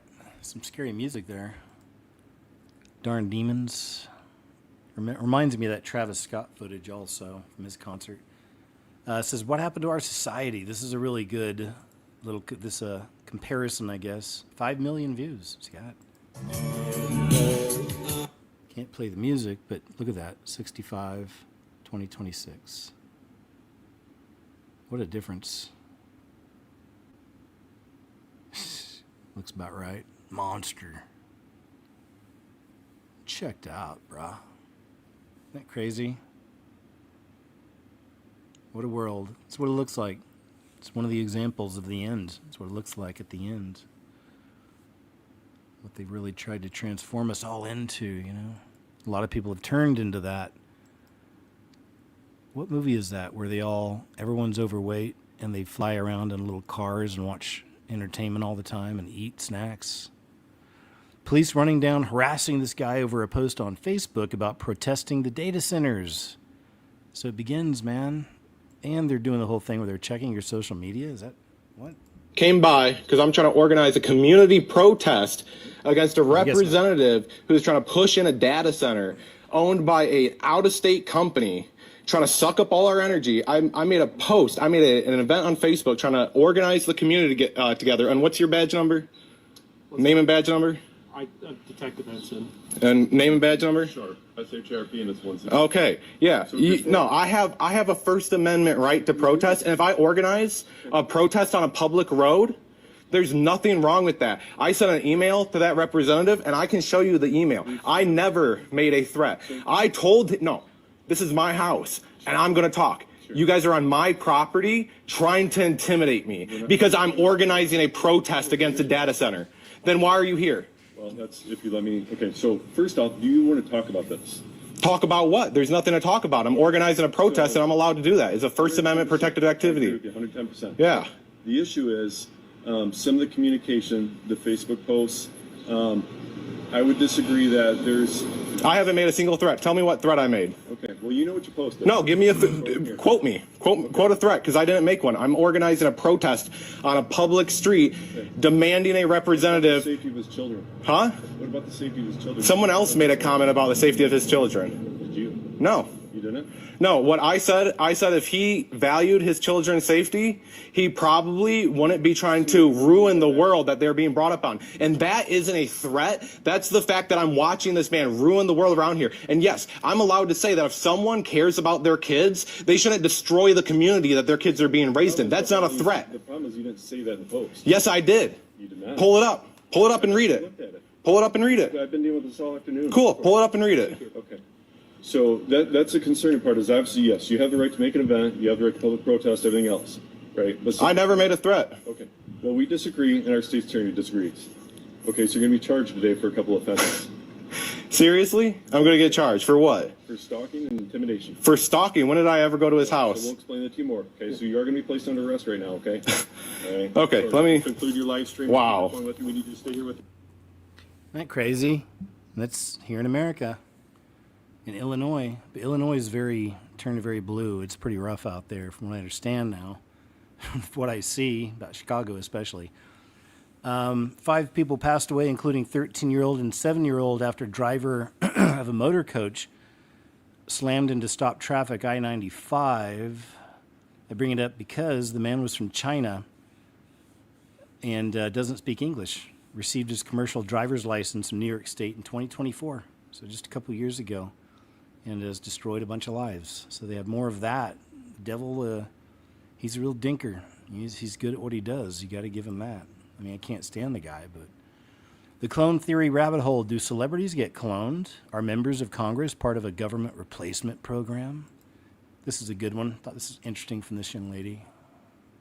Simon Cowell. Wait, Simon Cowell? Simon Cowell. Have you seen the recent video? I have. So you think that's not him? No, I don't know. Can't say wait, for what does he sure. look He's like? looking weird too now? No, he's looking weird. John Travolta. Yeah, looks like John B, the singer. Exactly. I'm going to show her John B. Did you see him? Yeah. So what is that about? Do you think that's like a Jim Carrey situation or? I'm not sure, but they're definitely replacing people left, right, and center. And then I have a conspiracy theory. Okay. That no one else has. Okay, so you know Ozempic. My big theory about cloning is they popularized plastic surgery to cover up the differences in clones. Like Michael Jackson was the first major public clone, and he was the first major quote-unquote celebrity who got all the plastic surgeries and changed his appearance, and it really wasn't. It was actually a clone. But then you have Ozempic, and you have this whole like Ozempic, GLP, whatever they're called, drugs, right? Major weight loss. Right. And they change your appearance drastically. And then you have something called adrenochrome. You guys know what that is? Of course. For those of you who don't know what that is, it's essentially a substance that comes from... It's essentially... What happens is not humans drinking this, reptilians, part of the elite, they drink adrenochrome to essentially reverse age. They've had access to adrenochrome since the dawning of humanity. What's happened since 2020 is the trafficking rings all over the planet are getting shut down. Especially since the death of Queen Elizabeth. She was like the head reptilian, and then everyone vied for power after she died. After she died, no one could figure out who was going to be in charge. Everyone was fighting, and slowly but surely, all these pockets of like underground trafficked victims. So the supply of adrenochrome diminished so much so that these celebrities can't get their hands on it anymore. It just came out too that Ozempic is shredding your bones, grinding like a cheese grater. And making you blind. I know Jim Carrey is wholeheartedly different. That's not him. And he would never accept an award. He's like, I'm not coming out again. No, like he actually stood on business when it came to all of the superficial Hollywood bull. He was like, this is stupid. Like he makes fun of that stuff. The thing is, like, they either take people out who aren't complying or they replace them with a clone. So I always say this, like, if they replace someone, then just watch what they're filming in next. How come it's an international law put in place by the UN to where human cloning is banned? Why would you have to ban it? Why would you have to ban it? Right. Across the globe, it's an international law. Well, they don't want companies doing it because the shadow government's already doing it. Exactly. That shit's crazy. Like, it doesn't exist, but it's illegal. You can't do it, though. Here's another theory, too. A lot of people from Congress are old trafficked victims. Like, kids disappear all the time, right? Then they put them through a program. They emerge as some new person. They run for office, and they win. How come J.D. Vance changed his name 4 times? That's not his name. I forgot the name, like, off the top of my head. But that's weird, though, to where you have all these different names, and you're just... Excuse me. The J.D. Vance thing I'd never heard before. I don't know about you guys, but that's a new one on me. I don't mind that adreno word every now and then, but you got to slow down, lady. This is YT we're dealing with. It'll be all right. Man records himself at the Museum of the Future in Dubai and warns that elites have already displayed plans for neural chip that would allow humans to communicate telepathically with both people and robots. Oh boy. This is where we're at.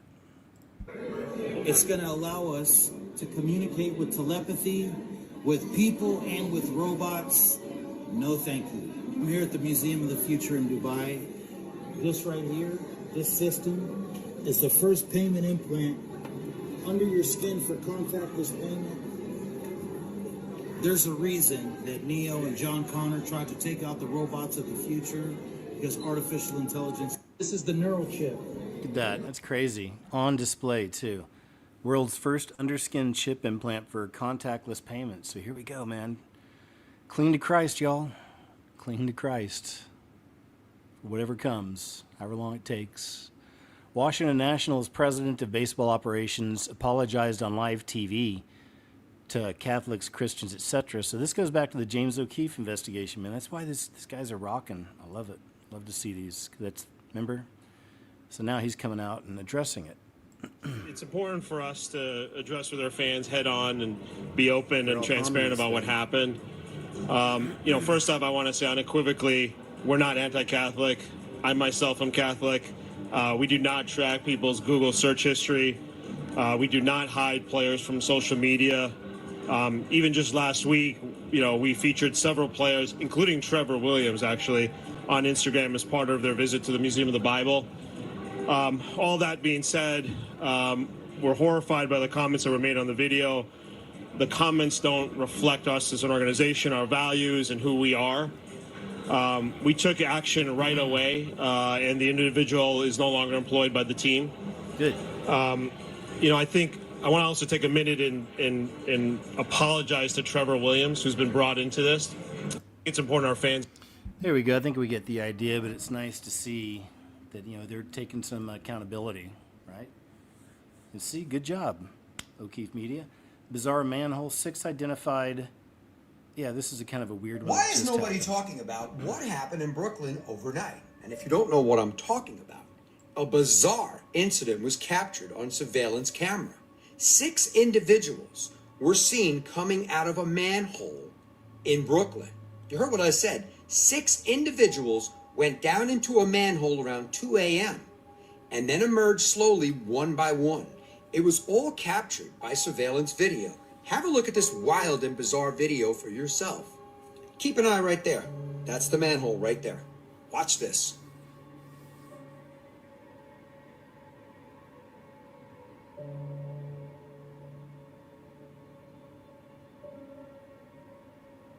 Weird. Wonder if they're planting something, if you know what I mean. It is Mondani's New York. It's a whole new New York City. It's a whole new place. And as you can see, they're changing after they came out of the manhole cover. What a bizarre thing to be doing at 2 a.m. Just strange and weird behavior at 2 o'clock in the morning. The police were notified. This video has been turned over to the NYPD, and they are now fully investigating. And as you can see from this article on X, there's a massive NYPD investigation underway on McDonald Avenue near... Good. That is weird. But, I see that. It makes me... there's a clip that has been so hard to find again. It just disappeared from years ago that I had, and I know I showed it on a show. I may have put it in a video, but it was a bunch of National Guardsmen in the underground tunnels in New York City coming out of them. A guy walks up with his phone, starts recording, talking to one of the guys. And after a little bit, the guy even says, he goes, this is a weird mission we're on or whatever. They have us taking these things that go boom, is what he claimed. And he was on camera saying it. And we're planting some of these down here. He's like, what? There's like a weird, if you guys remember that or not. Anyway, I've tried to find that one again. It's been tough. But I find this one. Oh, we saw the guy finally speaking out of the mask. So you're actually going to see some footage from him here. This is the masked man telling everybody everything's okay, nothing to see here. So remember this guy, the admiral who went on Fox News, and the whole world was convinced this guy was wearing a mask. I mean, just look at it. You could literally stick your finger through that gap. But Fox News didn't say anything. This guy didn't say anything. But someone finally had him on his show, and they asked him, can you just pull your face a little bit for us? What was going on in that interview? And just listen to what he says. Admiral, I wanted to bring up this before we even talk about Iran. Everybody, you broke the internet known as Mask Man. Can you pull on your face or something for me, sir? What was going on there? Grant, it's just a distraction from the important subject we want to talk about Iran. And at a time like now, we need to be focused on that problem with the president. He's got a challenge on his hand.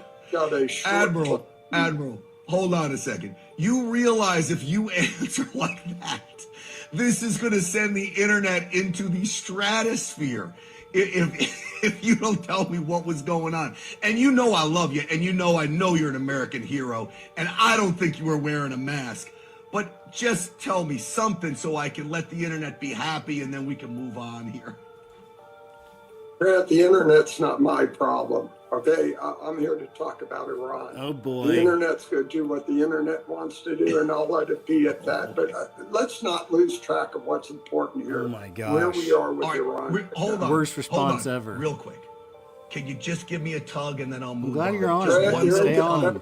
No, you're not going to do anything on me. I'm not going to justify Are you wearing it. another mask? Just so everyone out there knows, I tried Yep. with the unlike Fox News, they didn't ask you about it, which was did. crazy. I think there's like 60 million, 80 million views on this thing. But I'll let you off the hook, Admiral, because you are an American hero. You really are, sir. And Or is I'm he? having a little fun with you, and I apologize if I put you in a bad spot. but Right? That's pretty funny, man. Worst response ever. Am I right? Horrible. That's actually the last clip, guys. Let me jump over here. What do we got? Oh, 888. 888 people still with me, almost 5 hours in. Thanks, man. That's huge. Appreciate your time today, guys. And, of course, everyone who watches later. Thank you so very much. Good to have you. Thanks again, Tamara. Just thanks again to all of you. Shout out to the members, of course. Let me, before I leave you, let's do this real quick. Like, I always like to talk a little bit about salvation. We're supposed to do this. We're supposed to spread the gospel. We're supposed to let people know. And, you know, it is that time. I don't know exactly how things are playing out. I've got my theories. But I do know we're really close to the tribulation. Everything will be popping off, which I believe launches after Babylon is struck. But these are just, ideas, right? Other people think this too. But so there's many of us that are kind of seeing that. But regardless, just by watching my shows, you should see what time it is and how quickly all this stuff's coming in. More and more, they're not even listening to the people anymore. They're just going to push it through. So, but that's that beast system, the final beast system coming in. And I just want you to be saved. Make sure you're safe. It is all spiritual. There is a heaven. There is a hell. That's all of our destinies. Everybody goes to one of two places. You can only get to heaven through Jesus, through his beautiful sacrifice. He's the creator that came here in the flesh, lived a perfect life, sinless, died a horrible death, was buried, resurrected 3 days later, ascended to heaven, and he's coming back for his bride. And his precious blood that he sacrificed covers all of your sins, past, present, and future. It seals your soul till your day of redemption. The point is to trust in the blood, to fully surrender to him because of what he did for us. It's incredible. He didn't have to, but he did. No, but just trust in it. Confess with your mouth, believe in your heart, mean it in your heart, because he sees, he knows. And start your journey with him, okay? And he'll help you with everything that's troubling you. No matter what it is, he's there to help. I promise, okay? Jesus said, most assuredly I say to you, unless one is born again, he cannot see the kingdom of God. And for God so loved the world, he gave his only begotten Son, that whoever believes in him should not perish, but have everlasting life. It's going to be amazing. Way better than this life, okay? Don't think it's going to be a comparison at all. Totally different situation. It's going to be amazing, incredible, awesome, beautiful, miraculous. So please choose wisely, okay? All right, thank you. Let me say a prayer too. Heavenly Father, thanks so much for all these wonderful people, of course, always for this family we have here.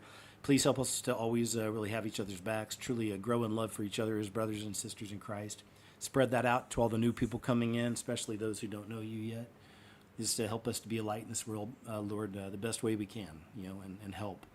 And thank you, of course, for all that you provide, all the wonderful things, which are all great things. And just thanks for staying with us and keeping us clear-minded during these crazy days. It's all you, Lord. So thank you. We love you. And in Jesus' name I pray. Amen. All right, guys, let me jump over here with y'all for a moment. Let's put up a background. There we go. Good to see you guys. Hey, thanks, Oma Adams. Appreciate that. And I may have missed something else here. Where is that? Oh, Chili Peen. Thank you, Chili. Gen Xer 358. Man, thank you. Thanks again. Thank you. If I'm seeing that right. Yes. Appreciate it. Much appreciated. No, I think that was just old one. Either way, thank you. Sorry, I'm getting caught up on chat and it was stuck at the very beginning. Hey, thanks for all your messages today, your great, kind generosity. Thank you for the support. Thanks again for all who support the videos and shows in whichever way. I just sent off a bunch of cards this past week, so hopefully for the P.O. Box people, I always pray they reach you. So I've only had one that never made it. I haven't sent it twice to somebody, but yeah. So, be looking for your cards if you haven't got them yet. Thanks so much for sending anything you do to the P.O. Box. Always nice to hear from you. Thanks also, of course, for my guests I had last night. Wonderful show. Thank you. We'll do it again soon. And don't forget to check out my brand new video, just uploaded yesterday. So for this week, I'll be posting up another live show later this week, for Friday here on YouTube. And I'll have a video up later this week, or the latest Sunday, next Sunday. And I got an uncensored show I do over on Grumble, over on the Mean Green website. Every Monday, 2 p.m. Central Standard under KJ Osborne, Ozborne. So please check it out. Well, most of you can't do it live, but check it out later if you can. And that's it, you guys. I think that's everything. Man, thanks again. Did a good marathon show, almost 5 hours. How's that? So thanks for hanging with me, man. Love you guys in Christ. Truly appreciate you, each and every one. And you guys take care. I'll see you in a couple days over on Mean Green, over on Grumble, for the Uncensored show. And I'll see you later this week with a video and another live show. All right? Thanks again, you guys. Take care, and I'll talk to you soon.